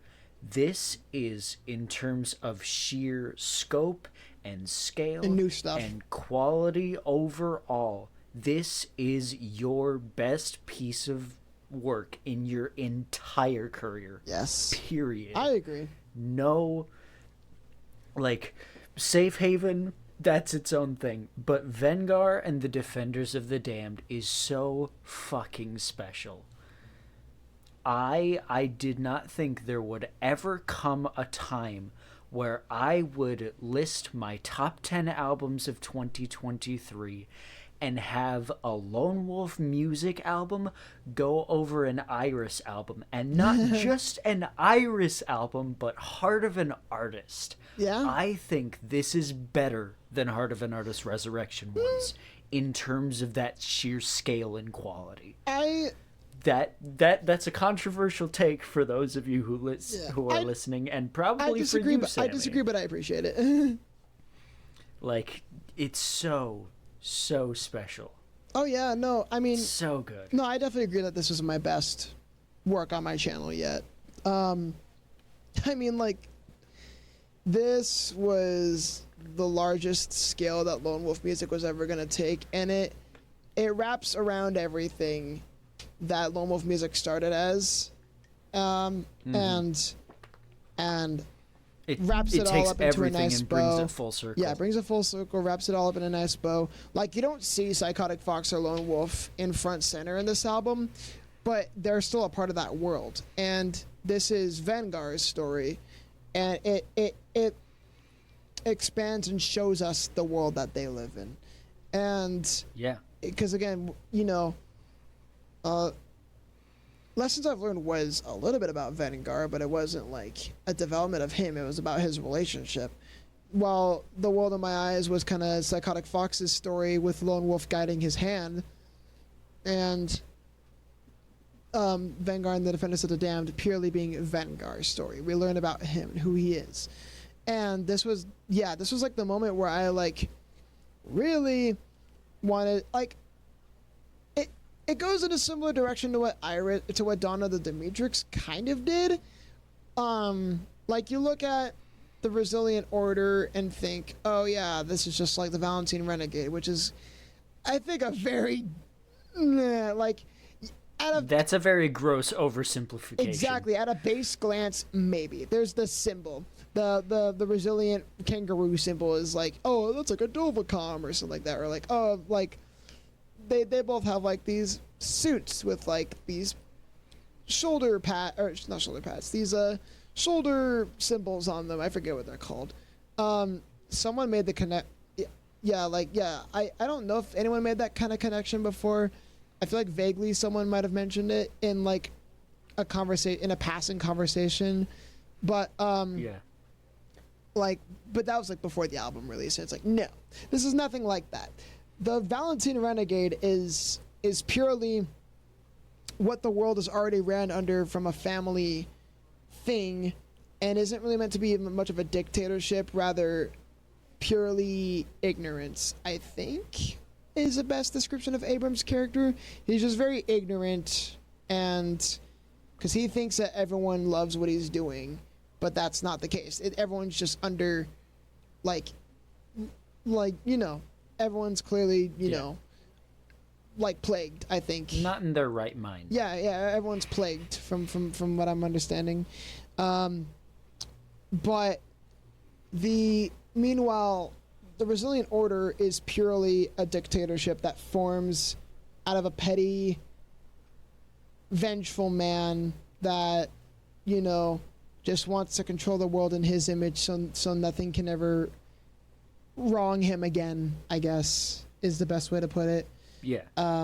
And yeah, I mean, the story doesn't really need to be talked about that much because everyone, I know, like, obviously I'll talk about like a little bit of it in comparison to the real life meaning, but the story is already out there. People already know about it in the album description, and granted, there are still some lyric videos that need to be released. I've been holding back on those purely for artwork reasons. I wanted to like give some justice to the songs because the artwork I did for those in the moment for the album video weren't the best, and because a lot of them were just renders, and I don't like that Vengar model anymore. I got a new one recently, and yes, I want to use that for some of these newer videos. And it's such a good model, by the way. They did such an amazing job. Yeah, Plushy Boy, who also modeled Jack, did this new Vengar model, and it's so good, and I want to use it for some of the later videos, so I'm gonna try to get to those soon. But as far as this album goes, so I mean, we basically this was an album that I had started writing shortly after The World in My Eyes, like literally like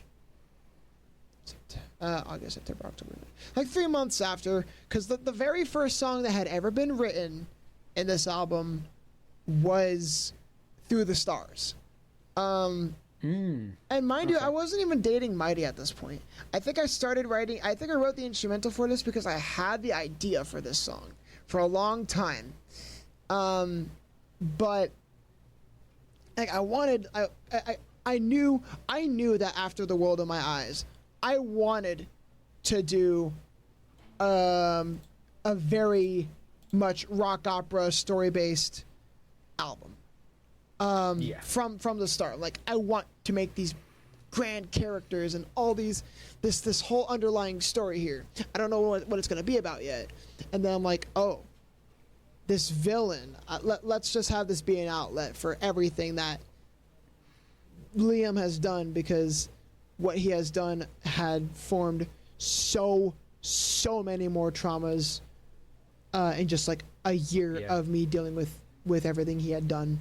So speaking of which, by the way, I do want to very, very well commend you on something with, I mean, not just like the portrayal of him as Liam, but like Jack Resilien's character could easily fall into that character archetype of the main villain who is undeniably evil, does fucked up shit, but there's that archetype of character like Thanos or even Abram from Iris to an extent where it's like you can see where he's coming from. He's empathetic and has a past. Jack, no. This fucker is out for blood and he has no redeeming qualities whatsoever. Yes. I love it. Yes, and that's the twist. That's the twist. That's where we take that element and flip it on its head, where Jack pretends to make people think, I have a reason why I'm doing what I'm doing, and it's going to be for the greater good. No, he's lying about that. No. He wants to do it all for evil. Like, you can understand that, yes. Like, in the story, you know, he was abandoned at birth because of, like, immigration in whatever country he was in. I think I had fucking thought about that logistically more and completely, like, forgot about it, and I'm really mad I never wrote down the logistics behind it, but I'll think about it again one day. But, yeah. You know, and so, like, and you know, and all these orphans, they get stranded out with him. They all get stranded out at sea, and find themselves on this, like, remote island where it's, like, an abandoned military island. And... Yeah. Like... But it's, like... Yeah. He so easily could have been one of those characters where it's like you almost feel bad for never. Yeah, exactly. You never feel bad for him. Yeah. He's such a petty little dick. I know, because here's something that hasn't really been stated that much, but you know, something that he does when they find all of the, like, abandoned, like, alien, like, technology on this abandoned military island. It's like an Area 51 kind of thing, but not really. Like, what they find, like, when Jack finds all this stuff, the first thing he does is kill the rest of the orphans that were stranded on this island with him. It's like, no, this is all for me. I'm not using this to help these people get home, because I don't want them to know. Like, he finds all this technology and he wants to use it for revenge. That's the moment where he loses that, like, any sort of like you no longer feel bad for him, because he's like, no. I want revenge on the world that wronged me, and I'm going to make sure, like, no one stops me. And the first thing he does with this technology is kill the orphans, so that way he can get away with it. And yeah, so yeah, I love that. And I wanted this villain to be someone that represented the kind of person that Liam is, because people like him are so... all they care about is getting their way. All they care about is fulfilling their, you know, like, fucked up fantasies, getting what they want and not getting caught. They don't have any they don't have any sort of remorse or apology for the things they do. And they commit illegal acts to fulfill their fantasies, and they have no remorse. They want to take advantage of everyone. And until they literally have to be stopped.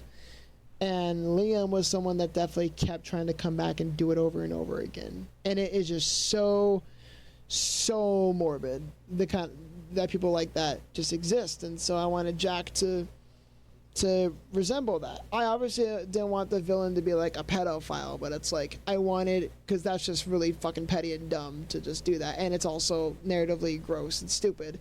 But I wanted him to, like, have a reason to be hated and for no one to feel bad for him, and that's him to be just bitter. And so yeah, he's everything that he, like, his motives and his behaviors is everything that's similar to Liam's behaviors, you know, and that's very obvious. His character's a yellow kangaroo, which is what Liam had. And, you know, when you look at that, it's like, that's very you know, people are going to say, like, that's very unprofessional and that's very risky. You know, you really have a hard time making things vague, you know. And it's just like, shut the fuck up. In the past, normally, yeah, I wouldn't go that far. This is a pedophile we're talking about. Who gives a shit? Exactly. Yeah. So yeah, to quickly go over this one, it's like Something More was just a simple song I wrote at the time for kind of near the release of the album, but it was a planned song. Very much inspired off of it's one of Bo Burnham's songs from Inside. It was the fuck was it? That Funny Feeling. I listened to that song and I'm like, oh, I like the chord progression in that song. I want to do a song kind of like it. And Something More was like, that was what I had for that in mind. And I, it was a very similar meaning to Unsatisfied, where I just like wanted more out of life. I wanted to see more of the world. I wanted to go out there and just like, I wanted to have more purpose in what I do. And yeah, again, very similar to Unsatisfied, but it also, story-wise, it's Vengar's I Want song, in the sense where like, he just had his heart broken, and you know, he has friends now, but he doesn't really know what to do with his life right now. He doesn't find animation to be fun anymore because, you know, it's a very unforgiving kind of community, and he wants to, like, you know, find more purpose and just go out there more and see the world, and just kind of he wants to find a better relationship and just kind of get out of this rut that he's in. And so PsychoticFox and Lone Wolf are trying to help him through that. And then you get to, you know, In My Hands, which is basically where Jack, you know, his invasion, he's recruited enough people to put together everything, and like in his belief, and he was able to successfully create all these robots out of this alien technology from that island, and capture, like, and mind you, these robots can, like, if he wanted to, which he had to do in order to speed up the process, have an automated process going so more of these robots can be made over and over and over. And so all of them capture the humans. No, not humans. They capture all of, like, the people. Yeah, the people, the furry, like, people. And there's, like, a lot of these alien ships that have been built off of the blueprints and technology. Yeah. And so they're all brought to these ships, and that's what In My Hands basically is. It's just Jack basically seizing control of the world and everything and all of its systems. So, before we move on, I want to talk about something that I did not know about until recently, and that you never told me about. I don't think you told anyone about this. He told me about it. Who? Sorry. Mr. Matthew Chairman Carey and I have been talking a lot, and I recently reacted to his new album, and we're actually going to be doing a Winter Talks video similar to this. Nice. Say hi, Matt. And he mentioned something in one of the tracks on My Consequence album 2. It carries the synth work for In My Hands, and he mentioned to me that he was going to be building the basis for a potential remaster. Oh yeah, he really. I vaguely think he said something about. I vaguely remember that he might have said something like that to me. Yeah, that's. Yeah, I know. I think he likes a lot of the ideas I have, but it's like some of its execution is like he sees a lot more potential in it, and so Okay. I was going to have him help on either My Control or Bittersweet Revenge, but I never got around to it, and I just wanted to get the album out, and I had so much fun kind of just working on it on my own, and I'm like, oh, I'm finally experimenting, and like I'm finally like getting so much better with my mixing, so I just wanted to kind of still do it on my own. But I think in the future I do want to work with him on something. But that is cool. Yeah, I vaguely remember him mentioning that. one of the tracks on My Consequence album too is like I listened to it because it was released at, there was he released a demo collection and that song was in there, and I literally paused it and I was like, bro, that's in my hands, what the fuck? Yeah, that's really cool. And Matt told me about it. He was like, hey, it's not like plagiarism, like this was intended for something else. And I was like, oh, okay. Oh, that's funny. Yeah, I don't mind. Yeah, that's cool. I like that. Yeah. On my own, simple, like, it's just like all the citizens of Earth, so we think, have been under mind control. And again, they use this alien technology to basically figure out how to mind control each species of Earth. Because again, they're all furries. And so the thing is, Vengar was put under the wrong one. He's a goat, but he was accidentally put under the sheep one. And so, while they're like similar, it was still ultimately the wrong DNA, wrong species. And so because of that, it didn't work. When there's species misplacement in the mind control system, it's void and it doesn't work. But they didn't know that. So Jack had too much confidence in this technology that no one really thought that it wasn't gonna like work under the wrong species misplacement. So, Vengar, thinking he's the only one that's not under mind control, is just sent. He has to kind of blend in, but he's like in space. He doesn't know what the fuck to do. He just lost everything, like literally everything, and he's just completely on his own because he's like, he doesn't know what to do. He doesn't know how he's gonna. He feels like it's up to him because he feels like he's the only one that's not under mind control, and he doesn't know what to do. But then later on in One of a Kind, Vengar is just trying to blend in, doing the dirty work for all the construction. There's like a lot of infrastructure work to like redo currency, redo how everything kind of works, like internet-based structure, everything, and like buildings and stuff like that, and vehicles and machinery that they all want to build for the New World Order. And Vengar eventually sees that there's like a bunch of people chasing after this girl, and is like, what the fuck's going on? And finds that he like kind of, when no one's looking, he kind of escapes off to like see what's going on, and sees that like it's this very rebellious girl that like also isn't under mind control, and he's like, holy shit, like I'm not alone. And they're both like shocked by it, and it's like, okay, we're gonna have to team up. And so they do. They find an escape. They make an escape plan, break out of the ship that they're on, and like they steal one of the battleships, and just kind of live on that for a while. And they're like, they get to know each other for a while, and just spend kind of the long game just forming a plan to like how to figure everything out. They use this information and technology on this ship. They like normally you'd be like, oh, how would they get caught? But they fly out like very far away, and like I think like Gwen kind of figures out how to like reboot the entire system.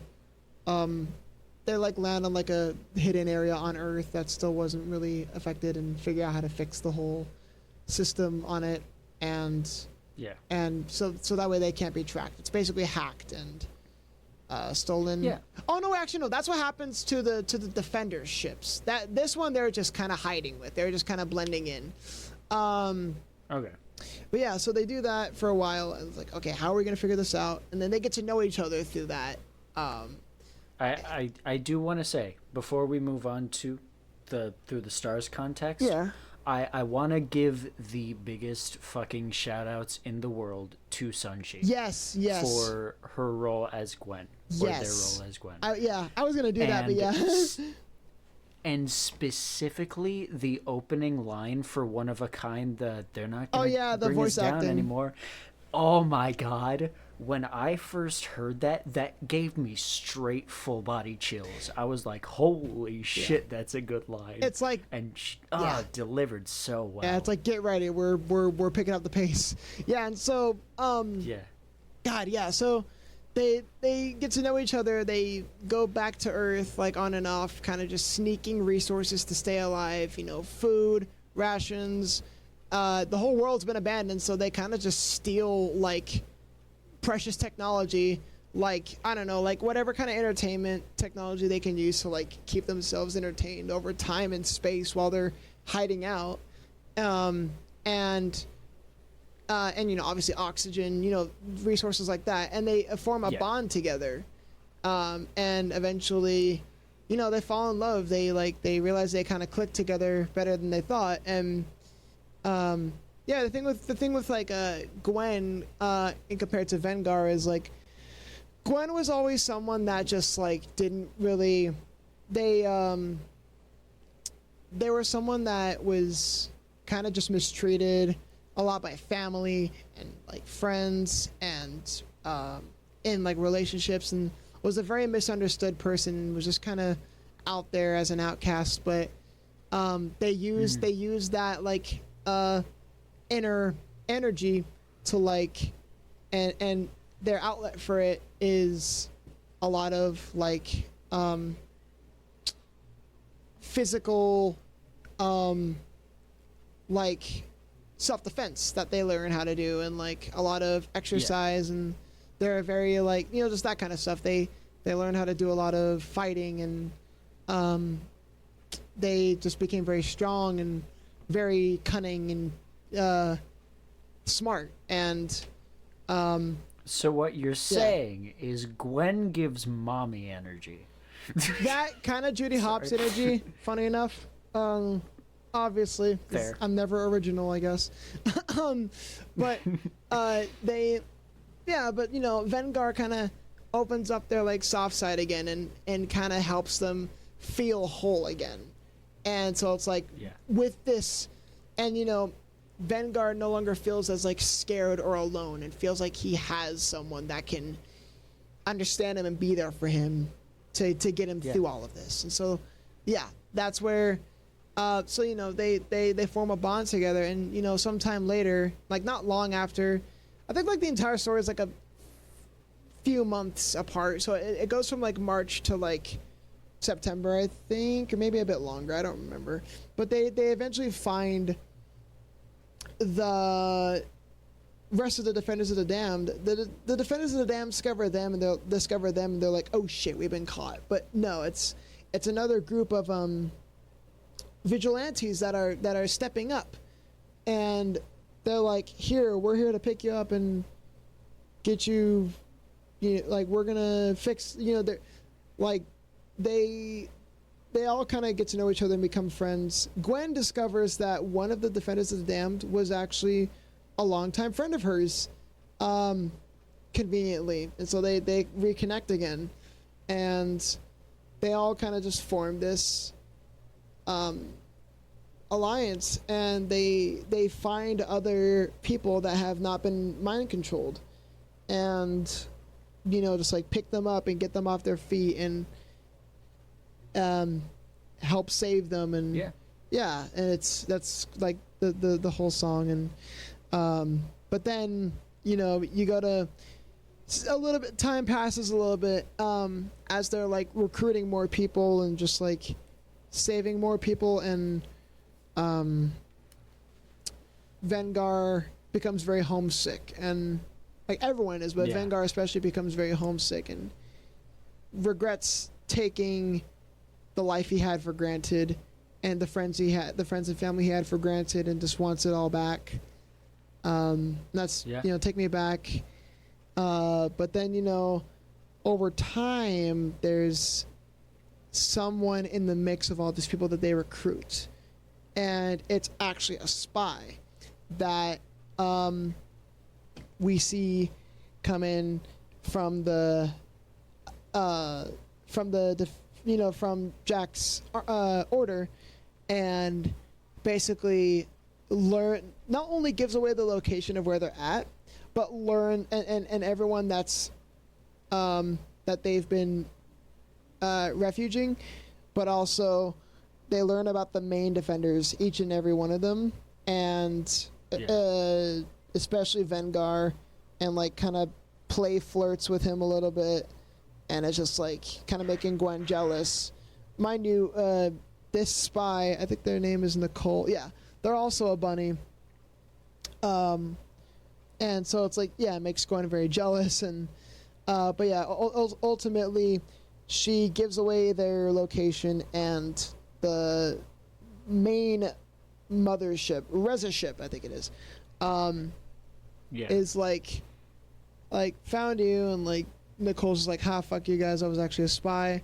And so they're all like panicking and like frustrated, and so they like try to escape, and they're near like an asteroid field, so they like try to go through it. There's a cave inside one of the big ones, hide in there, and it's like, okay, we need to figure out a plan. We thought that we were going to not take too long, we thought that we were going to give this some time before we stood up, but we're gonna apparently do this all now.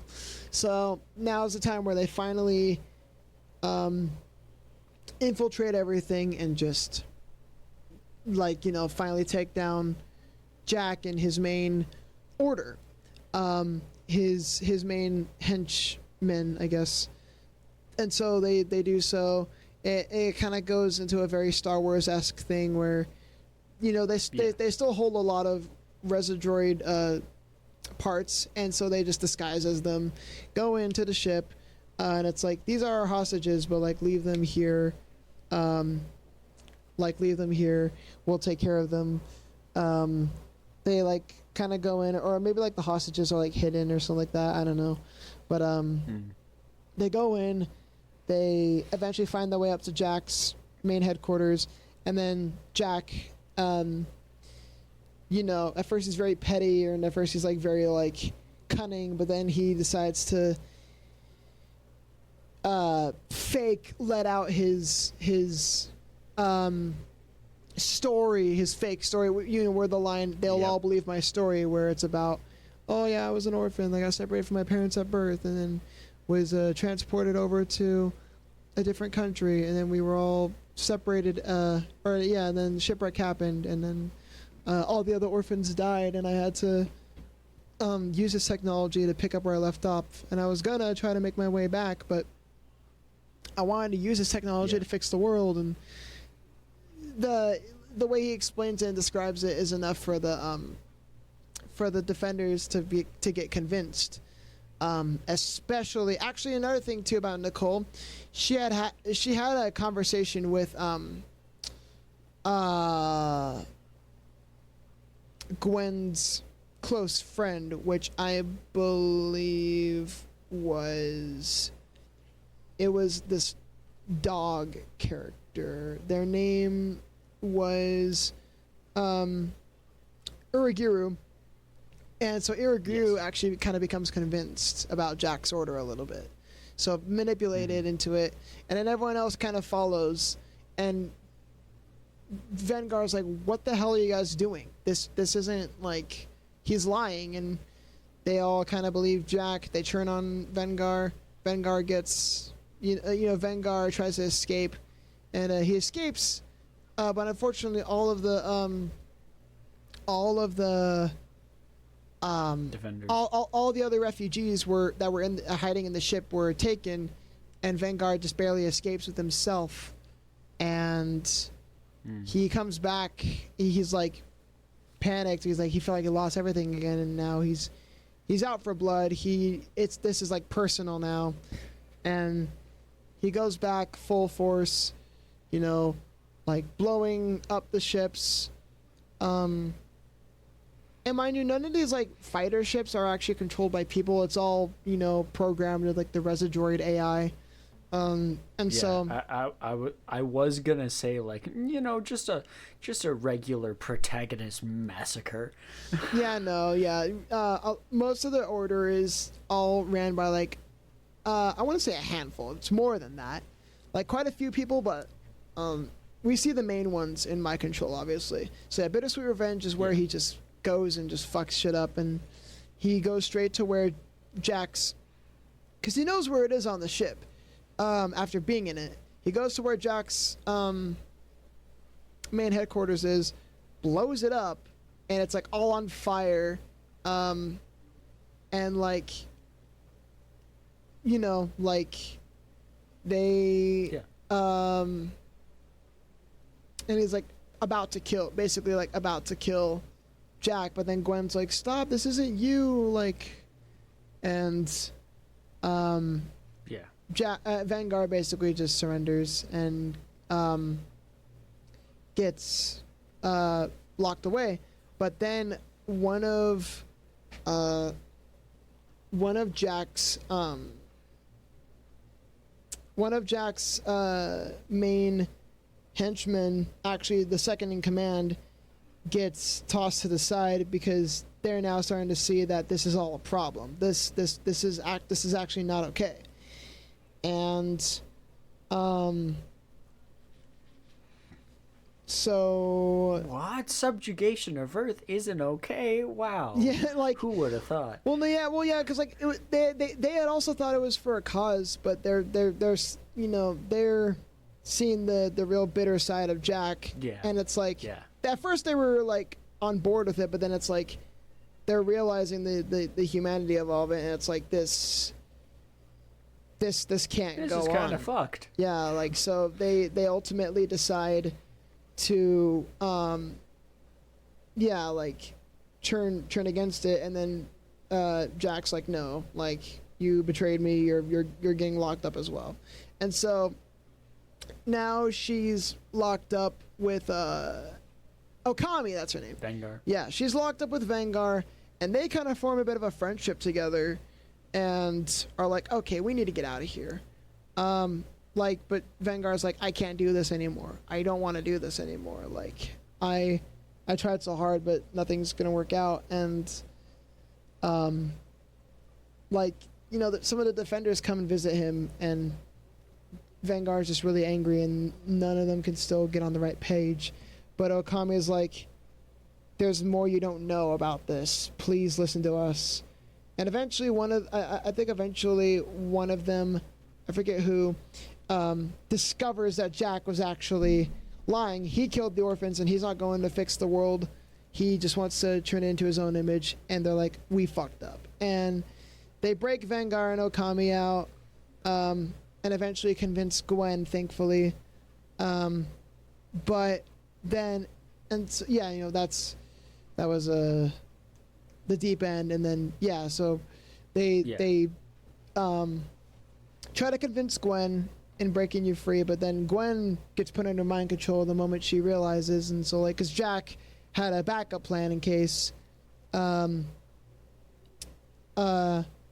think like all of the defenders except for Vengar, because Jack, if he was smart, he would have given Vengar mind control, but Jack's very stupid and petty and wanted to make Vengar watch his world all, like, be taken over. It's like, no, I'm gonna make you watch everything and make you suffer through it before I put you under mind control. But because of that, Jack and Okami are still very much, you know, like themselves, and the rest of the defenders are under mind control, but Vengar and Okami find where, like, the mind control systems are and break it, and everyone's fine. But Uragiru is still on Jack's side and still believes that his cause is fine, or is understandable, and, like, fuck the world, like. And so Uragiru basically betrays them, and then but then in Anthem of the Damned, but yeah, of course, Vengar and Gwen realize both of their mistakes. They get back together, and now everything is now that the mind control systems are removed, Vanguard calls out to all of the citizens of Earth on every ship to retaliate, and fight back as they all work towards bringing all the ships back to Earth. And so that's what they do. The main crew stands up against Jack's army. There's like a big fight. Jack and Vengar get into like a fist fight. As the ship is crashing back, as all the ships are falling back down to Earth, and ultimately, Jack obviously loses, and he's put under like maximum imprisonment to be executed, obviously. And yeah, everyone of Earth is like all saved, and the rest and a few of Jack's main henchmen that have realized their wrongdoings were obviously put to prison, but not without also a lot of like mental, I think rehab is the word, where like they like they like will do like a lot of like, they're not going to be like executed for their crimes, but they're put under like a lot of rehab, and eventually will hopefully be sent back into society one day, like under like as better people. And as far as that goes, that's the story of it. And you know, it's been thought out for a long time, and I do want to make a comic series for it one day, and I think it'd be really fun to do. That's why I'm trying to get like all these models done for it, because once I do, then I can eventually do like a graphic novel of it, which I think would be really fun. I would love to have that like combined with an audio comic. Oh yes, that's what I'd be doing for voice acting. Yeah. And like this is not me like outing myself or any of that shit, but I would love to voice that petty of a villain. I would totally be down for that if you would allow me to do it. I want to try to find someone whose voice is kind of similar to the one I have in mind. I would want to find someone who's like has like, you know, that kind of, you know, British accent, and that can like talk in like his kind of deep voice. But yeah, I do want to do a voice acting thing with it too. Eventually it will probably happen in the future, but I just don't have any of the time for that. But I think as far as all of the personal side of things goes, to briefly tell the story so I can continue on with all the more brief topics later on after this, I know that something more doesn't really need explanation. It's literally the same thing. It's like what was described as Vengar's side of it. But then you have In My Hands, which that song itself goes over the topic of just those kinds of people, like pedos, groomers, like people that like to take advantage of others. And at that point, story-wise, or in real life story-wise, something more was kind of like the, it was that point where I was taking a lot for granted, and like, but then in My Hands, that was the point where the corruption, Silent Voices person was bringing Liam back for the very first time, and I had flipped the fuck out about it and like had like a whole breakdown about it because of the trauma that he alone had caused me, and everyone just thought I was overreacting and thought I was being way too much about it, and I completely had a meltdown about it. And ultimately, because I had gotten involved in that drama, the lessons I've learned, breaking the wall person broke up with me by that point, and I was like on my own by that. I felt like I was on my own, and no one understood me, and I didn't have anyone to go to, and that like this person that had completely tried making everyone think I was a bad person is just, and that also preyed on my entire friend group, is just casually being brought back. And then so, but then in One of a Kind, I had already known Mighty for a while, but me and them officially got together a little bit after, and they were the one that had, at that time, they were such a rebellious person in all of this drama, and they like to call themselves like back when they identified as like she, they, or she, her, they like to call themselves like the FBI woman or FBI dragon, where like they would always like to be the one to like kick ass in drama and like call people out and like put people in their place, basically. And so, and they were not afraid of drama. They were not afraid of being called out. They were not afraid of any, like no one had anything on them, so they could stand up for me and be my voice when I had no voice. Because anytime I tried to speak out, all of Liam's friends would threaten me, and that was like what On My Own and One of a Kind would be in that real life aspect. And so, Through the Stars was us embracing our relationship. It's just the love song of our relationship, basically, of me and Mighty. And Defenders of the Damned was me when I had made this friend group at the time. The remaining friends I had that I could really, really trust, that I knew wouldn't side with Liam. And all these friends were the ones that were like there for me and were willing to have my back if anything happened. But we also were the people that would still speak out against Liam and, preach that he was still a bad person and, warn people of him, keep people safe from him, recruit other people that were against him and that kind of thing. And then Take Me Back, narratively didn't really fit anywhere. It's just a general song about how, just taking life for granted before the pandemic. We know how deep that one goes. Yeah. And why I had done a grief edition of that one was because originally when I had planned to do a deluxe edition of this album, which I kind of still want to do. I don't know yet though. I wanted to have the grief edition be like the deluxe version, while the album version is like the main version. But the grief edition still be the music video because and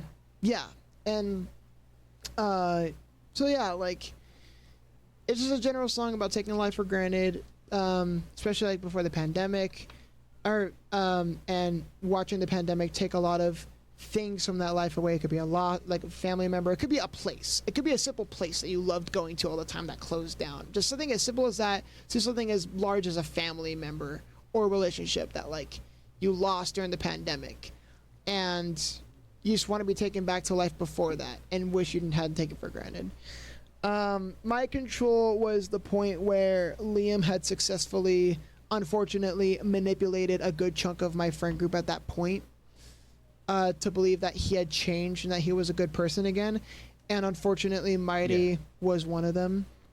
And so Liam had basically destroyed my relationship with Mighty. Me and Mighty heavily disagreed on that aspect where they believed that Liam could change and I believed that he was never going to change and that he was just manipulating everyone and that Liam was just sabotaging our relationship and trying to even get with you, and Mighty just didn't believe it. And so our Mighty thought I was being too aggressive, which I was. I was being a bit too aggressive with trying to keep Liam canceled.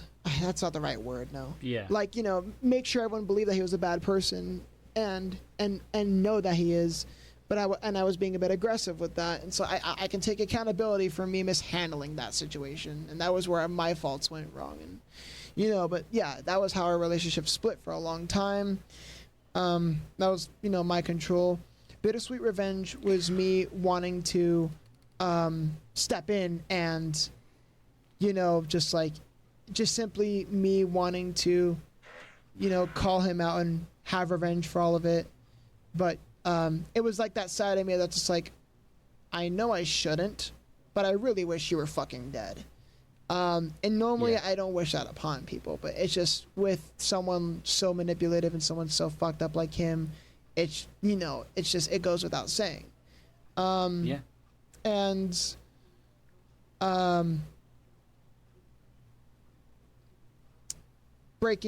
Deep End actually kind of goes over a lot of really crazy shit that happened in 2021. Because Bittersweet Revenge was not only a song about me wishing that Liam could just be dead and just gone forever. It was a song that also, in general, encapsulates all of the aggression I had towards all of these things, and the unfiltered, unmoderated aggression I had felt in general during this period that had led to a lot of problems. And that's where the Deep End comes in. If you remember the situation where I had released the cover of Vengeance, I realized a lot of the stuff in that, in the text logs, was a bit too personal. and that caused a lot of drama. And that's why in the lyric for the deep end, it's like, I let my vengeance get the best of me. That's, you know, it was a reference to that. And it was just kind of about that period where I'm like, I had really gone too far with my aggression towards everything, all of these things. And I had flew too close to the sun, and everyone just kind of hates me at the moment and is upset with me for all these things I've said and done and the way I handled everything. But breaking you free was me, thankfully, finally, well, first off, coming back up on top from that stuff, but also finding proof and evidence that Liam had done the same stuff again. And me convincing everyone, and me showing everyone that, like, this is what he's done. And everyone's like, oh shit, you were right all along, fuck. And getting all those friends back, especially Mighty. That was... It was all it finally took.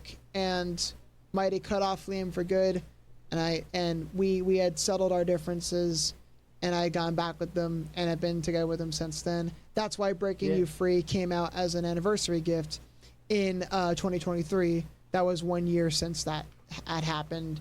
And then Anthem of the Damned, just very much still a story-based song, and not really much to it in real life other than, Liam was canceled, never came back. Everyone, all the victims' voices were, like, he did come back a lot of times, but, you know, like, it never involved me or my friends anymore. Our voices were finally heard, and thankfully he would try to come back under different names, but ultimately, no matter what, he was never going to fix his image. And that's the personal meaning behind all of those songs. And I think as far as like inspiration goes, it's just something more. Again, Bo Burnham's That Funny Feeling in my hands, very Demetrix Biobond.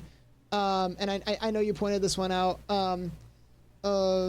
It was an Onyx Colonies. Yeah, Strength Amongst the Damned. Kind of inspired off of those three songs.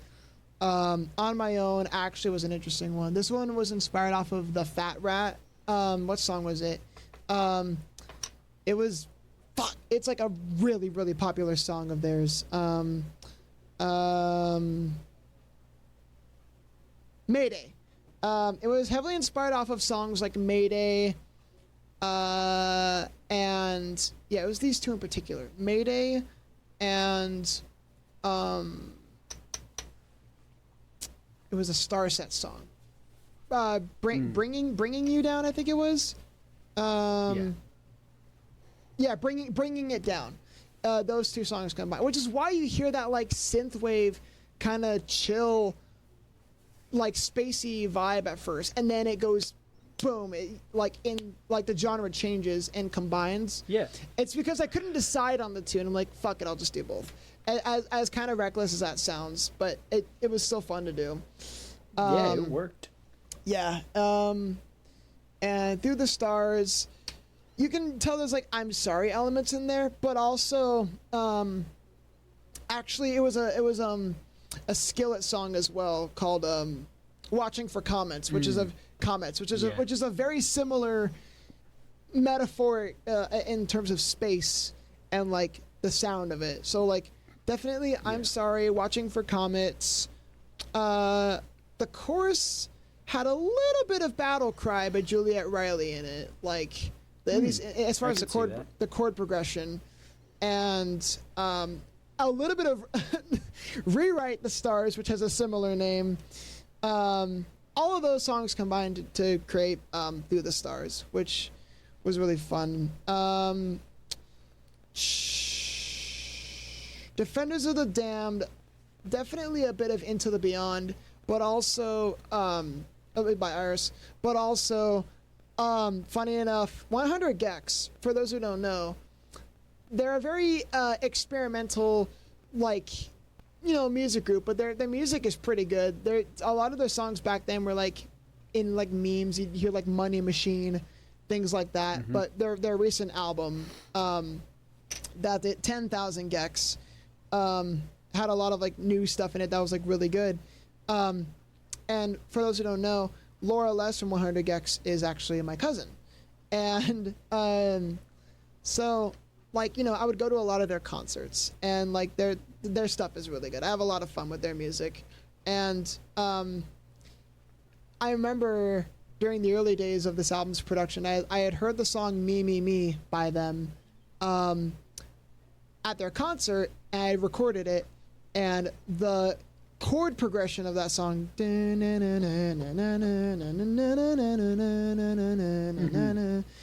was the main inspiration for the melody of Defenders of the Damned.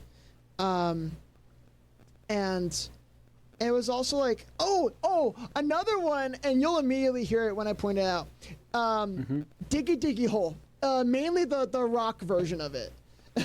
Oh, wow. That one put in some huge inspiration for Defenders of the Damned. The Windrose version of the song. Take Me Back, I think, was mainly just... Okay, the Grief Edition, it's weird. It's a mix of two things.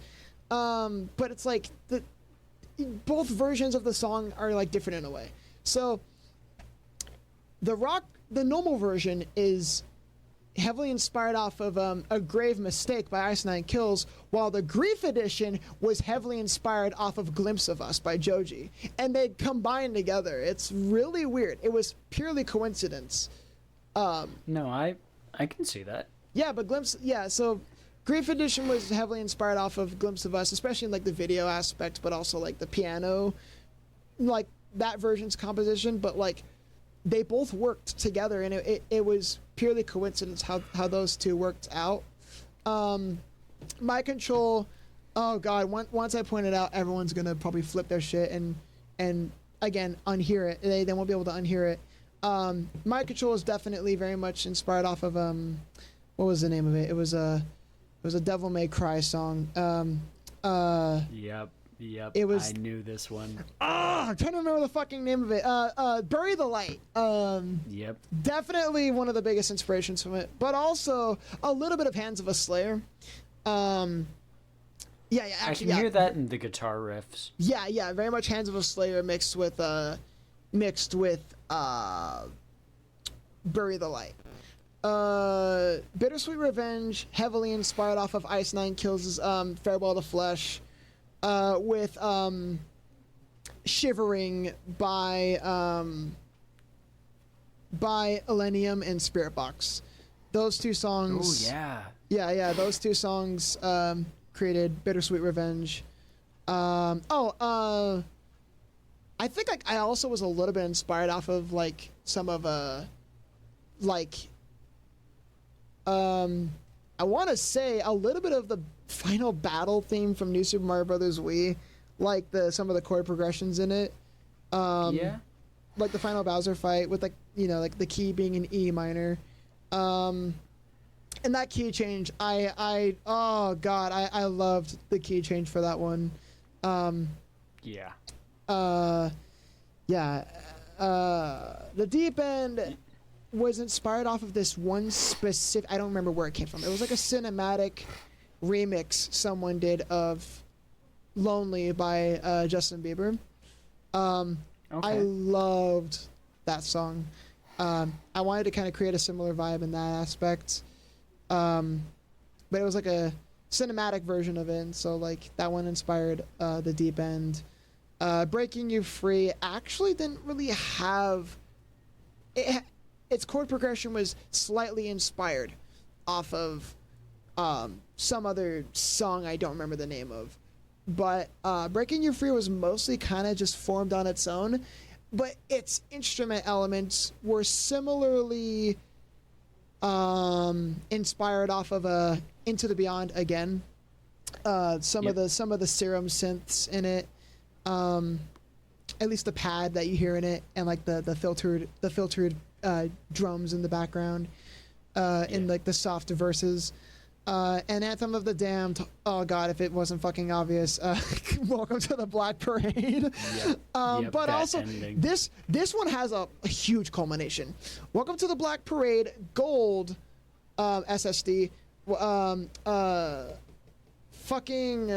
It won't be long till I find more than. Oh, I'll make them whole. Yeah. So here. It was. Yeah, I can hear that. Yeah. I'll make them whole. Gold. And Welcome to the Black Parade. Those songs all kind of were the ones that heavily inspired Anthem of the Damned, and that's all I could say about this album. It was such. This was the album where I had first. I think. Through the Stars was the only one that used Logic Pro, because this was right when I was starting to learn Logic Pro. But this one was where I took full advantage of Ableton and was able to actually like make semi-studio quality music without using a phone. And I'm really happy that I was able to do that. Yeah, definitely. And that's everything. As far as the... Oh, yeah, go on. Finish what you're saying, sorry. No. Like, go ahead. I'll finish my thought later. I was just saying, like, mostly, I think as far as all the... Like, aside from the, remakes... That's everything Lone Wolf Music.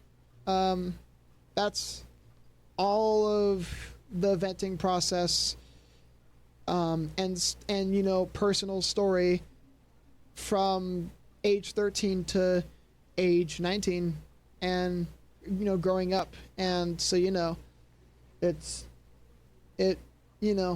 whole discography. While all the main writing for it is over. For the most part, I believe, it's all kind of. I feel like Defenders of the Damned was a very storybook closer on that entire discography, and I'm very happy with as far as like the songs themselves and like the trilogy and the trilogies and their structures. I'm very happy with how everything all closed off, Absolutely. Yeah. Like going, like it's so cool to think back, like Psychotic Memories birthed into something like really, really special for you and your career. And like, even though it was in very unfavorable circumstances that it started out in, like it's helped. I mean, like, even it's helped you grow, but it's also helped other people grow. And, like, the people who have listened to it to gain that solace and find that home where they really can't in other music. I'm speaking from experience here. But it's, like, it's so special. It's a very...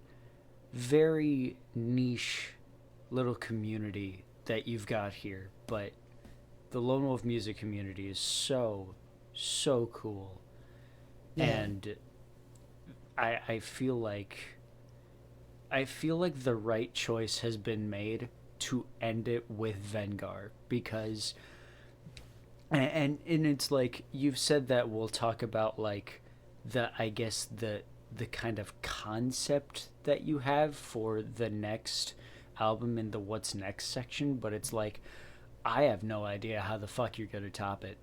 Like, I have no idea how in the world you can possibly do better. I'll be honest. Well, we talked about the idea of how I haven't really messed with breakdowns yet as much, and like, and metalcore that's like, Bad Omens, Bring Me the Horizon-esque stuff, like that's still an untapped potential with my music that I need to do more. Well, yeah. But I get what you mean, though. Yeah. It's like, Vengar's, it felt so complete. And with everything that came before, it wrapped up every one of the themes that you had put in place so far. So it's like, I don't know how you'd combine even more themes while still making the older themes relevant, I don't know. I'm excited to see how you pull it off, because you somehow managed to do it. I just make what comes to mind in the moment. I don't think too hard about it, and but I'm really happy that at the end of the day this kind of stuff, or like this specific discography as well, made people feel like at home. And I think with this whole discography, while I'm gonna be very satisfied to go back and fix the mistakes with the previous 2 albums before Defenders, I'm very much excited to just like have it all be done and like have it all there for people to look back on. And everything later on after the remakes is just, it's just all, I mean, like the next album I definitely want to, it's just all going to be under PsychoticFox stuff, because not only is it like it just makes more sense, but it also just it's better for new people discovering my content, and so that way not all of my stuff gets lost in the mix because it's under a different discography. And so but that's why I love doing my live concerts, because then those concerts also help show people those songs, which actually goes right into our next topic. I wanted to touch on this because they've been a lot more prevalent more recently. You've been performing in live events, and I just wanted to kind of ask, I guess, how that started rising in like number of events that you've been performing in, and just how that's been for you like as an experience, because like that's huge. Performing live is huge. I'm very grateful for it. It's just a nightmare to try to do without any flaws. And I don't mean that just like in the sense of like on stage, I mean like technical. But it's gotten bigger because I'm lucky enough for these conventions to just say yes. And that's and as far as the VR shows go, I found a community of people that love having me on, and like the end goal for that specific side of things is Friality, and I really hope to get that one day. But as far as con stuff goes, I mean MomoCon would be like my biggest goal. But like for cons, I'd definitely say FWA.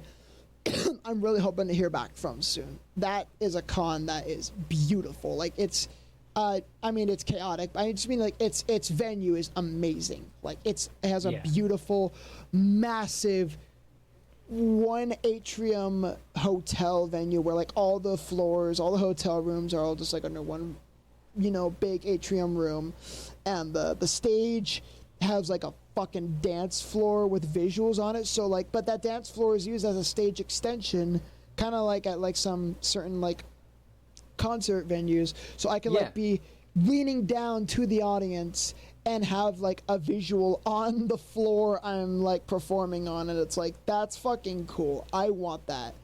So like that's my FurCon goal. MomoCon being the con goal. I still don't see it happening anytime soon, but it's what it is. And Friality, being the VR goal.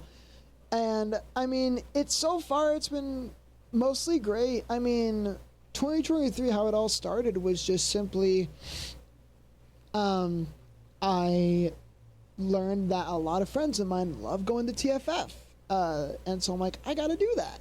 So I applied for TFF so I could, maybe get a free room there, perform there, have my friends go see it, see what I can really do.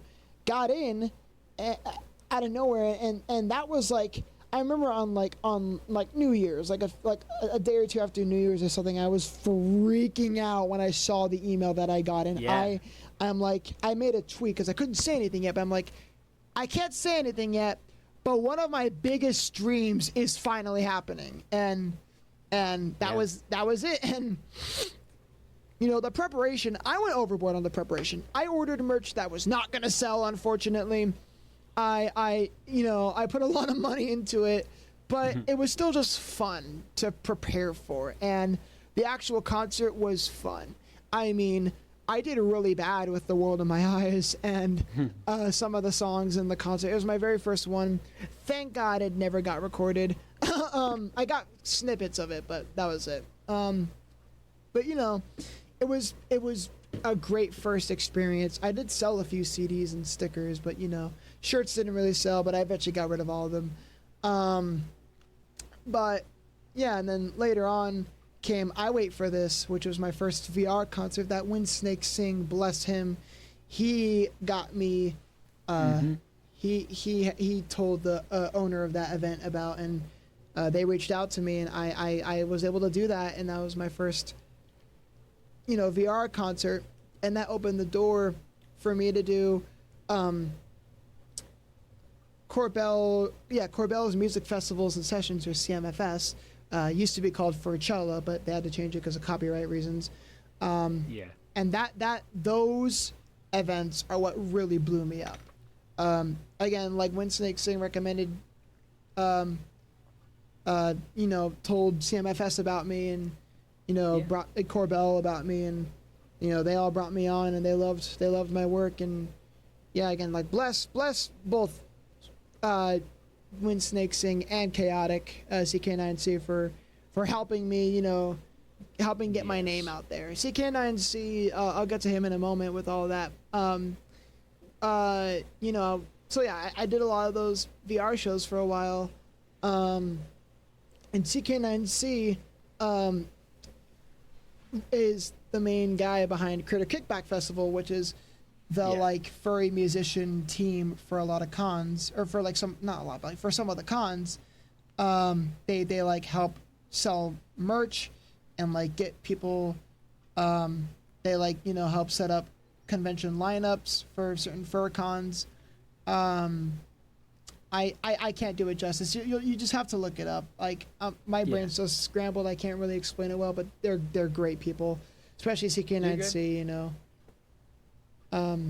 And I've been friends with them since like 2021, and I can't believe I met him randomly off chance at a furry VR chat lobby. Like, it was amazing, and just I appreciate that he took the time to open up to my content, and like, you know, we just kind of bonded over music, and also just bonded over just furry trash, or you know, all that kind of stuff. And 2024 came around, more CMFS shows, you know, started happening.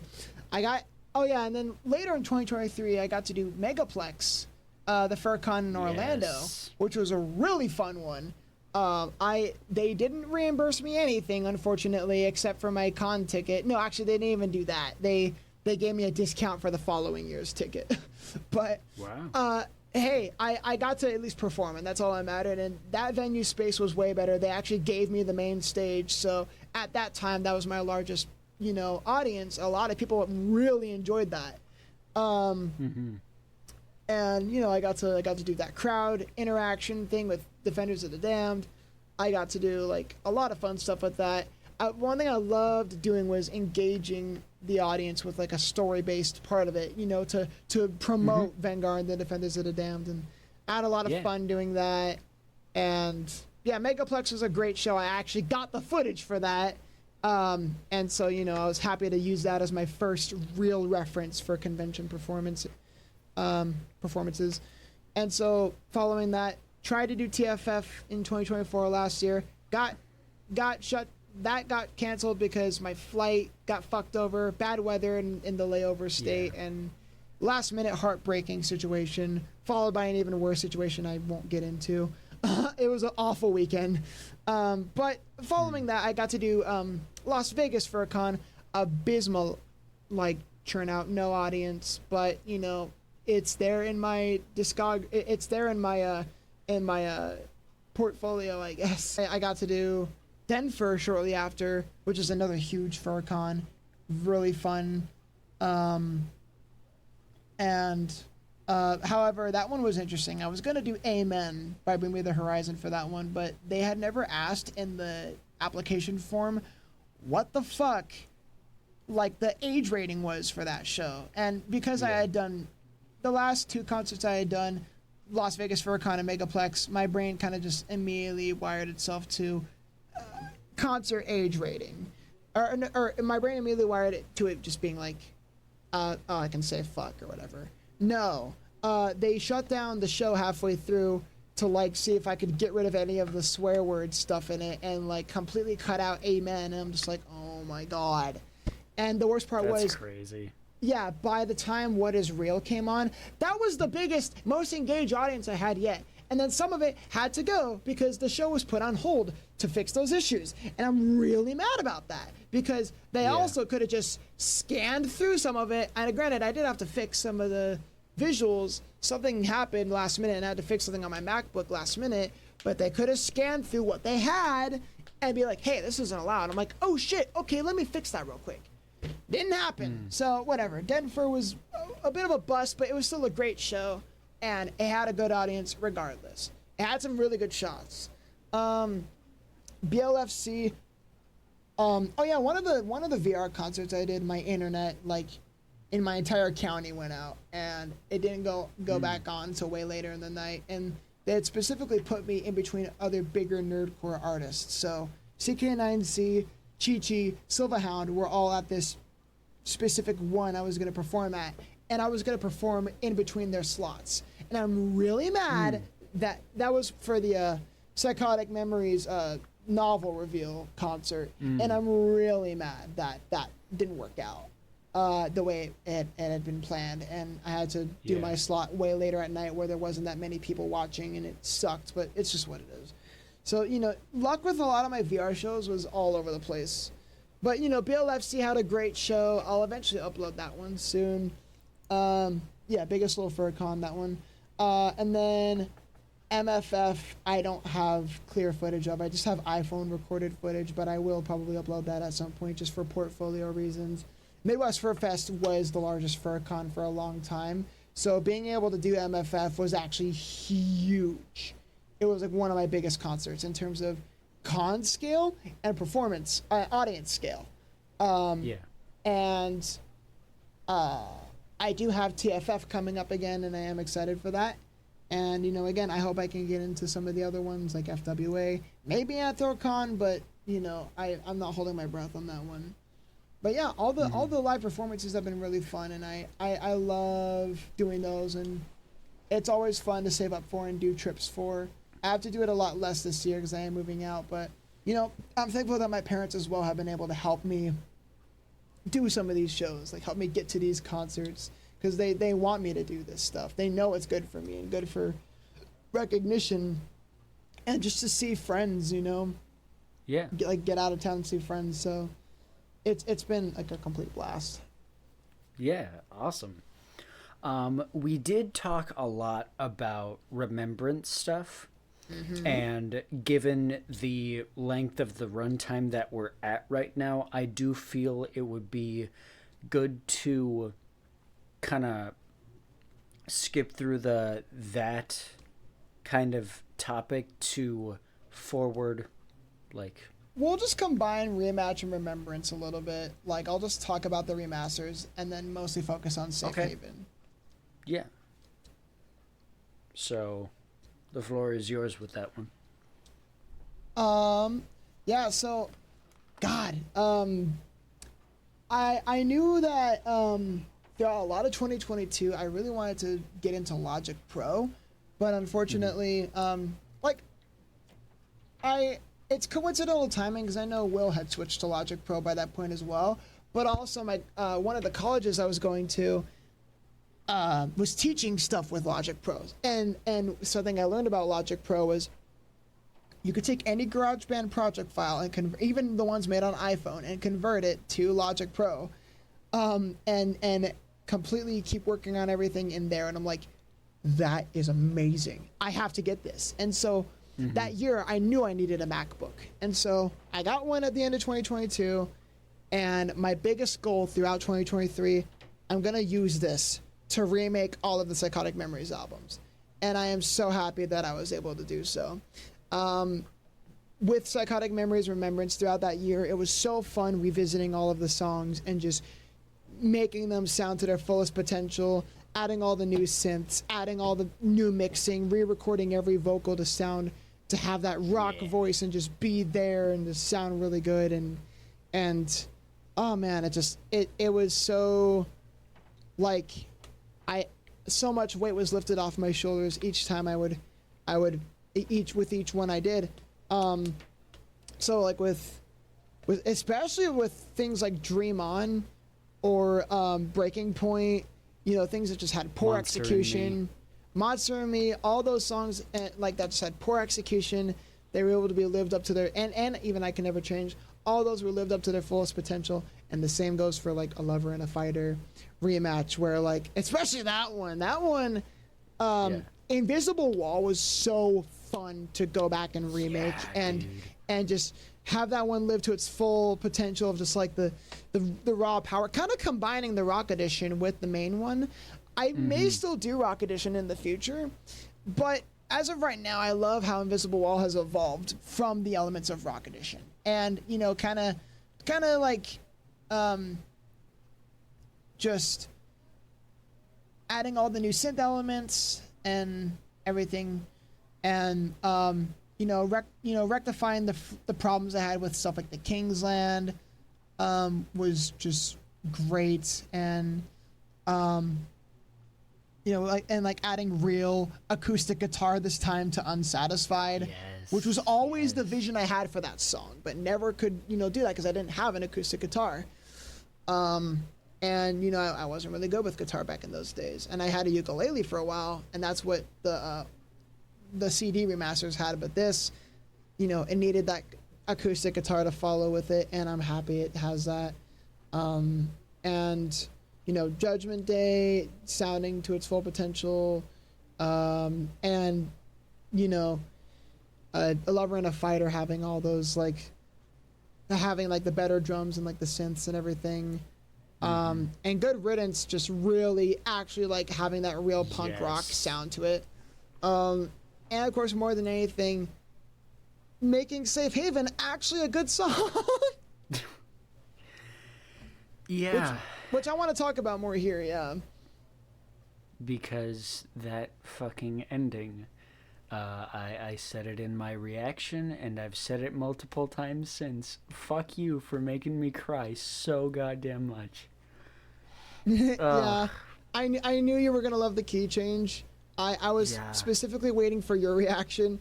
But overall, I listened to the song again and messed around with it. I'm like, no, this could use a key change. I feel like there's not enough key changes in A Lover and a Fighter. I think it's really there's actually there's some. There's The Reason, and then there's A Lover and a Fighter itself.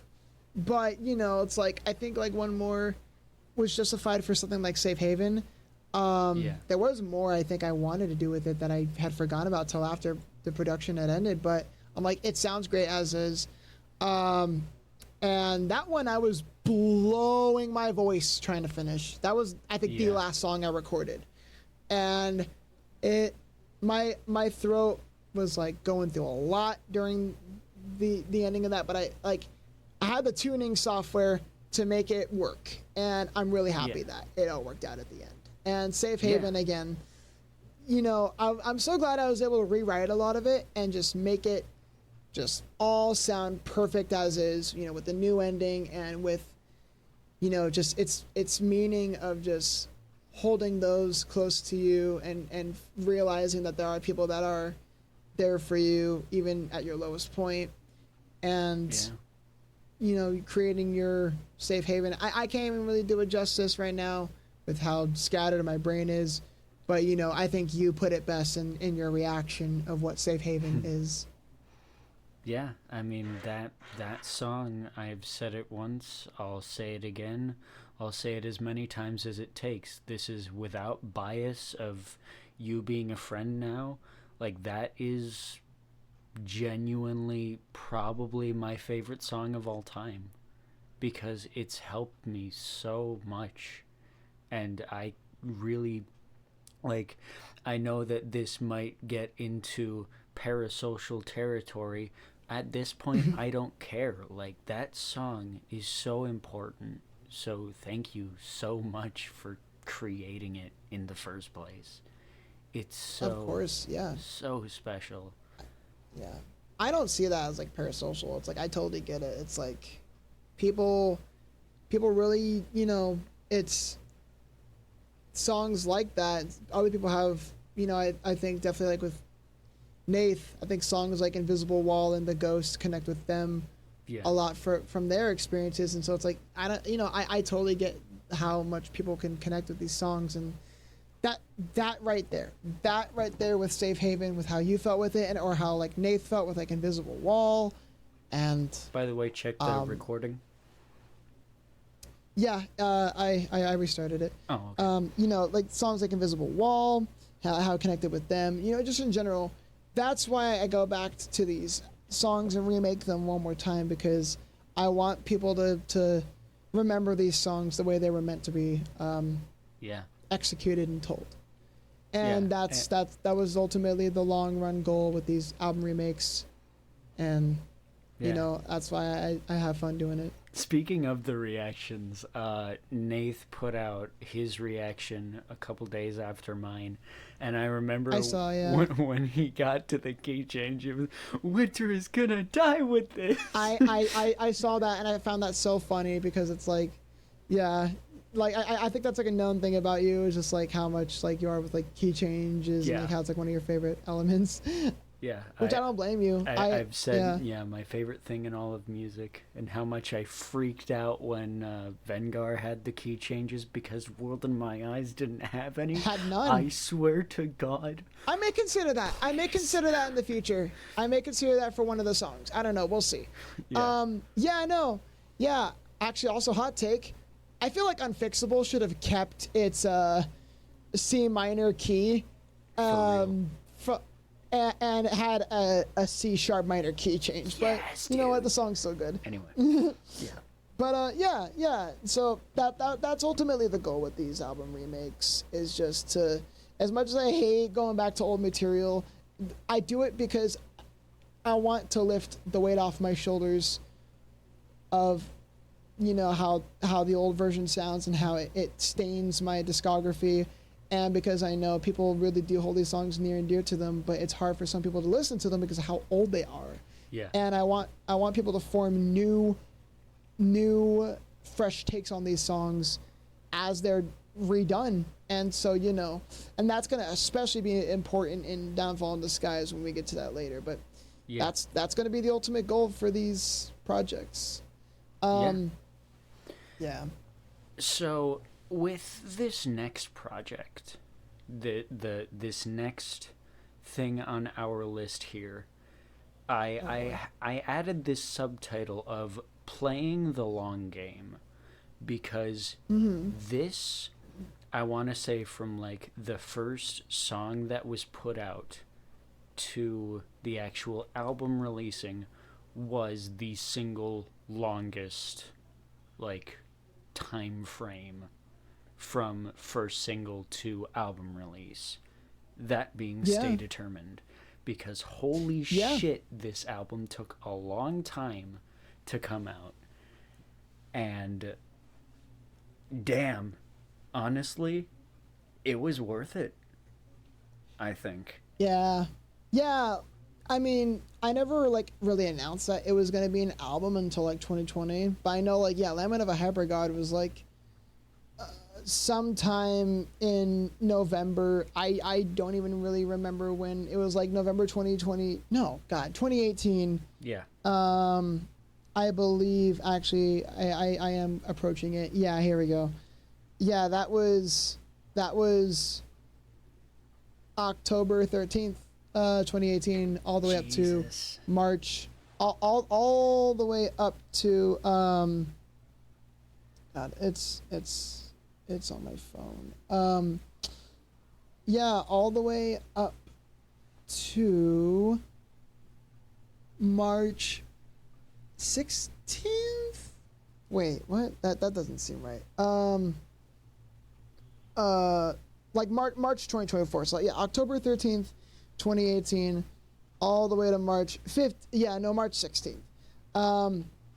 Yeah, no, it like, I mean, it only took so long because, well, it was gonna be 2021. Like, I had planned for it to come out Christmas 2021, but it had gotten delayed for so long because of a lot of personal drama happening at that point. Yeah. But also,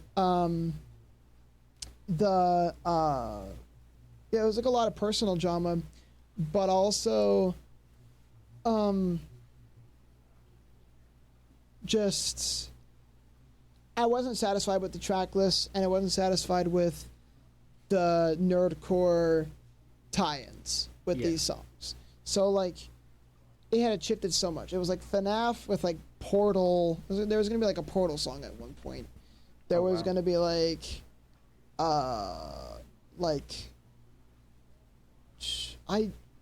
it's like, so okay, I know that like I started production on some of the later songs in this album in again one of those East Hollywood Ableton classes, the last one I ever took at this school, in the spring semester of my senior year. And that was where Against the Odds, the instrumental for Against the Odds, the Zootopia song, I'm forgetting the name of it because it's a good song, but it's kind of a forgettable one for me. I love it, but at the same time, I don't listen to it that much. Equality and Difference. It's a track 2 key change. How can you forget it? That's also fair. Yeah, Equality and Difference, Against the Odds.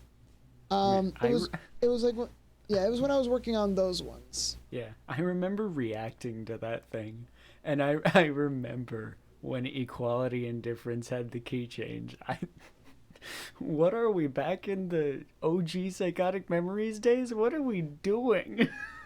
Yeah, no, see, like, I thought that song was very lacking in a lot of ways, and I'm like, oh, I'll just give it a key change just to give it more essence. I mean, it worked. Actually, and I remember there were a few other songs I was composing during this time in that class. There was going to be a Star Wars song at one point, called Let the Past Die. It was going to be like a Kylo Ren song. And it was a really fun one I had envisioned all the way since 2017, like the Jedi Sammy days. And I wanted to have a very like die, kind of vibe with it. Yeah. Like the Reaper song that Will did, but I never finished it because unknowingly I had realized how much it's out there on one of the like East Hollywood it's out there on one of the like East Hollywood, I think it's like on the East Hollywood Bandcamp or something like that, the instrumental for it, but I don't really care if it is, it's fine. It was like a Star Wars song that never saw the light of day because, number one, the sequel trilogy, hot take, I love the prequel trilogy. The sequel trilogy was ass. Yes. The sequel trilogy was complete dog water. I loved Kylo Ren, and I loved the sequel trilogy at first with what it was going for. Last Jedi was very controversial, but I was one of the few that didn't mind it. I hated the casino scene, though. Mm-hmm. But I loved Kylo Ren. I loved Adam Driver, and I loved like everything that Kylo Ren was. Adam Driver's Kylo Ren was the best part of the sequel trilogy. I will stand by that. He did an excellent job. Yes, and I that's where I was like, okay, maybe it's still justified writing this song because it's writing about the best thing of this trilogy, and I'm like, okay, no, this trilogy is still just so bad. I don't want to pin any light to it. And I'm like, oh, I guess we'll make it an Anakin song. And I'm like, okay, no, let's just not. This has no place. I don't know what to do with it. Yeah. And it felt very too Demetrix die-esque. And I wrote that instrumental before Demetrix even came out. I think I just got inspired off of the progress report videos. But yeah no, it wasn't meant to be. So like, yeah, there was like a Portal song. There was a Ninjago song. Also wasn't really meant to be. There was I wanted to do nerdcore stuff based off of my own interests. I didn't really want to cash into what was trending. Yeah. But things shifted, and I moved all the FNAF songs all the way to In the Shadows, and I wanted Stay Determined to have some new songs into it. So ultimately at the end of the day, I was happy with all the nerdcore stuff I was putting out in 2023. That was a lot. And, Namona's song, My Own Story. Yes. Had a lot of fun with that one. That one was such a huge outlet for me. And I for still a lot haven't seen Namona, I'm sorry. you gotta watch it. Trust me. And if you love Arcane, you're gonna love Nimona, and that goes back and forth, like vice versa. Yeah. Yeah. My own story was not only like a huge outlet for me and what I was going through, but also a huge outlet for LGBTQ people in general, and how much the world's mishandling LGBTQ people, specifically, you know, in America.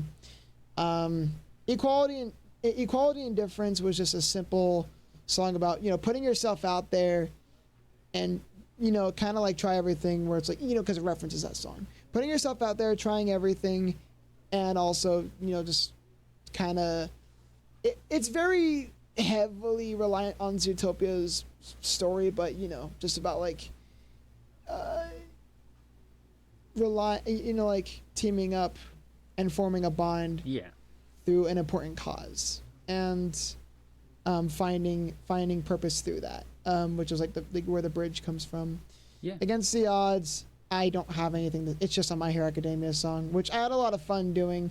I think Equality and Difference had a little bit of inspiration from More Than Friends by Gato Paint, which was also a Zootopia song, but just like barely. Other than that, it was so like kind of came from the mind. My own story was definitely very inspired off of Citizen Soldier's I Hate Myself, because it's like around the time I was listening to more of Citizen Soldier.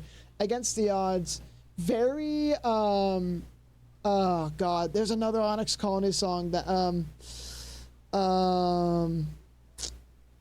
I don't remember the name of it. I know I Will Not Be Moved had some inspiration in it too, but there was another one. It was a fun little one to do. Like I wanted to make a fun little My Hero Academia song, because it was just like I had just fallen in love with that show by that point. I don't want to say it was like all wholesome. It gets very deep. Yeah. But like it had a lot of slice of life moments that felt very comforting and that felt very fun.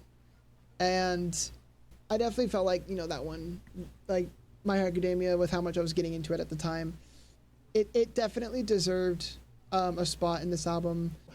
Oh my god, Save the Forsaken! That was the fucking Onyx Colony song that inspired. Yeah, god. Went Spectacle. I wanted to make a Digital Circus song because I fell in love with the show, and also because it was really trendy at the time. I promise it wasn't just because it was trendy. I would have had that song out way earlier if it wasn't for Psychotic Memories Remembrance. Within the Animal, oh god, I fell in love with Beastars around the time. I'd already loved it during the first season, but I wanted to really make a song for it. Have you seen season 3? Oh yeah, I've watched it. It's really fucking good. That cliffhanger, I really need part 2 as soon as possible. Yeah. Oh yeah, and Labyrinth Spectacle, I'd like to say, was definitely inspired off of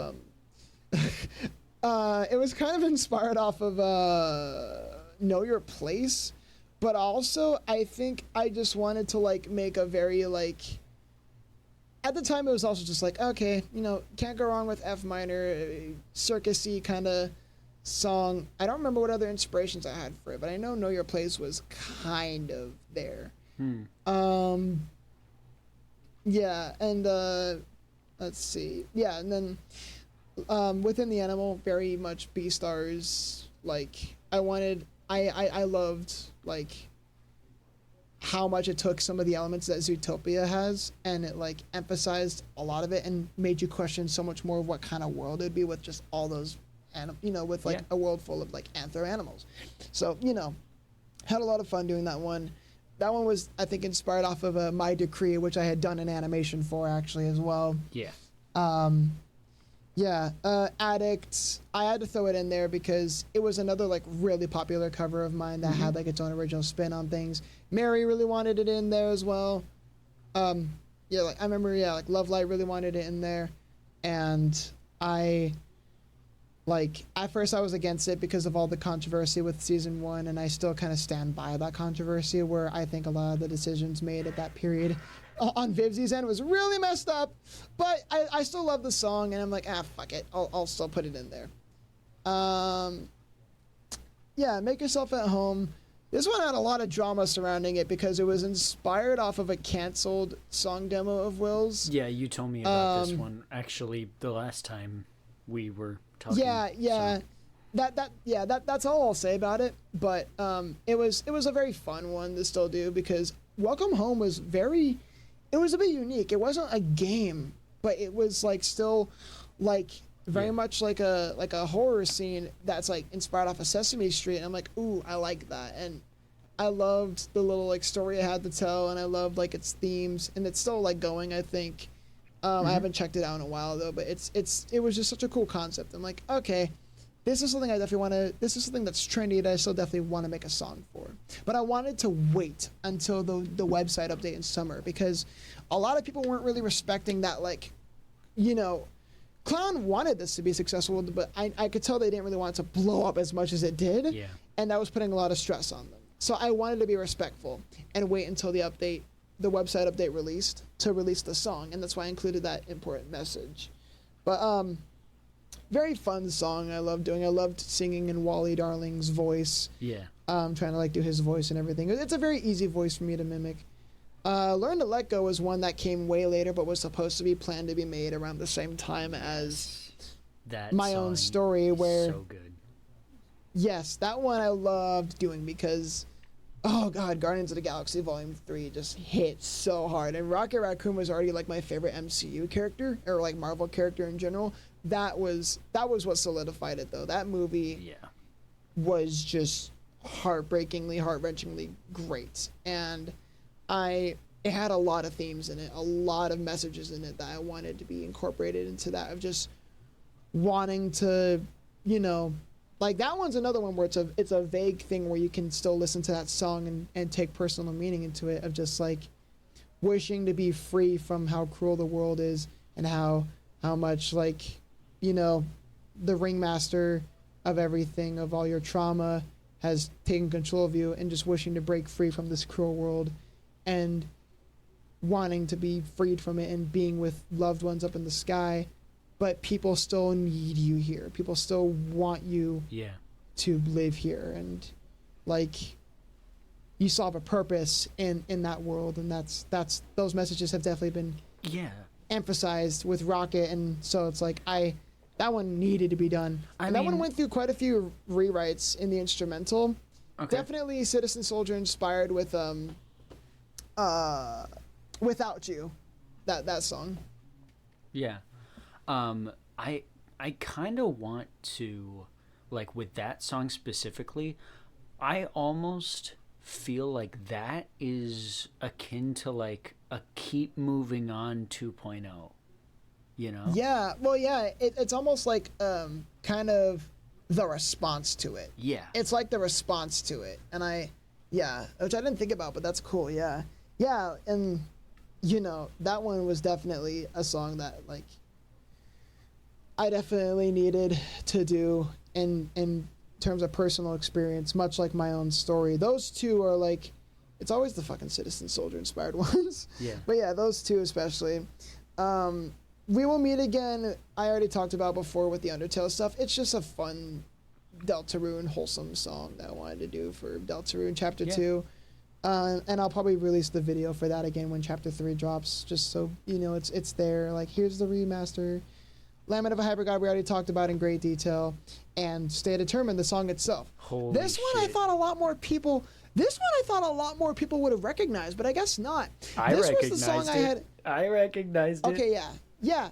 So the instrumental for this, I had originally composed to be a part of, it was going to be the intro theme for my Twitch back when I had a Twitch. Video Game Vulpus, it was going to be called. It was kind of like a Warnade thing where I wanted to have a separation from my channel to just like play games and not have to think about my channel, basically. Just have fun. Yeah. And I did it for a little bit, and it didn't really go anywhere, so I just kind of gave up on it. But I still had that theme, and I wanted to do something with it for a while. Didn't know what to do with it. And then when I did that musical composition class again at East Hollywood during the pandemic time, where I did Man Bear and Soaring High, Stay Determined was originally composed as a band lab project, because they wanted us to use band lab because social distancing. Yeah. I hated using band lab, but I could definitely see how useful it is for other people who don't have the budget for like an iPhone or something like that as a free DAW. But yeah, I composed Stay Determined. It was like I still just named it Video Game Focus, but I that was where I first started kind of envisioning that expanded outside of just a jingle, outside of just an intro. So I like did a lot of the early composition for that, and you could like hear it in the background during the Try Not to Laugh challenge. Yeah. Kind of in and out, and so yeah, like that demo was there, and I didn't really do anything with it for a long time until I had fully started fleshing out this album, and I'm like, this is going to be the title track song. This is going to be Stay Determined. This is like A Lover and a Fighter 2.0. Yeah. And yeah, that's what it ended up being, and it's just using a lot of video game metaphors to just like stay in the game, you know, keep on going, and talking about how like your peers are always the ones that keep you determined and keep you going. They're your player too, you know, that kind of thing, and they're your co-op. And it's just a simple, the meaning is so simple, but it relies heavily on like a lot of video game metaphors. And I think I'm surprised I didn't put Undertale in the lyric video for it. I just didn't have a place for it at the time, and I also was like just using whatever resources I already had, because I just had to I had to get this album out, and that song, while it was already kind of done, yeah. I didn't have anything for the lyric video at the time. Maybe I'll put something Undertale related when I release the full video for it eventually. Yeah. I've been so behind on lyric videos because of just lack of motivation. But yeah, this was a fun album. I mean, again, it wasn't really a matter of, like, again, it's all just, like, why it took so long was just purely because so many things had to be shifted around, and so many things were cut and scrapped. This was like I wanted it to be like a volume 1 nerdcore kind of thing, and so it was heavily reliant on whatever nerdcore song I was making. Yeah. And I think by that point, that specific moment, I'm like, this is enough for a volume 1. And volume 2, I mean, I don't know how long I'll keep going for. This next one is just, it could be an EP, could be a whole album, I don't know. All I know is there are stuff in the works. What is Real is obviously the very first thing I've done for it, and we'll see what happens with that later on. Yeah. So... Oh my god, we're almost done. We are, yes. Speaking of, let's do, like, a smaller topic. The Internet's Path to Hell. An interesting little 3-track cover mini-story that you did earlier on... I want to say earlier on last year. 2024. Yeah. Yeah. Good lord. Last year sucked so much. I mean, I had a lot going on where, like, it was the year I definitely felt the most targeted, and that unfortunately still doesn't feel like that's really going away. These 3 covers, while I cannot go into detail about them for like a lot of reasons, they were purely, this little mini story was just an outlet for like how much the internet doesn't let go of your past mistakes. Yeah. And how much people will dig anything up to bring you down and dig through it. It's a little mini story that just goes over like how much internet privacy has fallen and how much internet privacy has, you know, like died. Yeah. And it's also just a matter of like, I mean, yeah, like just how much the internet can kind of bring you down. Yeah. Like you're doing everything you can for self-improvement, but the internet instead of people understanding that you're trying to change, they hold on to their hate. And now in the case of Vengar and the Defenders of the Damned, this is different because people that are actually like, you know, groomers or whatever the fuck, that's a completely different thing. But it's like, yeah, as just you know, being flawed as a person and making a lot of mistakes, but still trying to be on this path of self-improvement, and people only just hindering that because they only want to see you for the mistakes you made before and not that you're trying to change.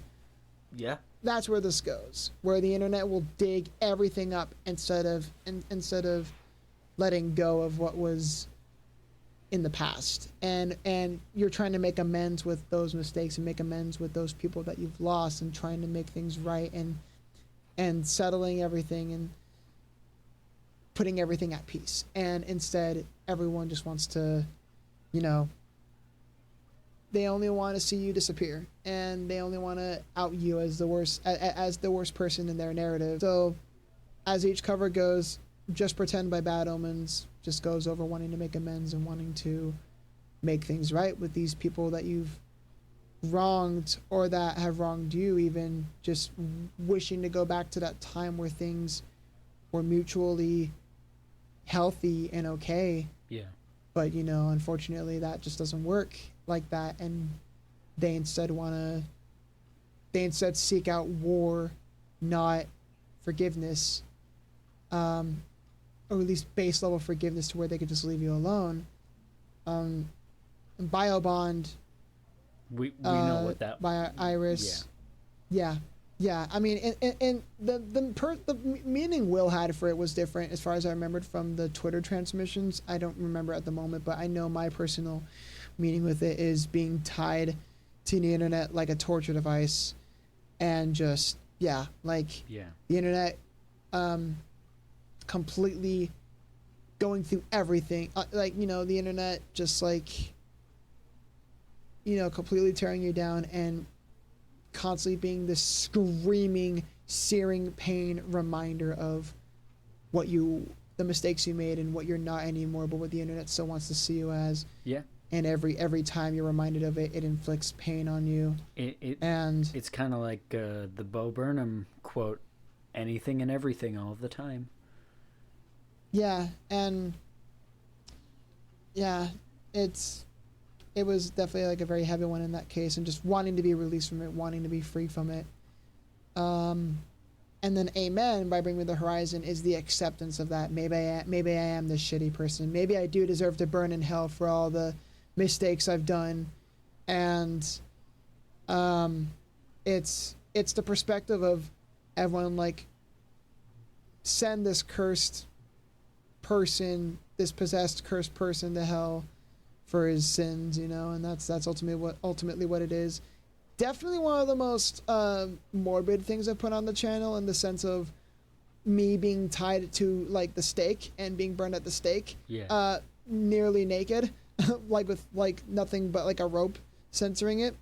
Like, I mean, it was very brutal and morbid in the sense where it was very much a self-discipline kind of song, where it was very much beating myself up and me thinking it was all I had found. This was the song, aside from a Code Mistake by Corpse, featuring Bring Me the Horizon, and of course Kool-Aid, I think, being the first song I've heard from Bring Me the Horizon standalone.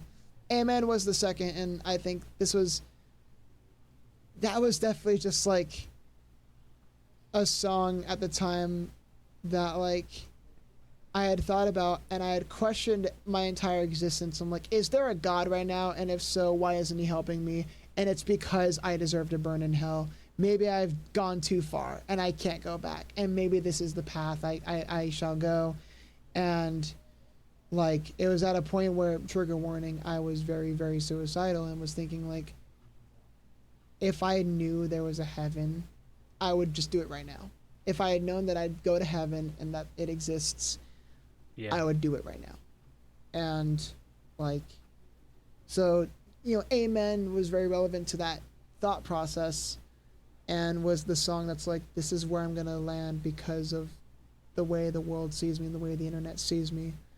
And that's kind of just the story of it. It is unfortunately a case that has happened with a lot of people out there, you know, who were falsely canceled, myself or maybe included. or they were harassed enough to the point, or like, you know, they were pestered about their mistakes enough to the point where their self-growth became null and no longer worked, and they became the very person that they didn't want to be and that everyone paints them to be. And that's why I did it. And last year had a lot of that going on, and again, I can't explain the detail of it, but that was definitely a thought process I was going through, and it was an outlet I needed to have told. And I think while the subject matters and stories are definitely going to be different, I think the next big album project is going to touch more on these issues I had to deal with last year, you know, but still remaining vague enough to be safe. definitely. Um, yeah, that's That's about the last newest thing I've done aside from a few covers, but you yeah. know. So let's get into. I guess we're gonna group the last topic along with what's next because, I mean, it is next. Downfall in Disguise Definitive is next. Yeah, so we can touch on like collaborations in the meantime. Yeah, for sure. Which also is kind of a part of that. But also I guess going over the previous ones too, which I've talked a little bit about in American Idiot. So like I know another big thing on this channel ever since I want to say, I mean, like I've done previous, like I guess ever since 21 Guns was I can't recall anything that came before it except for like maybe when I had first started doing Left Behind with Lulu, which she had done her part for long before I had actually released the cover. But yeah, I guess ever since 21 Guns, collaborations have been a huge part of this channel, and I've loved doing them. And I was rude and took them for granted in the early days in 2019, and like kind of earlier on where I'd always like, oh, but I want to work with all these bigger artists and like these bigger nerdcore people, but that just wasn't realistic. But I have to commemorate the talent to all the people back in the day, you know, and it's like the American Idiot Project, everything with that, you know. And of course like the FNAF collaborations, like, you know, like I gotta but you know, like and I'll get to that, but like yeah, like we had American Idiot, but then later on I think it was so grand and massive that I wanted to do stuff like that but at a smaller scale and just like do fun little ensemble projects with.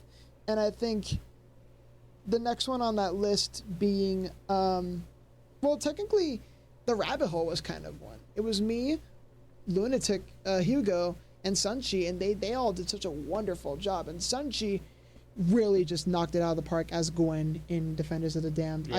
I gotta thank them, and I never even really mentioned it, but I guess it's fine to mention here. Everyone that partook in Defenders of the Damned did a great job, and I'll get to that in a moment. But you know, The Rabbit Hole.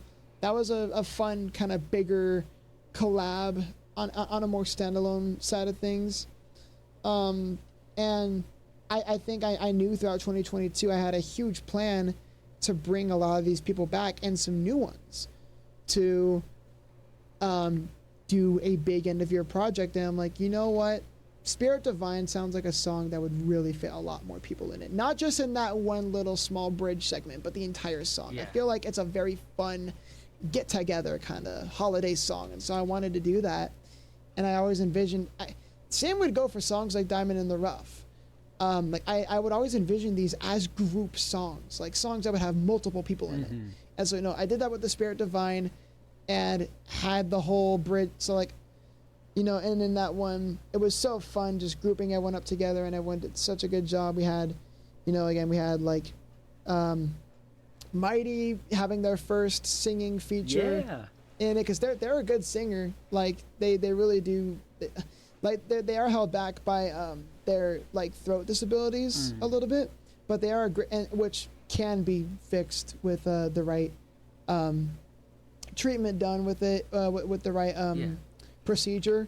It's just a matter of healthcare, but regardless, their singing's great. And I got to have CK9C play a part in it a little bit, which was really fun, and I really want to work with him more. And, you know, I brought Liv, Jalen, JC, Baltwaz, aka Ashton, as a singer instead of just the drums, instead of help on like guitar or drums or whatever.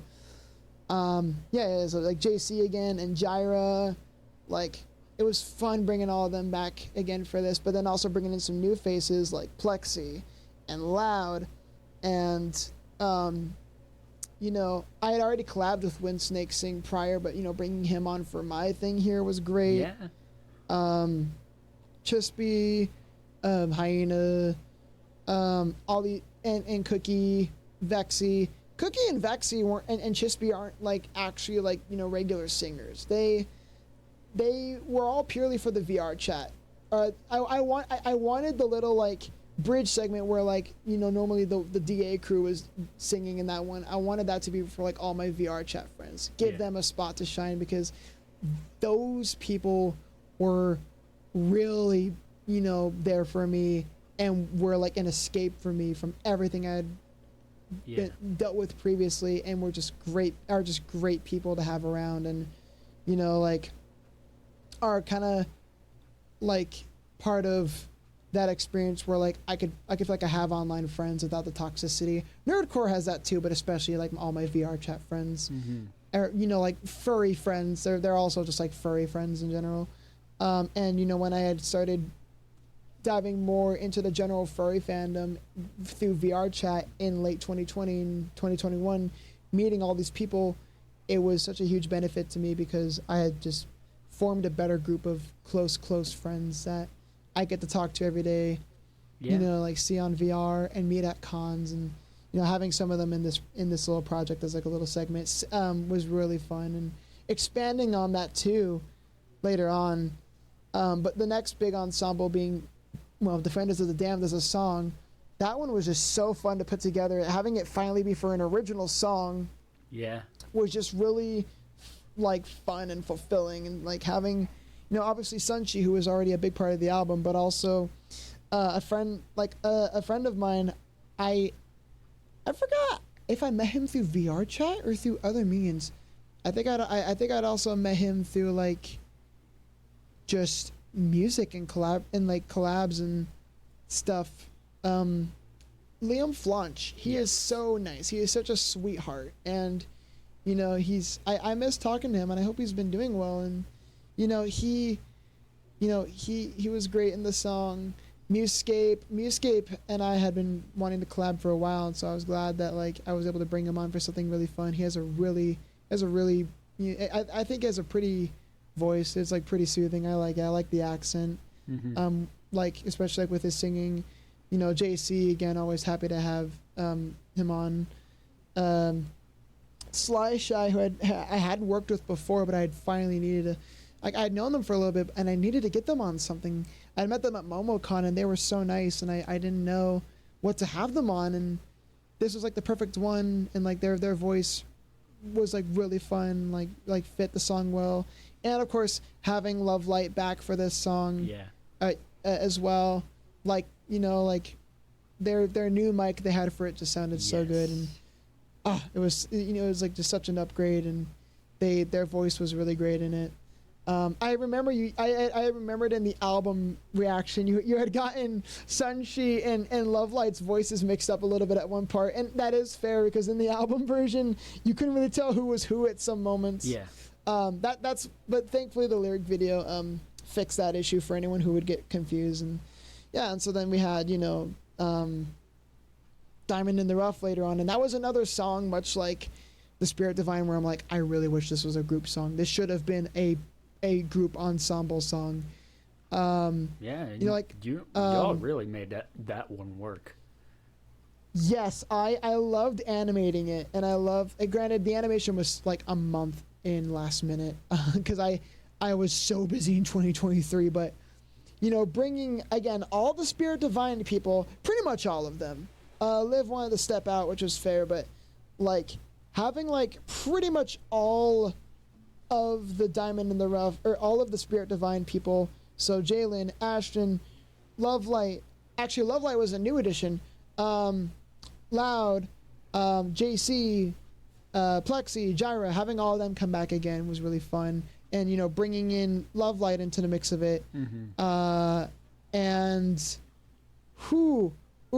actually getting some of my VR chat friends to like do like full on parts for it. Cookie's a really pretty singer as well, who like again they don't really do music. They're a amazing 2D artist though, and I really need to commission them for. I think they're gonna do the album art for the next big album. Okay. That's definitely a plan that I want. I think she will fit the role for that great for the album art. Okay.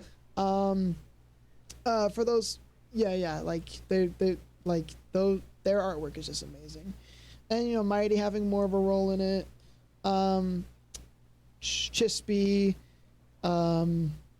When Snake Sing again, and now adding in Sal, aka Owlbird person. Yeah.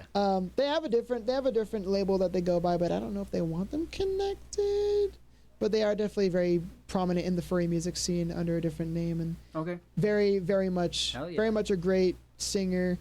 And Bando, who I had done a lot of lyric video commissions for, he was helping me get by in 2023. His voice is great. Bando does a lot more specifically furry themed music, it seems, but okay. His songs are pretty fun, and yeah. I think that was the last big major collab I had done, aside from other side things. And I have to commemorate everyone who has some who I've paid to do, which I was told I was completely fine doing. It like they deserve it, but the ones that lent their voice just for the fun, for free, for the fun of it, I have to like really like admire and give all my appreciation for all of them. They really, I'm so happy that they were willing to do all that for me. And the next ensemble project was supposed to come out in Halloween. It didn't. There's a lot I have to do with that. Or there's a lot that I need to figure out with that. Almost everyone submitted their parts. I have a few that I need to talk to and see if I can maybe see if they could eventually find the time to do it in the future. But, that will come eventually. Yeah. And yeah, that's about all I can say for the collabs. They've been so much fun, and I definitely will try to have more planned in the future. Hopefully some bigger ones. I really want to do some bigger ones soon with like bigger people. Yeah. Oh, and I'm not going to dwell on these for too long, but I also got to pay homage to the collabs I had done outside the channel. So first being, Jira's old Turn the Final Page cover. That was like my first time I'd ever been on someone else's. Really fun little thing I got to do, even though I had covered the song as well. I remember I did Lying Cold in the Night, which was like a bendy song. It was interesting. I think Azrael music or something like that. It was a fun little side thing that I got to do, and I got to sing in the bendy voice, even though it was really nasally and weird. I didn't really like it. The Weller Man collab was so fun. Yes. Genuine did it. I was surprised how many people that they were able to get on for that, and I wanted the next big project to have not that kind of scale, but like a bit bigger in that in a scale, but just couldn't really work out. But it still is a really big collab, and I hope I can eventually let that see the light of day. Jalen's Can't Hold Me Back cover. I had so much fun doing the video editing for that and having Inferno K help with that. And like with the lyric video for that. Yeah. And just I had fun recording that with Jalen. Speaking Mr. of Jalen, Lonely Man. Before Mr. Lonely Man, speaking of Jalen, you did one of his original songs too. Yes, yeah, and I'll get to that in a second. That I feel like that was like a good sequel thing. Mr. Lonely Man. Oh my God. Yeah. Like I had met When Snakes Sing on VR chat, like in 2022, and he's just so talented, and I am so happy he's blown up so much in the furry music scene, and I am so happy he loved my voice enough to see the potential in it for that kind of song, and it's quite a scarily relatable song, not in the sense of right now, but it's like a thing I fear to become in the future. Yeah. And it's a very ironically fitting song for my position in furry music stuff, where like it feels like I'm kind of the outsider in that kind of scene, and so when I'm brought on for that song, it's like the outsider song, I'm the Mr. Lonely Man kind of thing. I don't know, it's a very depressing song, but it's so fun to sing, and I love when me and JT, I love when Snake Sing also goes by JT, that's like their like kind of like name. Yeah. I love when me and him, get together and perform that at like some of the VR cons and stuff like that. And then of course, doing some of JC's other ensemble projects like Face Reality, Never Ending Party, the FNAF 10th year anniversary medley. Those were always fun to lend my voice to. They would always reach out to me for a lot more other stuff, and I would unfortunately have to decline quite a few times because it's like it all depends on my schedule, but I was really happy to do those ones. Those were always really fun. Yeah. Bringing It Down, that Plexi had me do the Starset song, Bringing Me Down, which, again, was the inspiration for On My Own. like that's how I learned that about that song. I loved Starset, but I didn't listen to a lot of their stuff. Plexi showed me Bringing It Down, and that was like, I really love that one. I'm like, yes, I definitely want to do this one. I had fun recording that with him. And yeah, going full circle from Can't Hold Me Back to All the Same, like by Jalen. I loved. I recorded that one twice because we originally recorded it in 2020, but then he wanted to go back and remake the song, and have me re-record everything. I'm like, okay, that's fine, sure. And it was fun doing though. I had fun like doing the screams. I improv'd a little bit of stuff in it. Nice. And of course, the latest one, very small but very fun. One more, the Iris song of Barrowborn, I think I say their name. That was so fun to do, and I was so happy that Will had me and like all of it, like, you know, all of his friends just kind of come on for that, and it was just it was a fun little wholesome project, and I think like that was just, oh man, it was so fun. I do hope to work with Will on something more standalone in the future, and I don't know when that will be. I don't know when he'll need my voice. It's probably more of whenever he'll be available for anything of mine, but one day it'll hopefully happen. Yeah. I mean, that in itself must have been kind of a full circle moment for you, like coming from the age definitely. of, you know, doing covers of that and then doing songs that have been based off of his work. Finally, you know, getting that question of, hey, want to be included in this thing? And, yeah, so cool. I think it definitely felt that way for a lot of people on that list, and it was really fun. And I do have some pretty cool other outsider collabs happening soon. Okay. And they'll be really fun. I had fun recording them, and I think it might just be one. It could be two. I don't know yet, but I look forward to seeing them come around. Okay. Yeah, that's all I can say about collabs. And then I guess that goes into the what next. Yeah. For like what's next. Yeah. So what is, because we have Downfall Definitive, which you've told me you can't tell me much about, and I honestly, I prefer that. You know me, I like going into things more blind, like without too much insider knowledge, especially with the remake albums that have been coming out. Like, I've been avoiding spoilers like the plague, unfortunately. In fact, I might have to just send you that one personally to react to. Really? Okay. Like the day before. Because like, you know, like the lengths of the songs, I'll say, might be different. There's like certain elements, you know, just things like that.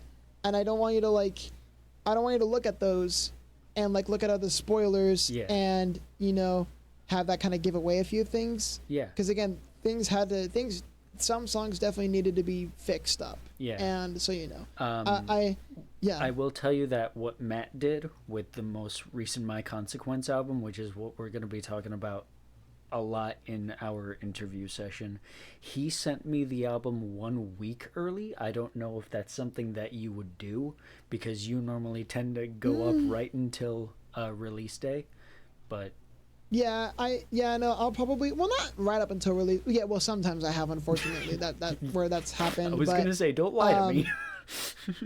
No, it took me a moment, but no, I think with this one, I'll definitely.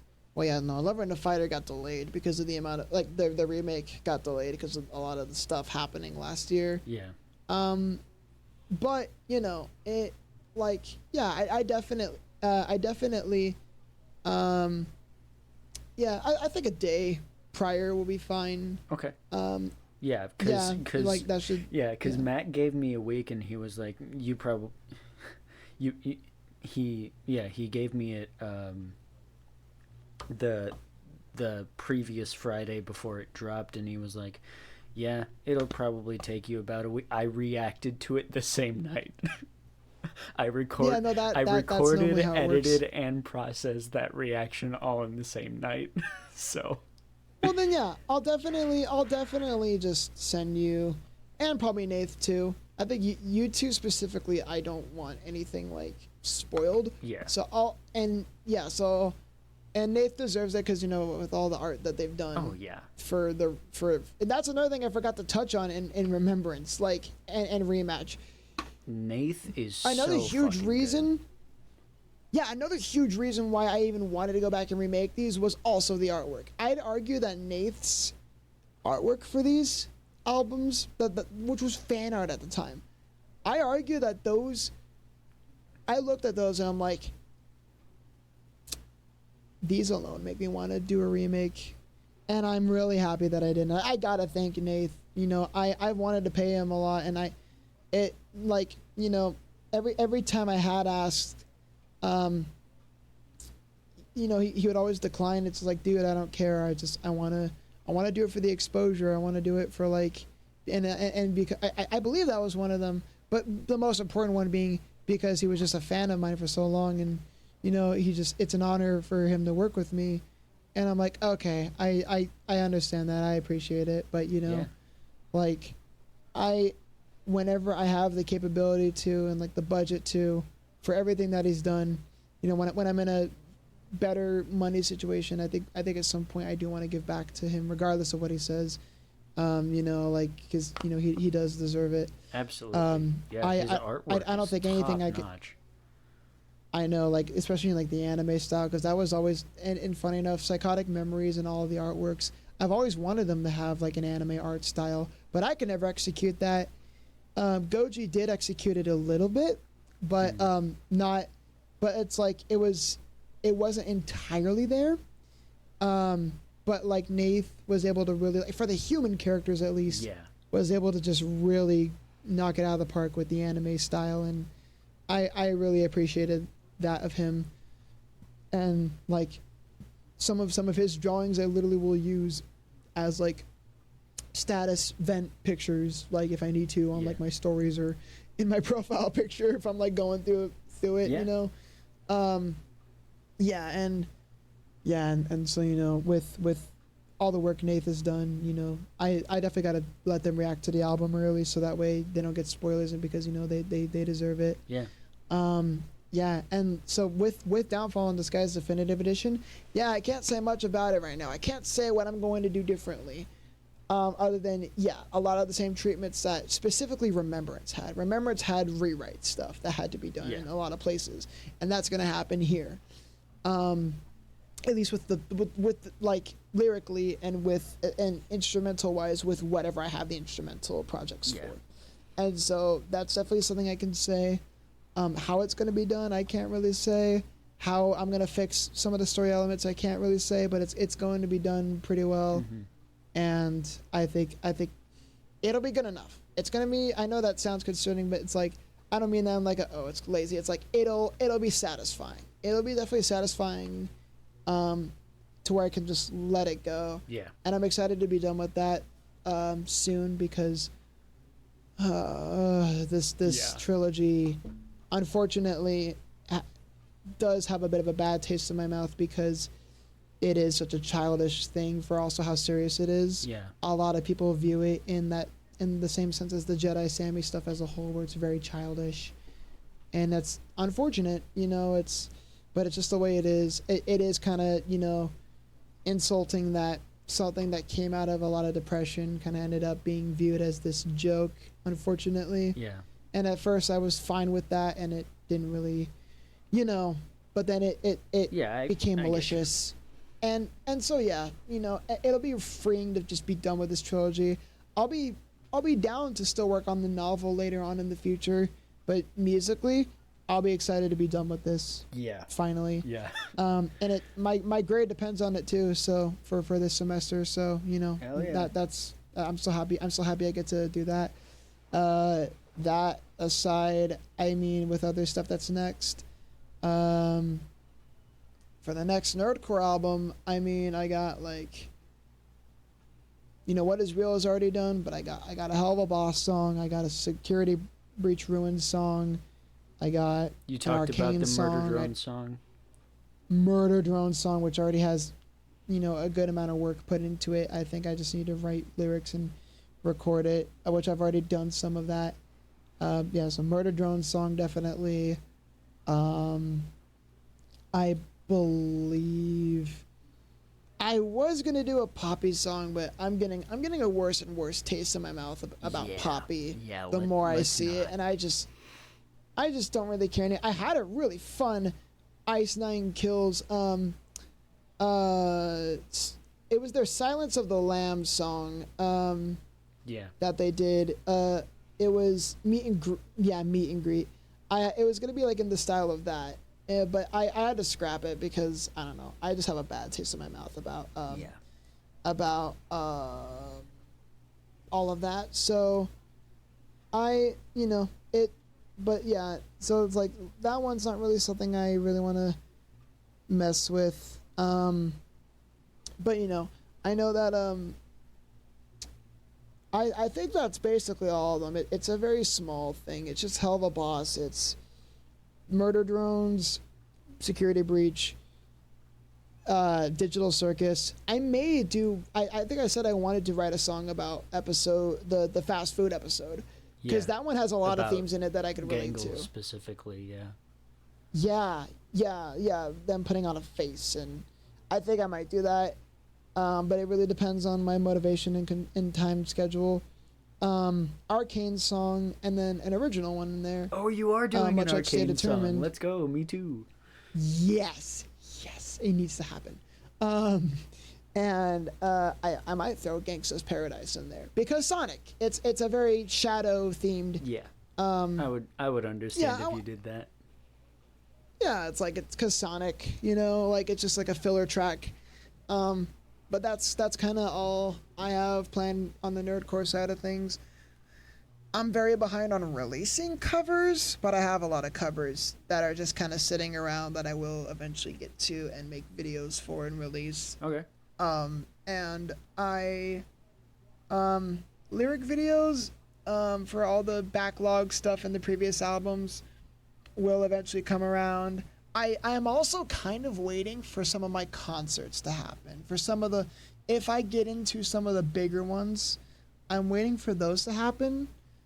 And that way I can release lyric videos for those, periodically after doing those concerts. So that way any newcomers that see the channel will see a regular upload schedule and be like, oh, look at this. So it's not really new, but it's new to them. And it's still new to people who may have never heard these songs before still. Yeah. And so, I'm saving lyric videos for those. And again, I want to do some artwork stuff. I know Learn to Let Go will get one, obviously. Yeah. But I have a specific artwork idea in mind that mimics that Guardians of the Galaxy image of Rocket Raccoon's eye with, the Guardians in his eye. I have something I want to do with that mimics that. But I have to have Mighty draw it. One of these days. And yeah, that's everything I have planned at the moment. The future is very uncertain for this channel due to its social state. Yeah. Unfortunately. And my mental state, and with me moving, it all kind of dangles on the thread, and there's always the chance that it's all going to get put to rest one day for my mental sake. Yeah. And we'll see what happens. Yeah.